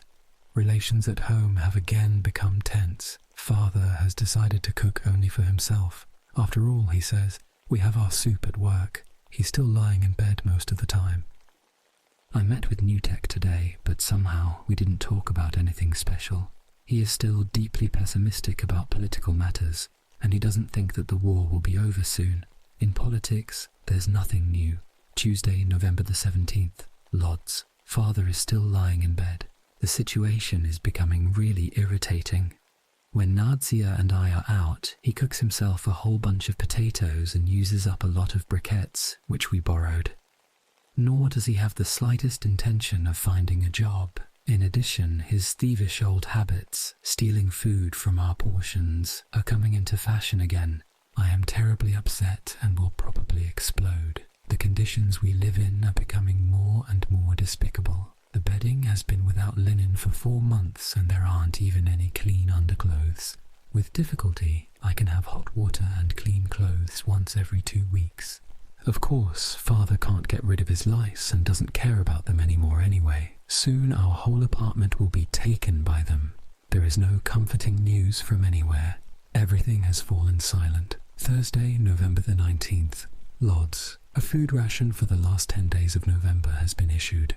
I had a fierce argument over the ration with Father, who had already managed to buy our allocation. A lot was missing when we weighed it. I told him everything I think of him and why I hate him. He doesn't care. He is still not looking for a job. Potatoes are disappearing at a terrifying rate at home. I can't do anything about it though, and have to grit my teeth and remain silent. Whatever will be, will be. Friday, November the 20th. Lodz. A ration of 4 kilos of potatoes and 2 kilos of radishes has been issued. The potatoes are rotten, but even so, they taste fine. Tomorrow we are supposed to receive a coupon for 10 kilos of vegetables. Nothing is left from our previous ration of vegetables. There's been no change with Father. He is spiting us and devouring all the food. Meanwhile, the weather's severely cold. At the office it's cold despite the heating. Saturday, November the 21st. Lodz. The Germans are admitting in the newspaper that they have given up Benghazi. They are said to be getting a severe thrashing in Africa. There is also a lot of talk in the ghetto about a Russian offensive that either has begun or is about to begin. Italy is being heavily bombed. Despite all these events, the war will certainly take a long time. At home, the tension is growing, and sudden outbursts between Father and me are becoming more frequent. In spite of his dirty tricks, Father is still trying to keep peace with me, but I can't overcome my feelings, and I look at everything indifferently. The office has become a paradise for me. Each time I come home from work, I am filled with fear and disgust. Tempora mutantur. Sunday, November the 22nd. Lodz. Today nearly resulted in a fight between Father and me. He drove me to the point where I threw a few radish slices at him because he wouldn't let me eat them in peace. You can't even suggest that he start working somewhere. He prefers to carry coal from Marisin for people and cook himself huge potfuls of food at home. He is still full of lice and doesn't even consider bathing to get rid of them. He sleeps in his street clothes and blows his nose on a dirty towel. There is no end to my suffering. Neither his willingness to wash my shirt, nor his speed in buying all kinds of food rations and allocations are able to mollify me. I don't even mention his thievery and childish cheating in portioning out the food. As always, he fusses over every crumb and peel. In a word, he is a completely broken man. Monday, November the 23rd. Lodz. Thick, fluffy snow has fallen. Winter has now set in for good. In politics, there is still nothing special. They are thrashing each other in Africa and somehow can't put an end to it. There are also rumours, supposedly from the radio, that an offensive has begun on the Eastern Front. Nothing specific is known though. At home, the situation hasn't changed in any way. Tuesday, November the 24th. Lodz. Enormous supplies of cabbages have begun to arrive in the ghetto. Coupons for 2 kilograms are given out at workplaces and, in addition, an allocation of 3 kilos per person is given at the markets. However, despite all those transports of food that are arriving, I am constantly as hungry as a dog, and for the 1000th time I can see that the rations we receive cannot satisfy our hunger. New people are still being accepted for the Sonderabteilung, German Special Department. Also, a picturesquely uniformed women's police force has been formed to combat the adolescent peddlers of saccharin and toffee. The policewomen wear coats and ski pants of light green and grey cloth, and a sailor's hat of the same colour, with the police insignia on it. They have armbands and nightsticks, but they haven't used them too often so far, has become the only decisive figure. But the war and the development of the ghetto continue to thrive as ever. Wednesday, November the 25th. Lodz. The newspaper reports that the Russians are breaking the German front southeast of Stalingrad. Of course, the Germans promise that the final victory will be theirs. In any case, something is beginning to happen in the east. Meanwhile, the winter is here in full force. Everything works just like it always has in the ghetto. Typhus is raging, and the scrap from our ghetto and factory is taken away to the cemetery. Thursday, November the 26th. LVDI. The weather is already wintry. Snow, thaw, wind, and the same old tune over and over again, only to hold out until the spring. Friday, November the 27th. Lodz. The Germans are finally admitting in the newspaper that the Russians have begun a general offensive and have broken the front on the Don River and on the Kalinin-Tarapek line. The joy in the city is incredible. Naturally, fear quickly follows that the Germans will take vengeance on us when their defeats grow in number. But who cares? Just let the good news keep coming. Saturday, November the 28th. Lodz. Winter has set in for good. Snow and extreme freezing resemble the North Pole. The newspaper writes that the Germans have taken over Toulon and that Hitler has ordered the dismantling of the French army. Other than that, there's nothing interesting. At home, the situation hasn't changed. Father remains unemployed. He only carries coal from Marison and cooks at home. His relations with me have improved, though. I went over to see Woolman, despite his hunger. He keeps on writing little by little. The money will be very helpful to us. As far as the weather is concerned, I don't think today can be compared with any day in recent history in Lodz. In the afternoon and evening, there was a gale roaring like I had never seen before. When I went to see Goldman, who was out anyway, I literally flew in the air for the first time in my life, carried by the wind. I had to fight the wind on all fours, falling down time after time. So what kind of weather must it make on the Soviet front? 30 degrees below zero cold in an open field, under fire. However, the Germans are still holding on, fighting and oppressing us. Monday, November the 30th. Lodz. I've been reading very little lately, but I've written a few Polish poems at the office in the past 2 weeks. I think I've already mastered the form to some extent.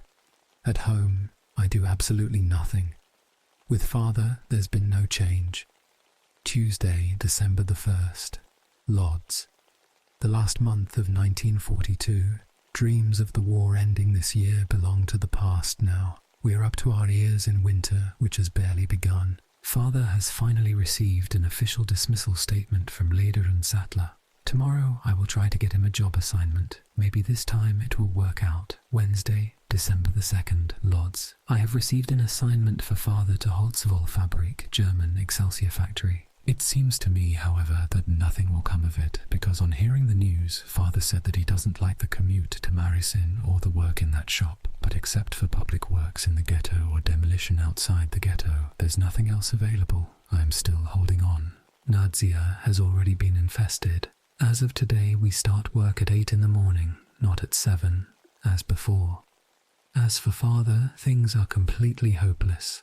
He went to Marison today and came back with nothing because he says that the distance is too great and the work is too hard. He prefers to stay at home and wolf down the potatoes he cooks for himself in colossal quantities every day.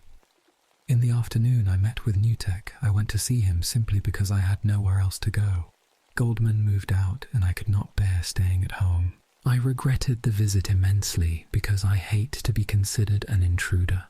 I just took advantage of the opportunity to read today's newspaper, which, however, contained nothing new, except for Mussolini's silly and empty speech. Again, the same old slogan, until spring. Friday, December the 4th, Lodz. It keeps snowing. The fuel allocation for December has been issued. Only 10 kilos of briquettes per person this time, but also, for the first time in a year, there are 3 kilos of wood. There are no new food rations. Are running around and catch suitable men.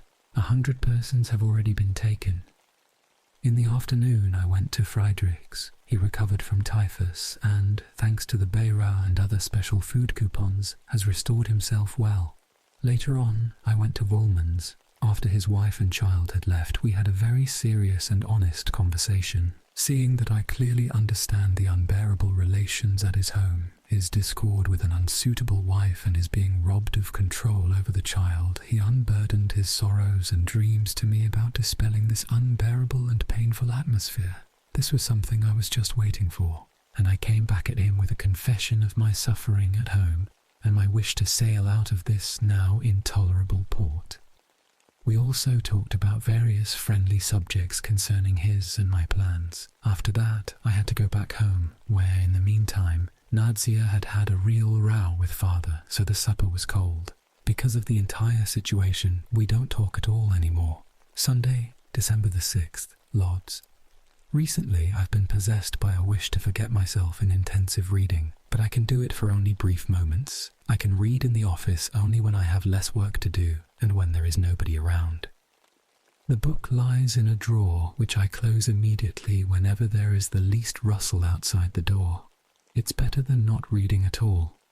At home, because of the cold, you can't even sit still, and the lack of light by the bed, reading is out of the question. I'm currently reading Zaromski's Życie, Polish, History of a Sin, which I checked out from the library. I want to brush up a bit on classicism and on the purity and beauty of the Polish language. I also have a play by Ibsen that I found in German and Romain Roland's Beethoven in Yiddish. I have finished Zydlowski in Yiddish, Strindberg in German and various other volumes. But I don't have enough patience and strength to put my thoughts together. Oh, when will the end of all this suffering come at last? When? I went to speak with Newtek. He told me quite clearly that I have no more reason to come to his place and referred me to Fredek Taub, through whom I am supposed to remain in touch with him. Had it not been for the fact that I can't stand the atmosphere at home and that I have nowhere else to go, I wouldn't have gone there at all, particularly because I hate staying where I am not welcome and where I don't feel comfortable. Monday, December the 7th, Lodz. The political situation is worsening again. The Allied forces' offensive in Africa has been stopped by the Germans, who are starting a counter-offensive there and, they say, on the Russian front as well. There is no chance the war can end this winter. All we can do is wait and hold out, provided of course that circumstances beyond our control don't make it impossible. Meanwhile, there has been a thaw and people can breathe more easily. The situation with father remains unchanged.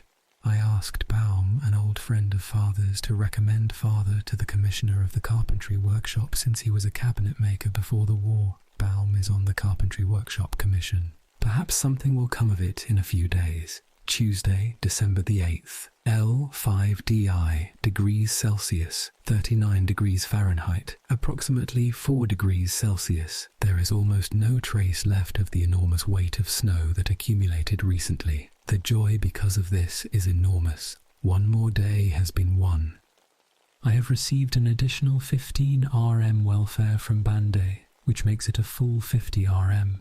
It will be put to good use since we've been left without a single penny. Father just sits and cooks as if nothing were happening. Not a single word about going to work. I am silent, which drives him crazy. He would like to have normal relations at home. So would I. Wednesday, December the 9th, Lodz. The weather is warmer. I had nowhere to go today, so I went to Friedrich's again, where at least there was some coffee and a slice of potato coffee cake to eat.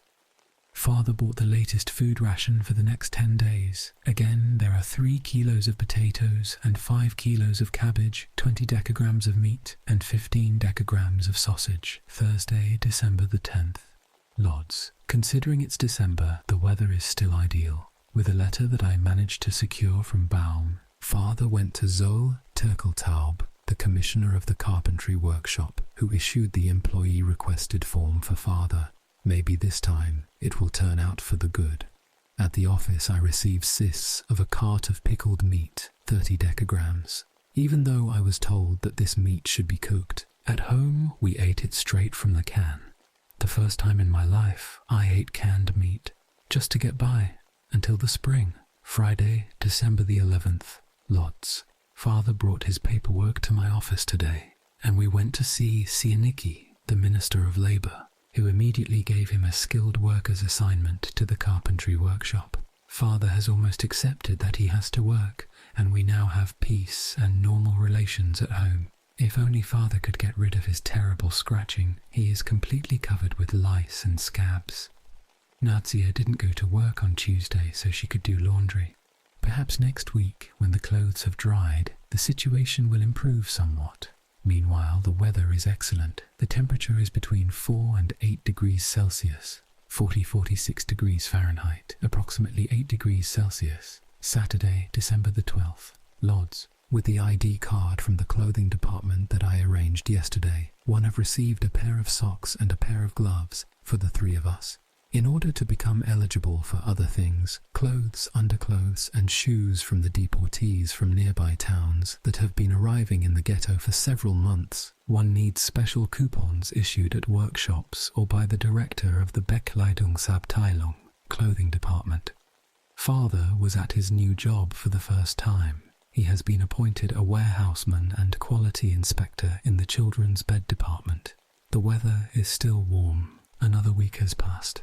Sunday, December the 13th, Lodz.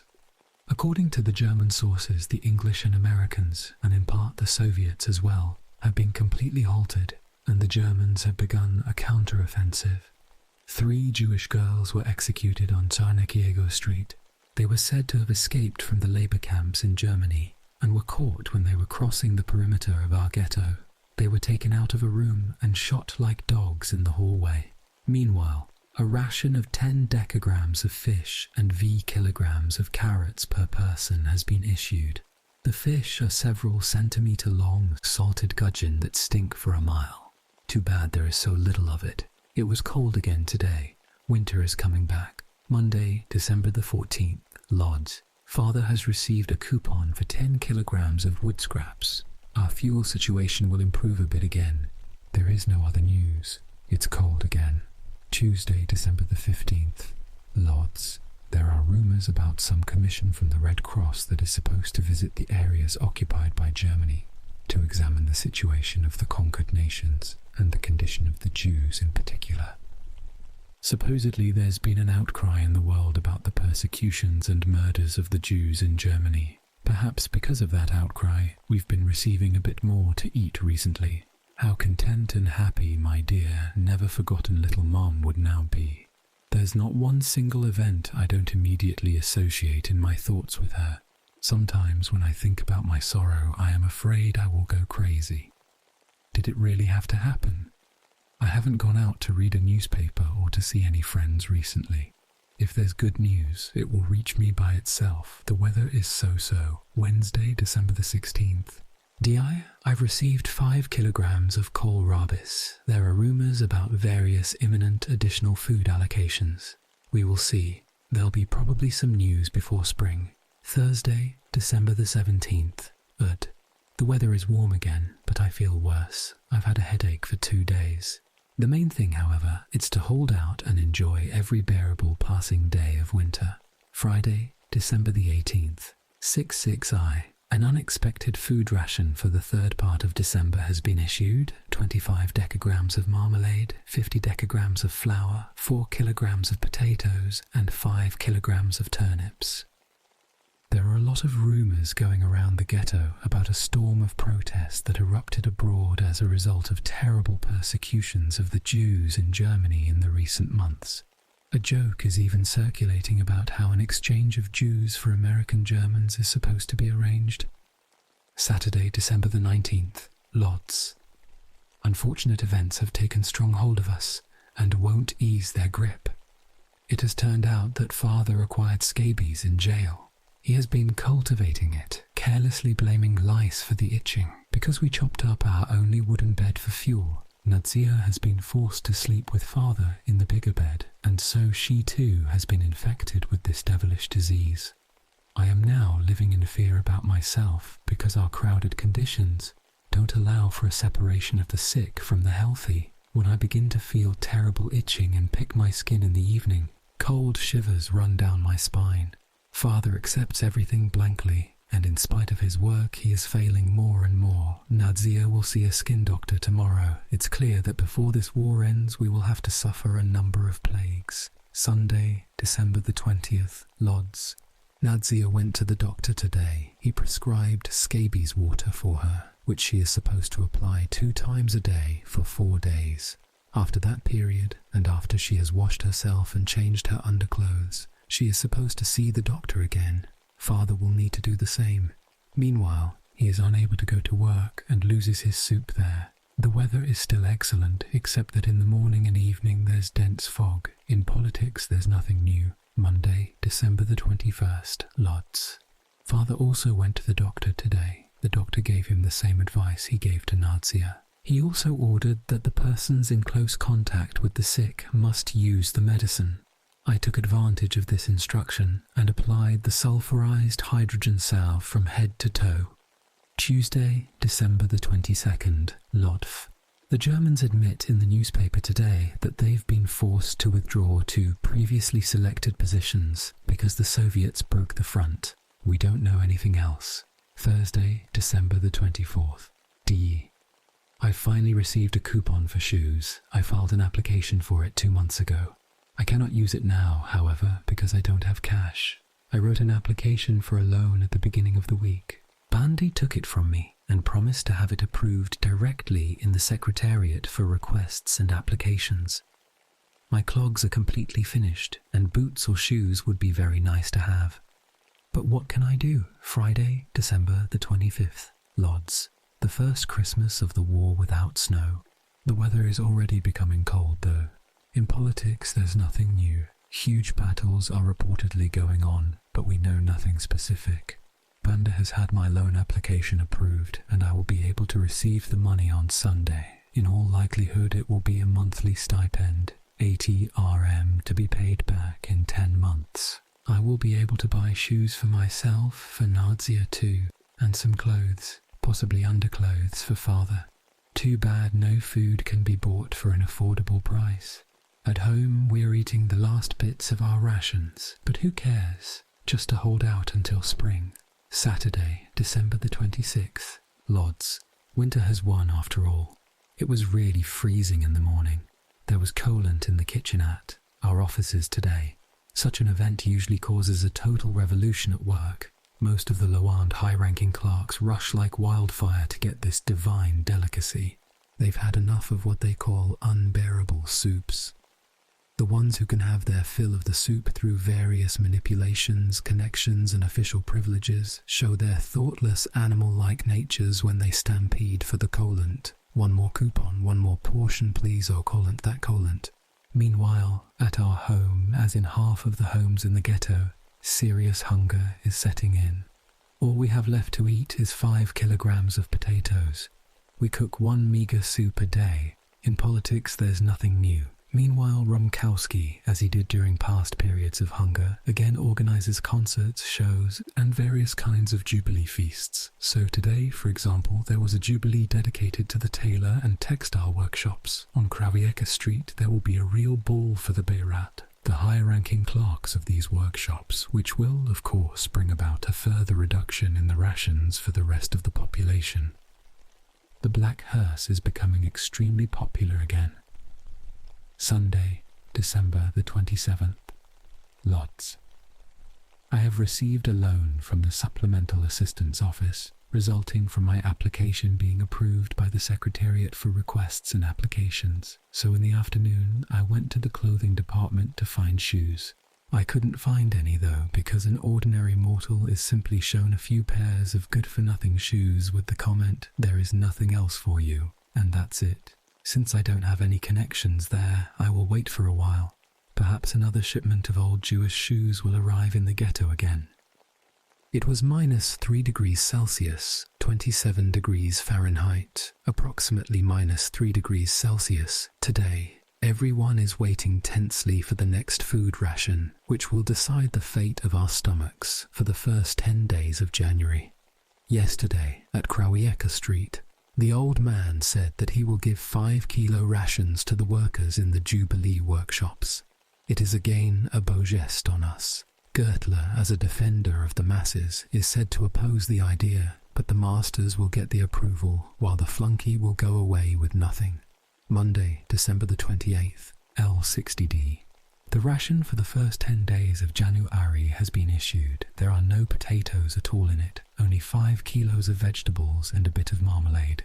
The dejection in the city is terrible. I am completely depressed. The prospect of cold and hunger fills me with indescribable terror. I remember scenes of suffering in the previous years when the state of my health and strength was much better, and yet I was hardly able to stand the torment. I am also afraid that father's animal-like self-indulgence will return. He has recently been eating almost as much as he wants, so he has calmed down somewhat. Today we went to bed without supper because Nadzia portioned out our remaining potato scraps for tomorrow and the day after tomorrow. Nadzia and father have had their scabies cured for now, but because we can't change the bedding, it will probably come back again. Tuesday, December the 29th, Lodz. In the morning, it was -7 degrees Celsius, 20 degrees Fahrenheit, approximately -7 degrees Celsius. In the afternoon, the temperature eased up and it began to snow. I called on Newtek and after that, Fredek Taub. I agreed to cooperate with their organization as a very close sympathizer, an apprentice of the order. Fredek also took my notebook with my latest poems and the beginning of Alarm. He's going to be the first critic of my work and will also decide about my value to the organization and about our further cooperation. Wednesday, December the 30th, Lodz. We have had our last potato in a watery soup. As usual in the times of hunger, I have to turn to forced, intensive reading to drive away the sense of deprivation with this opiate. My brain seems to have become much too exhausted. Roosevelt supposedly said in some speech that in 1943 the Allies will show what they can do. Soon will come the assurances that the war is 100% certain to end in 43, and everyone will believe that for another year, provided they stay alive that long. Thursday, December the 31st, Lodz, the last day of the old year, New Year's Eve, so solemnly celebrated in Poland. Hunger is spreading in the ghetto, while the wealthy classes indulge themselves to the utmost. The higher-ranking clerks in our office are organizing a real feed for themselves today. There will be vodka, soup, cakes, salad, and sausage. One can only try to imagine what the real rulers will be having. Gertler's gang, the market gardeners, the police, Kripo men, wagon drivers, Gestapo men, bakers in one word. All those who gorge themselves from official and unofficial sources in the ghetto, they can all revel now. Relations in the ghetto are becoming more and more typical of wartime. On the one hand, wealth, frolic and satisfaction. On the other hand, poverty, hunger and death. Old clogs and beautiful knee boots. Warm apartments and wet, cold hovels. Red, healthy necks and pale, bony hourglasses. These are the symbols of the class structure in the ghetto. Meanwhile, the war goes on. The year that was expected to be the last of the war is ending. Few people count on 1943 now. There's been too much disillusionment and sacrifice life and too many tears. Friday, January the 1st, 1943, Lodz. We are entering a new year. The 5th calendar year of the war. We are completely ignorant about events going on outside the ghetto, dejected about our satanic misfortunes, and we are falling deeper and deeper into black despair and disbelief. There are no prospects for the better, many for the worse.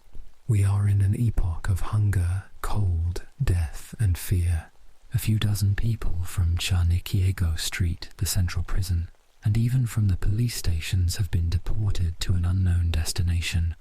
Last evening, a fire broke out in the WWII Kleiderabt, German laundry and clothing department, Idorska Street, and today the textile fabrications Abt, German textile manufacturing department, was ablaze, 77 Drunowska Street. My flesh crawls at the very thought that the Germans may want us to bear the consequences of these events. Despite various rumours, there haven't been, and most probably there won't be any new potato rations.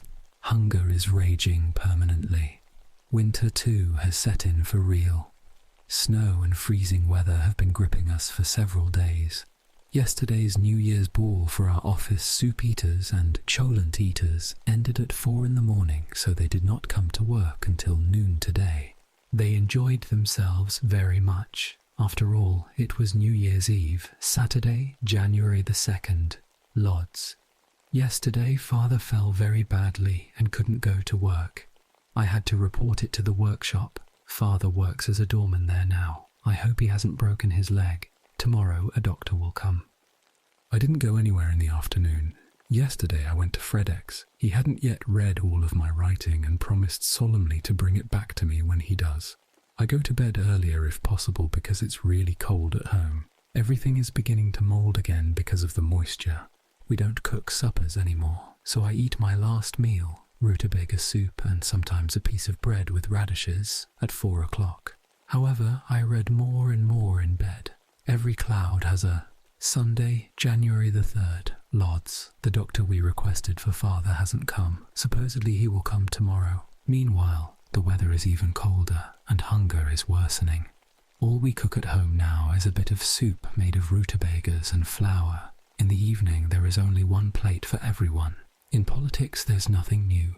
The newspapers have died completely. Monday, January the 4th, Lodz. Father's leg turns out to be broken at the ankle, and the doctor wrote a note to the surgical hospital to put it in a cast. He hasn't even bandaged it though. Meanwhile, there is tension again at home. Father thinks that nobody cares about him and that we don't want to save him. He forgets how he acted when mother was being taken away to perish. I usually remain silent and leave home, provided I have enough strength to drag myself out somewhere. I have received my writing from Fredek. As far as the poems are concerned, he said that their content surpasses their form, which remains immature. He liked my poem, O Gods, Where Is Your Might? Tuesday, January the 5th, Lodz. Father is still at home.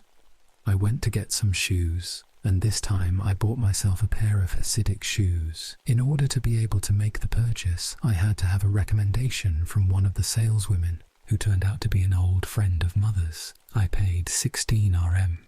Today it was -4 degrees Celsius, 24 degrees Fahrenheit, approximately -4 degrees Celsius. More snow is accumulating. Winter's in full swing. Wednesday, January the 6th, Lodz. In the morning, father started a serious argument with me. He doesn't care if the entire ghetto collapses as long as he is taken to the hospital. I went to see Hala Wallman, who promised to intervene to try to find room for father at the hospital. Thursday, January the 14th, Lodz. It is -8 degrees Celsius, 18 degrees Fahrenheit, approximately -8 degrees Celsius. But I'm so cold it feels as if it were -20, 4 degrees Fahrenheit, approximately -16 degrees Celsius. It's terrible at home. Nadia went it to the hospital to make an inquiry. Father has had his leg put in a cast already, but he will have to stay in the hospital for a few more days. He keeps on sending requests for food. Nadia sent him the 25 decagrams of her bread she usually gives him, and that's it. We couldn't give him any of our watery soup. He is not the kind of father worth giving up our health for, as our unfortunate mother did. My blessed, beloved, unforgotten in any moment of the day or night mother. My feet have been frostbitten in my new shoes, and I walk now like a cripple. Getting up in the morning is torture again. In the morning, the temperature in our room is below the freezing point, and it's a miracle we haven't yet caught cold. Nadia stays in this cold all day long, so after she finishes cooking dinner, she goes to bed immediately. Friday, January the 15th, Lodz. I went to Lolek Milgram's and borrowed Dostoevsky's The Idiot from him. I've been reading quite a lot in Yiddish recently. I spend little time in the office now, so I read mostly in bed at home. Otherwise, I do nothing, just to get by until the spring. Saturday, January the 16th, Lodz. After work, I dropped in on Turbowitz and borrowed our last Hebrew school textbook from him. I want to read a little in this language, which I'm beginning to forget. I have a whole collection of books at home now. I don't know when I will manage to read them. In politics, there's nothing new. Sunday, January the 17th, Lodz. In the ghetto, all kinds of additional food coupons are being issued, permanent, temporary, bonuses, additions, etc., etc., whose incredibly high number is directly proportional to the intensifying hunger. There are the so-called CP, Polish, Sixco hard worker coupons, B, Beirat coupons, B1, second-rate Beirat, B2, the police, guards, higher-ranking clerks, etc., B3, coupons for one-time use by clerks and sometimes workers. The coupons issued personally by Romkowski, Gertler, Jakobowitz, Hicksau, Praskier, and all sorts of other Gestapo and Kripo men. The system of additional food coupons has grown into a colossal machine, the so-called Ditladovum, and consumes an incredible amount of goods that an average ghetto dweller has almost no chance to see. For example, horse fat, carrots, sugar, rye flakes, sago, a thickening agent, artificial honey, etc. However, the few dozen chosen ones who have the entire production of the ghetto at their disposal can live in better conditions than did many a Lodz factory owner before the war. There are feasts and balls organised in the ghetto that 90% of the Germans wouldn't even dream of. In addition, there has been a reduction in the number of clerks and so-called black workers in the bakeries recently to put all kinds of protégés in their place. In the bakery, one officially receives 50 decagrams of bread a day and a loaf a week to take home. The Sonderabteilung has become enormously powerful and controls almost the entire food distribution system in the ghetto now. They did manage to put an end to the thievery and introduce some order, but all this has been done by Gertler at the expense of colossal food allocations for his policemen and undercover agents. They feed themselves as much as they wish and live the good life, while the grey mass of the unconnected population. Last night there was an alarm, but no air raid followed. The Western crooks, allies, are as silent as they were before. I've already lost all hope for an early end to the war. A few days ago, Wallman came to my office. Worried by the fact that I hadn't come to see him for over a month, he too is in a pessimistic mood. He keeps on writing, but the hunger is troubling him. I would like to have my legs healed so that I could go see him again. As long as I don't croak, I will have plenty of time to go to him because the war will definitely take a long time. Thursday, February the 18th, Lodz. On my way back from the office, met Risik Skocila, who works as a conductor on the ghetto streetcar. He gave me a lift all the way home. For the first time since my arrival in the ghetto, I use some kind of transportation. Maybe I should think of it as a sign of the coming end of bad times. Again, 50 persons from Czarnieckiego Street have been sent to Germany. For labour in Germany, they say, but nothing certain is known. Friday, February the 19th, Lodz. The Germans admit in the newspaper that they have given up Kharkov. There is also Goebbels' speech complaining about the seriousness of the situation, acknowledging Kharkov, getting down on the Jews, and asking 10 questions that are supposed to prove that the morale of the nation is still excellent. I received an affirmative reply to my application for a loan and have already received 80 RM. It was only today that Bandy took the application for a food coupon for father from me. I had our typist type it. Perhaps aesthetic appearance is of some importance. Elek Opatowski sitting by a table. The youth has become involved in all kinds of underground activities, and in the beginning of the ghetto he was famous as a tough guy and a golden lad of shady character.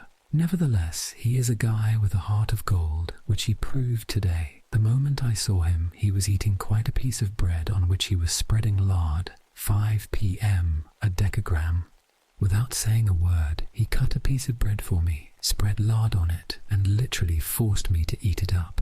We had a long conversation, and when we were leaving the joint, he slipped 10 RM into my hand because he was moved by my situation and father's illness. You'll return it when you have enough. In a moment, he was gone. I was shocked, not so much by this piece of bread or the 10 marks, but by the fact that such a déclassé guy would do such a thing. I would like to be able to repay him someday for what he did, because he's truly worth remembering with gratitude, though he didn't ask for that at all. Anyway, it's interesting what different kinds of people there are in the ghetto. Saturday, February the 20th, Lodz. I went to Wallman's. Even though I can hardly walk because of the damned wound on my leg, I just can't stand staying at home. The scabies is worsening. I have plenty of scabs on my body and my tortures are horrible. I absolutely have to see a doctor. In politics, there's nothing new. The weather's excellent. Sunday, February the 21st, Lodz. I dragged myself to an outpatient department, but I didn't get a ticket to see a doctor. I learned about the death of my Aunt Rajka. She had water in her lungs and contracted tuberculosis. I didn't tell father about it, not to upset him. In the afternoon, Nadia and I went to 24 Limanowskiego Street, where we bought 12 kilos of wood for 1.3 RM a kilo. This was a good deal, since a kilo of wood in a store usually costs 2 RM. In politics there are high hopes, but nothing specific is known. Monday, February the 22nd, Lodz. We've run out of vegetables, and now Nadia is cooking soup for 3 people out of half a kilo of potatoes and about 5 decagrams of the groceries. My scabies is even worse. I'm sure that I also have a skin inflammation on my penis. I'm definitely going to a doctor tomorrow. Tuesday, February the 23rd. Lodz. I saw a doctor. He prescribed an ointment to apply over my entire body. However, it soon turned out that the ointment is not available anywhere in the ghetto, so I had to go back to the doctor to have him change the prescription to another ointment. After that, I went to a pharmacy on Ribner Street where Mr. Blaustein is a manager, and he promised to use his connections to prepare a quarter of the prescribed ointment for me. I have also learned from him that Kuba had pleurisy and water in his lungs.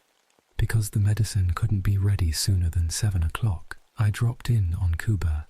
Had not seen him in nearly a year, but nothing has changed there, and his life continues in the pre-war manner. A company of friends, all wearing knee boots, was gathered. They played bridge, having fun, not feeling hungry. In the evening, I applied the ointment all over myself. Unfortunately, it is brown and made a Negro out of me. I wonder how I will look at the office tomorrow because I won't dare wash myself without the doctor's permission. I am supposed to repeat the application for 5 more nights, then wait 24 hours and wash myself the following night. On the 8th day, I'm supposed to see the doctor again. The entire treatment may very likely be for nothing because father is still full of scabs from head to foot. Nadia has them too, and after a few days, I will probably become infected again. Wednesday, February the 24th, UDT. Today, I was tormented with shame at the office because of my black hands. However, I slept well and had no itching all night. The hunger is intensifying at home. We don't have any food left from the latest food ration anymore, and our soups are really meager. I told Nadia to buy an additional 40 decagrams of sauerkraut for 6.40 RM. The 100 ringgit I received from Bande have already been used up, and I've made the first bite into the 80 from the loan. Father is feeling much worse, and there is no help for us from anywhere. Bande hasn't yet acted on my application for a food coupon for father. Thursday, February the 25th. Lod. The day has brought more terrifying news. In the newspaper, the Führer solemnly vows to exterminate all the Jews in Europe. I met with Nutek and Fredek, whom I informed about my activities. Nutek asked me to make a certain small inquiry in our office, which may be of some use someday. In addition, he livened up my spirit, told me to hold on, and expressed his prognostication that the war would soon be over. I have also seen the doctor again to renew the ointment prescription so that I can complete the treatment. He told me to wash my hands during the day to be able to work normally. Friday, February the 26th. And in the evening at the office, I read excerpts from Alarm. Everybody liked them very much, in terms of both the expression and the subject. Were it not for my nasty illness, I think I could write a bit more now. Meanwhile, I can't write or even read. Every morning I apply the ointment from head to foot, but it hardly helps at all. The bedding on which I lie is incredibly dirty, and the feeling of disgust for the conditions I live in exceeds imagination. Podlaski has promised to employ Nadia again in his workshop. He told her to come to see him on Monday. Father has become indifferent to everything now. He has difficulty breathing, speaks very little, and eats less and less, though his stomach is not sick. A doctor was supposed to come to us today, but he hasn't come, and promised to come early tomorrow morning. He couldn't make it today because of the overwhelming number of visits. Saturday, March the 6th, Elod. My unfortunate once powerful father died today at 4 in the afternoon. He became very weak last night, and by the morning he lay almost unable to move. Breathing was becoming increasingly difficult for him.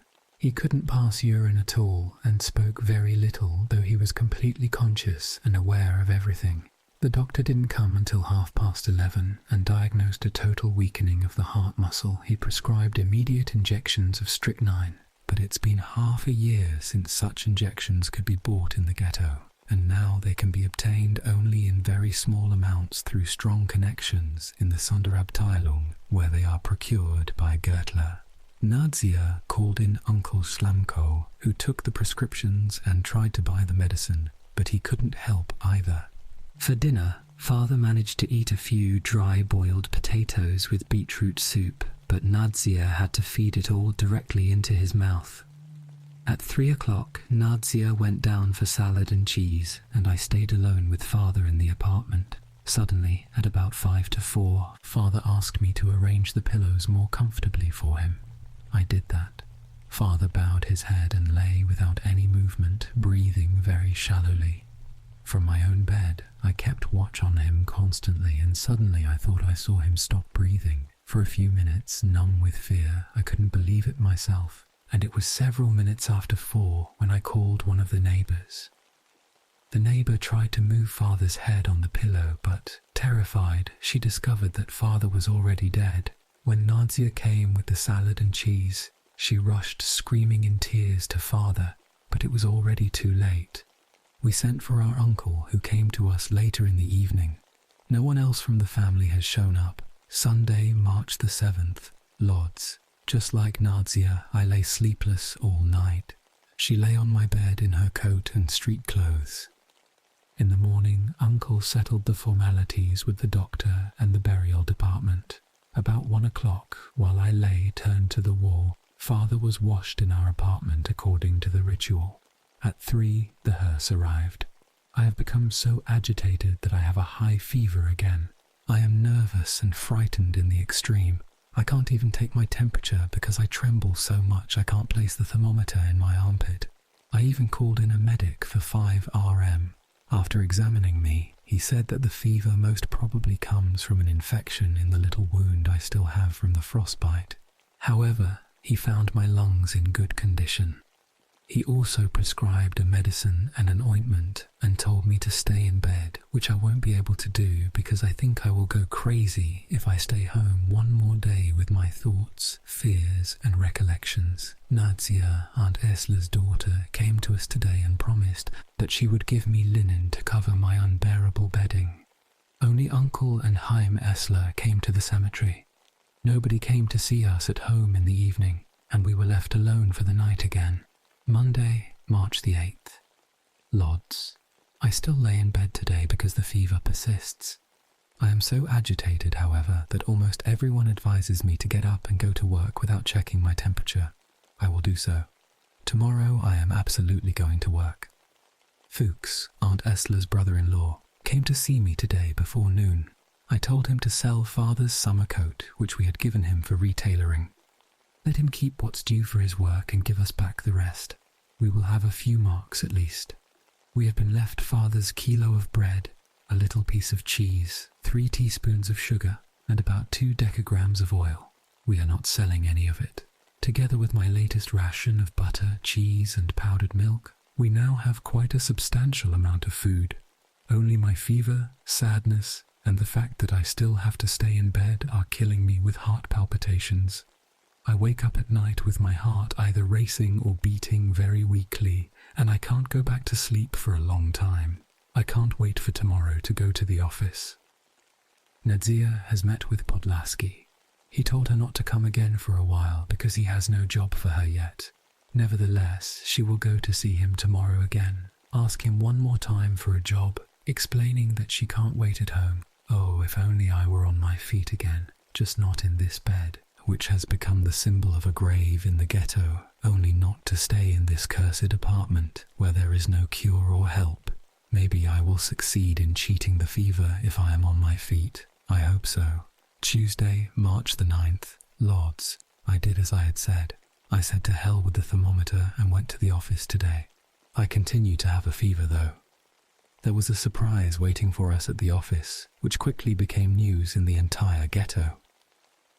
Bibo from the ghetto Verwaltung visited our department with Fuchs and they toured the whole office. As a result of the visit, Bibo also inspected the personnel and economic departments. All the clerks, men and women less than 40 years of age, will be dismissed from the offices and will have to find employment in the workshops or in public works. Old and exhausted workers will be employed in their place. In almost every room there was an argument because there were way too many young, made-up and nicely dressed workers there. Bibo also dismissed the 3 directors in our workshop, Andres, Urison and Sinicki, and has given all the managing power to Fuchs. Sinicki, who has Rumkowski's special protection and is fat as a bull as a result, has simply been fired. Urison and Andres have been reduced to positions of ordinary clerks, even though all these changes are hurting me no less than they hurt the persons who have been dismissed. I don't think that clearing the offices of this healthy, dressed-up, arrogant and well-connected rabble will do much harm. Bibo has also carried out a kind of purge in Rumkowski's secretariat on the Baluti market. The eldest has completely fallen. He has fallen so much that the German guards at the Baluti market frisked him when he was entering the square yesterday. In a word, there are changes going on in the ghetto, and nothing indicates that the war will come to an end soon. The Germans are moving forward again on the Russian front. In the face of Nadzia's imploring, Podlaski has appointed her to a juvenile group where she works for 5 hours a day. A ration of 1 kilo of carrots and half a kilo of beets was issued today, and Nadzia has already received it. Unexpectedly, I received a one-time additional soup from Fuchs. I'm still treating my wounds and abscesses, which I can't get rid of. First of all, however, I'd like to get rid of the fever, just to be of at least average health. Wednesday, March the 10th, Lodz. Nadzia came to see me in the office in the afternoon. She persuaded me to go to a doctor to find out why I'm having this fever. At 5 o'clock I took off from work and went with Nadzia to Dr. Lustig, a very experienced Czech internist. He turned out to be an extremely nice and dedicated man. He examined me very carefully, 5 RM a visit, and said he found nothing infectious. He was unable to determine where the fever comes from, but he didn't think it could come from the little wound on my leg. He told me to go to work, to check my temperature on Sunday, to go for a long walk, and to see him again on Monday. I have calmed down a little, but I'd rather not have the fever anymore. Nadzia is in 7th heaven. The weather is very lovely, but politically it's worse and worse. The Germans are approaching Kharkov, and tension between the United States and the Soviets is building. The possibility of opening the second front in Europe seems out of the question. We are doomed to die in the ghetto. Thursday, March the 11th, Lodz. An official letter from the ghetto Verwaltung demanding the strict execution of all Bibo's orders has arrived at the office. However, as a result of various kinds of behind-the-scenes manipulations in the highest circles of the ghetto, the task of purging the young elements from the departments has been handed over to Rumkowski. At 6:30, the eldest came to our department with Sinicki in order to classify the employees in person. They didn't let us go home until late at night. As Rumkowski was about to arrive, his portrait was again hung in Fuchs's office, though it had been taken down on Bibo's order. After the conference between the eldest, Fuchs, Sinicki, Andres, Urison and Franek, the chief of the former personnel department, all the clerks were called in for an interview. We entered the office one by one. The eldest asked a few questions and told Sinicki to write down whether a given clerk should stay or be transferred to one of the workshops. Rumkowski had quite a long talk with me, in Yiddish, using the Lithuanian dialect. He asked me about my age, former occupation, schooling and family. He seemed to know my family name. When I told him that I had been the best student in school, he said that the Germans wouldn't care about that. Finally, he ordered Sinicki to write down that I should stay in the office. He transferred almost all the other youths to various workshops, however. He even gave some of them coupons to have holidays in Heim, the rest resort in Marison. And, in the case of one woman who fainted because he grilled her so much, he ordered that she immediately be given a loaf of bread, 10 decagrams of butter and 20 decagrams of sugar. He nearly jumped up when young girls paraded around in front of him. Lunatics, perverts and criminals like Rumkowski rule over us and determine our food allocations, work and health. No wonder the Germans don't want to interfere in ghetto matters. The Jews will kill one another perfectly well, and in the meantime they will also squeeze maximum production out of one another. I returned home before 9. Nadzia was scared and the soul was cold. I keep having a fever. Tomorrow I will see a skin doctor for my scabs and skin irritation. Perhaps they are causing the fever. Friday, March the 12th. DI. I went to the doctor, and he has again prescribed the ointment for me.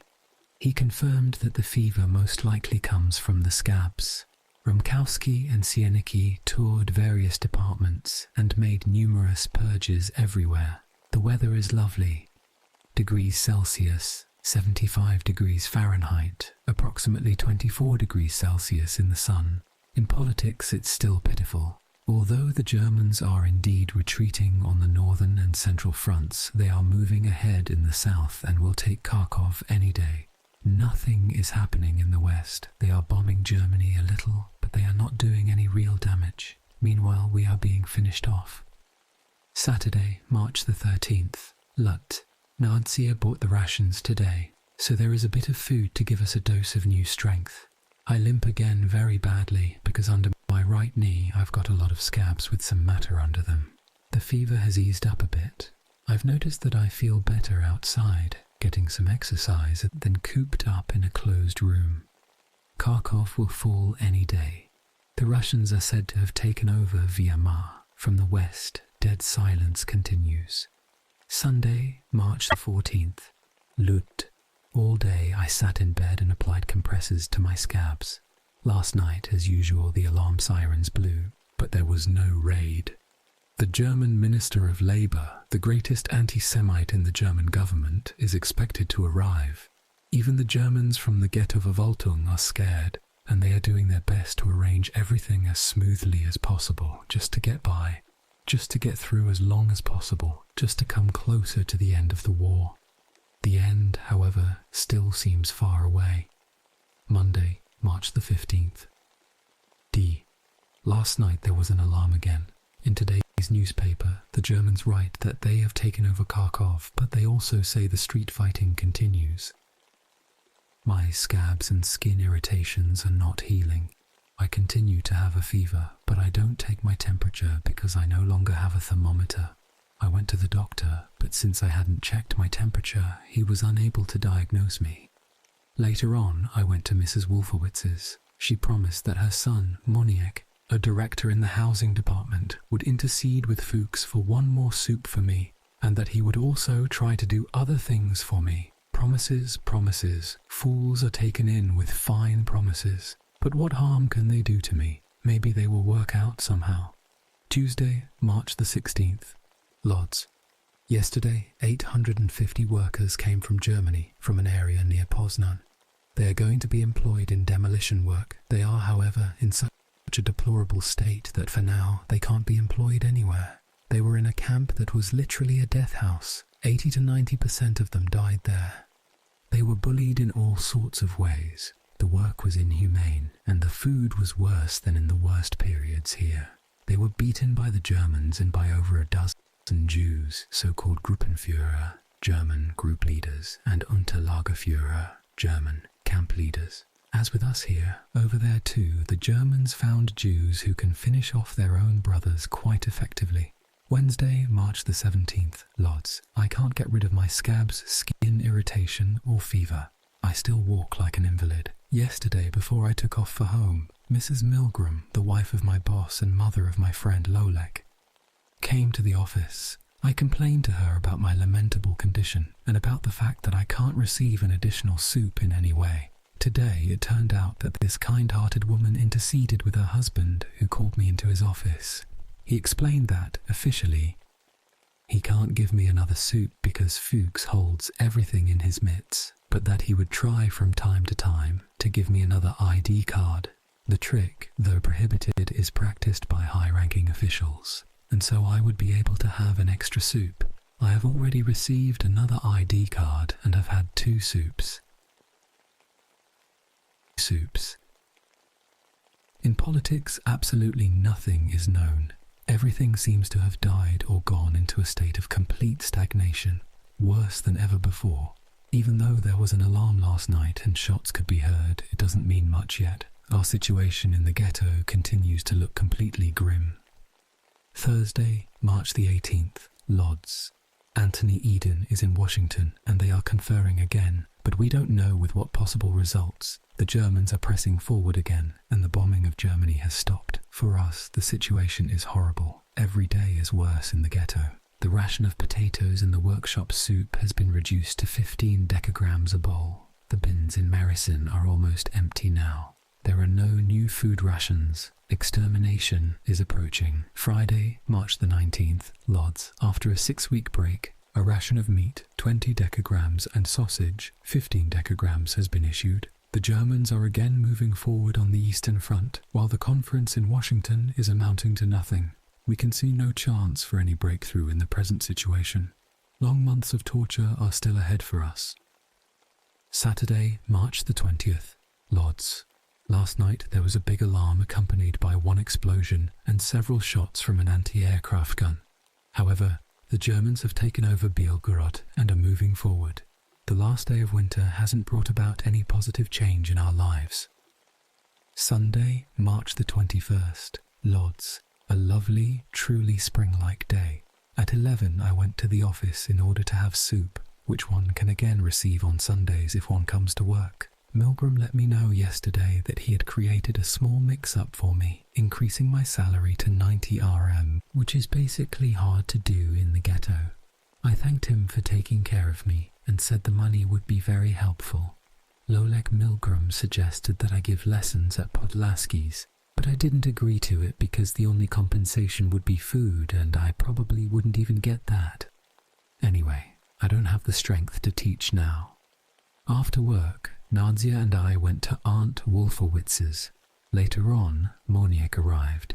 He told me to come to him tomorrow after 2 because he would try to arrange clothing and underclothes for us from Mrs. Wolkow, the chairman's secretary. Monday, March the 22nd, Lodz. Heavy clouds are hanging over the ghetto. The Germans have demanded that all the workers who arrived in the ghetto in the last transport be turned over to them. In the evening, the workers were taken to Czarniekiego Street. They say that other prisoners were also rounded up with them. Rumors are already circulating about new deportations. Hitler gave a speech in which he said that the situation is excellent for Germany again, that the Russians are being held back while the German offensive is in progress. He is not afraid of an invasion and has an extreme answer for enemy airplanes, etc., etc. In a word, the atmosphere is absolutely grim and the situation is absolutely hopeless. Once again, I have moments of melancholy and madness. There isn't a single person who believes in the war's end. These damned capitalist politics are bound to bring about the destruction of the entire world, and of us first. My fever persists, and I still can't get rid of my scabs and the traces of skin irritation. My frostbitten toe is not healing either, and I have to drag myself around in clogs, which consumes half of my health. In the afternoon, I went to see Moniek Wolfowitz twice to find out if he had managed to secure anything for me, but he wasn't there. We are eating our last potatoes. I only hope that they will last until we can buy a new ration. The weather is most lovely, truly spring. I really feel like living and surviving, but the horoscope looks poor here. Who knows? Tuesday, March the 23rd, Lodz. I went to see Moniek Wolfowitz once again. He telephoned Mrs. Wolkow in my presence, and she told us to come to her tomorrow. Perhaps Nadia and I will receive some clothing or a financial subsidy. Following Moniek's advice, I also wrote an application for a leave in Heim. Wednesday, March the 24th, Lodz. At noon, I went to see Wolkow, but I couldn't get in. I will have to go again tomorrow at about 10 or so. Lolek Milgram let me know that Podlaski agreed to give me soup in return for my tutoring. In the evening, I went to Podlaski's and agreed to tutor his son and daughter, one day him, the other day her. I will have a plate of soup at each visit. I had an opportunity to witness their supper. I didn't eat like that even before the war. Meanwhile, I can't walk normally because of the scabs under my knees, which won't heal. My hand is a bit better. I have recently been working a little on alarm again, but I can't do much. I still have a fever. The action must have been organized in connection with the visit in the ghetto by Dr. Ley, the German Minister of Labour, the greatest anti-Semite in the Nazi government. Ley is said to have given a Jew-baiting speech in Lodz, the strongest ever. He came here to exterminate the Jews like bedbugs. I came home at 4 because of rumors that they would seize people again in the evening. I don't look particularly well in my rags and clogs and with my anemic face. In politics, there's nothing new. With food, it's worse and worse. Friday, March the 26th, Lodz. Still, nothing is certain. At night, some people were taken from their beds, but the day has been calm. A number of the people who were detained have been released. A ration for the next 14 days has been issued. There are only 3 kilos of potatoes, 4 kilos of beets, and again only 10 decagrams of oil, half a kilo of flour, 30 decagrams of rye flakes, 45 decagrams of sugar, 40 decagrams of marmalade, 20 decagrams of syrup, and a few other small things. After work, I went to the Podlaskis to tutor. They gave me such a poor soup that I'm considering quitting the whole affair. Meanwhile, I still can't get rid of my scabs and the wound on my toe. In politics, there's absolutely nothing. Total silence. Saturday, March the 27th, L6D. The Arbeitsamt Ghetto, German, Ghetto Employment Department, will now issue new employment cards with a photo signed by Bibo for all the workers in the ghetto. The forms for these ID cards, one of which I snuck for myself, have already been delivered to our office. Nadia has received her ration, beets and even potatoes. Again, a dose of something to give new strength to our hearts. I went to the Podlaskis to tutor again. The soup was not much better than the one yesterday, while they gobble up gingerbreads, meaty gelatin and cutlets. At the office for the 3rd time I received a Zusatz, an additional soup from Milgram. He recently received a certain amount of the soup at his disposal, and he remembered me. The weather's most lovely, simply charming, but in politics there's nothing new. Sunday, March the 28th, Lodz. In the afternoon I went to Wallman's. He let me read the introduction to a novel he had begun to write. When I came back home I thought I would faint. My legs were failing under me, and I could hardly walk. I also kept having a fever, and I can't get rid of the scabs and the wound from the frostbite. I look very bad. And here come deportations. More dark clouds hang over the ghetto. Monday, March the 29th, Lodz. In addition to Podlaski's little daughter, I have one more student, Radzina's little brother. Now I will also get soup 3 times a week from the Radzinas. In the evening, I also had a talk with Newtek, who is ill with the measles. He offered me a job translating one of Lenin's books from Yiddish to Polish. I took it willingly and will begin working on it in the coming days. All the sick are to be gathered for deportation. There are rumors that the Germans have been halted on the Soviet front. Supposedly Tunis will be liberated soon, but the Allied invasion of Europe is still not mentioned. The German submarines must be working very well. Today the clocks were set ahead an hour for daylight saving time. I earned an extra hour of GFI's work. Tuesday, March the 30th, DI. I spent the day running around the city. As a result, I could hardly move in the evening. At 10, I went to see Mrs. Wolkow, but I couldn't get into her room before 12. She remembered Moniek Wolfowitz's telephone call and promised to settle the problem of shoes and clothing for Nadia and me. Nadia will also receive 30 RM a month in addition to her weekly 5 RM, which, as a juvenile, she earns for working 5 hours a day. Mrs. Wolkow accepted my application for Heim, but she doubts whether anything will come of it. After I left her office, I met Moniek Wolfowitz. It was a fortunate accident, since I was intending to go to see him. He told me that he had. My soul simply smiled at the thought. After all, that would enable me to get rid of my illnesses, infirmities, and incessant hunger. Moniek told me to report to Mr. Burstein from the Sonderabteilung and promised one more intervention with Mrs. Wolkow regarding my leave in Heim. Because I was very anxious, at 3 o'clock I went to the Sonderabteilung. That Burstein man, however, wasn't there, so I dropped in on Wollman. He's writing scripts for several variety shows in various workshops. At 4 o'clock, I once again went to the Sonderabteilung. I showed Burstein my graduation certificate and transcript from the gymnasium.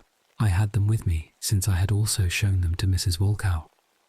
He must have been impressed by them, because he told me to write an application and bring it in tomorrow in the morning. Perhaps something will be done. I went home full of hope and couldn't fall asleep for a long time. Admission to the Sonderabteilung is almost the only chance I have to save my health. For it to just come through, a transport of the people who had been gathered last night, including the sick, was sent out. No one knows what will come next. Wednesday, March the 31st, Lodz. In the morning, I gave Burstin my application. He told me to go home and wait for a response. My clogs have fallen apart completely, but I can't put on the tight shoes because of the wound on my foot. I have a fever and can't get rid of the scabs on my hand either. A new ration of 5 decagrams of cottage cheese and 4 decagrams of margarine has been issued. Another scrap thrown to the dying. Thursday, April the 1st. D. From yesterday's newspaper, which I read today, it appears that a new Soviet offensive has begun on the Eastern Front. In Tunis, fierce battles are being waged. The Germans are also writing about battles that have been going on for several weeks with communist bands in Croatia. Today is the first time they're writing about it. Berlin and the western part of Germany have been bombed devastatingly. New promises to the Soviets have been made from Washington, but nothing specific is known. There's been no reply from Mrs. Volkov or from the Sonderabteilung. I tutor every day and have also begun the translation of Lenin's imperialist war from Yiddish to Polish. The translation is as smooth as silk. The weather is still rainy. Berlin is still being bombed heavily, and the Germans are in poor shape on the Eastern Front. We'll see what will come of this. The weather is still rotten. I feel terribly bad. I have a high fever, but I'm continuing the translation of Lenin and reading. Saturday, April the 3rd, Lodz. In the afternoon, I went to see Nutek to sound him out on my idea of joining the Sonderabteilung. He believes categorically that none of our men should join Sonder. Of course, his opinion will not influence me. He is very satisfied with my translation of Lenin. His younger brother is sick, so I don't tutor him and don't receive any soup. Sunday, April the 4th, Lodz. My state of mind is worsening every day. The fever persists, and I look like a complete death notice. I can't bring my irritated skin back to normal either. In politics, there's still nothing new. The war is extending infinitely, and here I am with no more strength. Everyone in the ghetto is sick. TB is spreading unbelievably, and there is a great number of other infectious and non-infectious diseases. Nadia has noticed symptoms of scabies on her body again. If things continue like this, I will go crazy. Oh, this horrible, endless hopelessness. No chance or hope for life. Monday, April S. D. I talked with Monique Wolfowitz. We will meet at 3, tomorrow in front of Praskia's apartment. Praskia promised that he will give me something from the clothing in the storehouse that belongs to him. I witnessed Monique's breakfast, which hardly differs from the breakfast of Fuchs or any other dignitary. Those in the ruling class in the ghetto are provided with everything in abundance. The division between classes in the ghetto has become complete. In hardly any respect can you compare the fate of a supervisor with the fate of a worker. The workers are dying at a terrifying rate, while the ruling class lives in growing prosperity. The only way to survive the war is to join the higher classes, but that's impossible. As for my joining the Sonderabteilung, I haven't heard anything yet. Tuesday, April the 6th. D. I went to see Praskia, but didn't meet him. Through Monique, he told me to wait for him in front of the Altschuhlager, German, old shoe depository, where he was supposed to arrange boots for me. But, as I immediately suspected, he didn't show up. Wednesday, April the 7th. D. We received a summons from Wolkow to come to 1 Dworska Street. We were given coupons there for shoes and clothing. The translation of Lenin is proceeding quickly. Thursday, April the 8th, Lodz. Nadia and I went to the Altschuhlager where we bought 2 pairs of quite good shoes. However, we won't be able to receive them in sooner than 10 days because they have to be repaired. Friday, April the 9th, Lodz. The weather is becoming colder. I can't get rid of the wounds under my knee. The frostbitten toe and the scabs are only a bit better. I also don't feel the fever so much.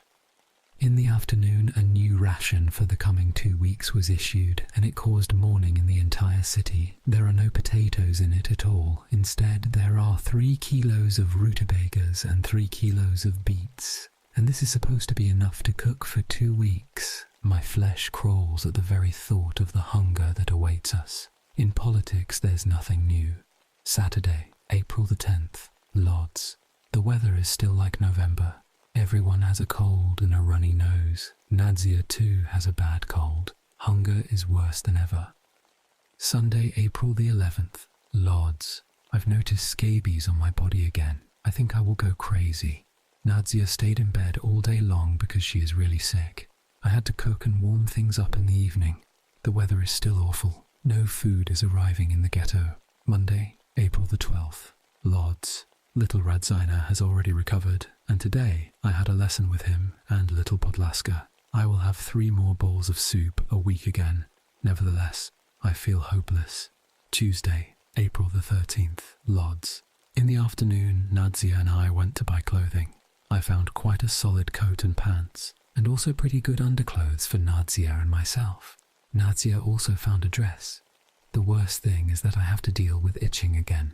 I apply sulfurized hydrogen water, but I doubt I will accomplish anything except for some burns and abscesses. The first person to tell me about it was Kognichuk, my former schoolmate, presently a Sonderabteilung messenger. He brought a list of future bakers to the bakery department, signed by Gertler. Then I met Moniek Wolfowitz, who confirmed that Chaim Rumkowski has received the list already, that I am on it, and that I will receive an assignment in the next few days. I went home to tell Nadia about it, but here I immediately received a dose of worry to balance my former joy. Nadia has a terrible cold again, a cough, and probably a fever. She will have to stay in bed for a few days. I too feel sick. I can't find out who put me onto that bakery list. In the afternoon, a message came from Walkow that my request for a job in a bakery had been approved and that I will soon be given a work assignment. Could it be that Moniek worked it out for me with Mrs. Walkow? I will find out tomorrow. I just can't wait for Nadia to recover so that I can completely surrender myself to satisfaction. Thursday, April the 15th, Lodz. It turns out that indeed, Moniek had asked Mrs. Walkow for a bakery slot for me, and she settled it favourably with the president in a moment of his grace and good mood. Moniek has promised me that he will try to arrange a laundry coupon for it so that we can wash our clothes. Meanwhile, I am completely sick and I have a high fever. I bought a biomedication for the flu, fever and cold for Nadia and me. Nadia stays in bed and I think she will remain there for another day or 2. Mrs. Deutsch came to see me today. She's been assigned to cook matzoth. It is very fortunate for her since she looks as if she were dead, and she was in 7th heaven hearing about my probable bakery job. I think she is the most devoted friend I have in the ghetto, or anywhere else for that matter. In the evening I had to prepare food and cook supper, which exhausted me totally. In politics there's absolutely nothing new. Again, out of impatience, I feel myself beginning to fall into melancholy. There is really no way out of this for us. Here the last of Dawid Sierakowiak's surviving notebooks breaks off. He died 4 months later of tuberculosis, starvation and exhaustion, the syndrome known as ghetto disease. And Henrik Ross, both born in 1913, were appointed by the ghetto's Jewish administration and provided with FLM, developing chemicals and photographic paper purchased from the Nazis, ostensibly to document ghetto industry, but they worked incessantly to record a complete vision of their doomed community. They took thousands of photographs, capturing every aspect of ghetto life, and carefully catalogued, hid, stored, and distributed those images so they would survive, even if the photographers did not. Did they anticipate that in future years false historians would attempt to deny that the Holocaust had occurred? Certainly they shared Dawid Sierakowiak's extraordinary dedication to create and preserve a lasting record of the ghetto's existence.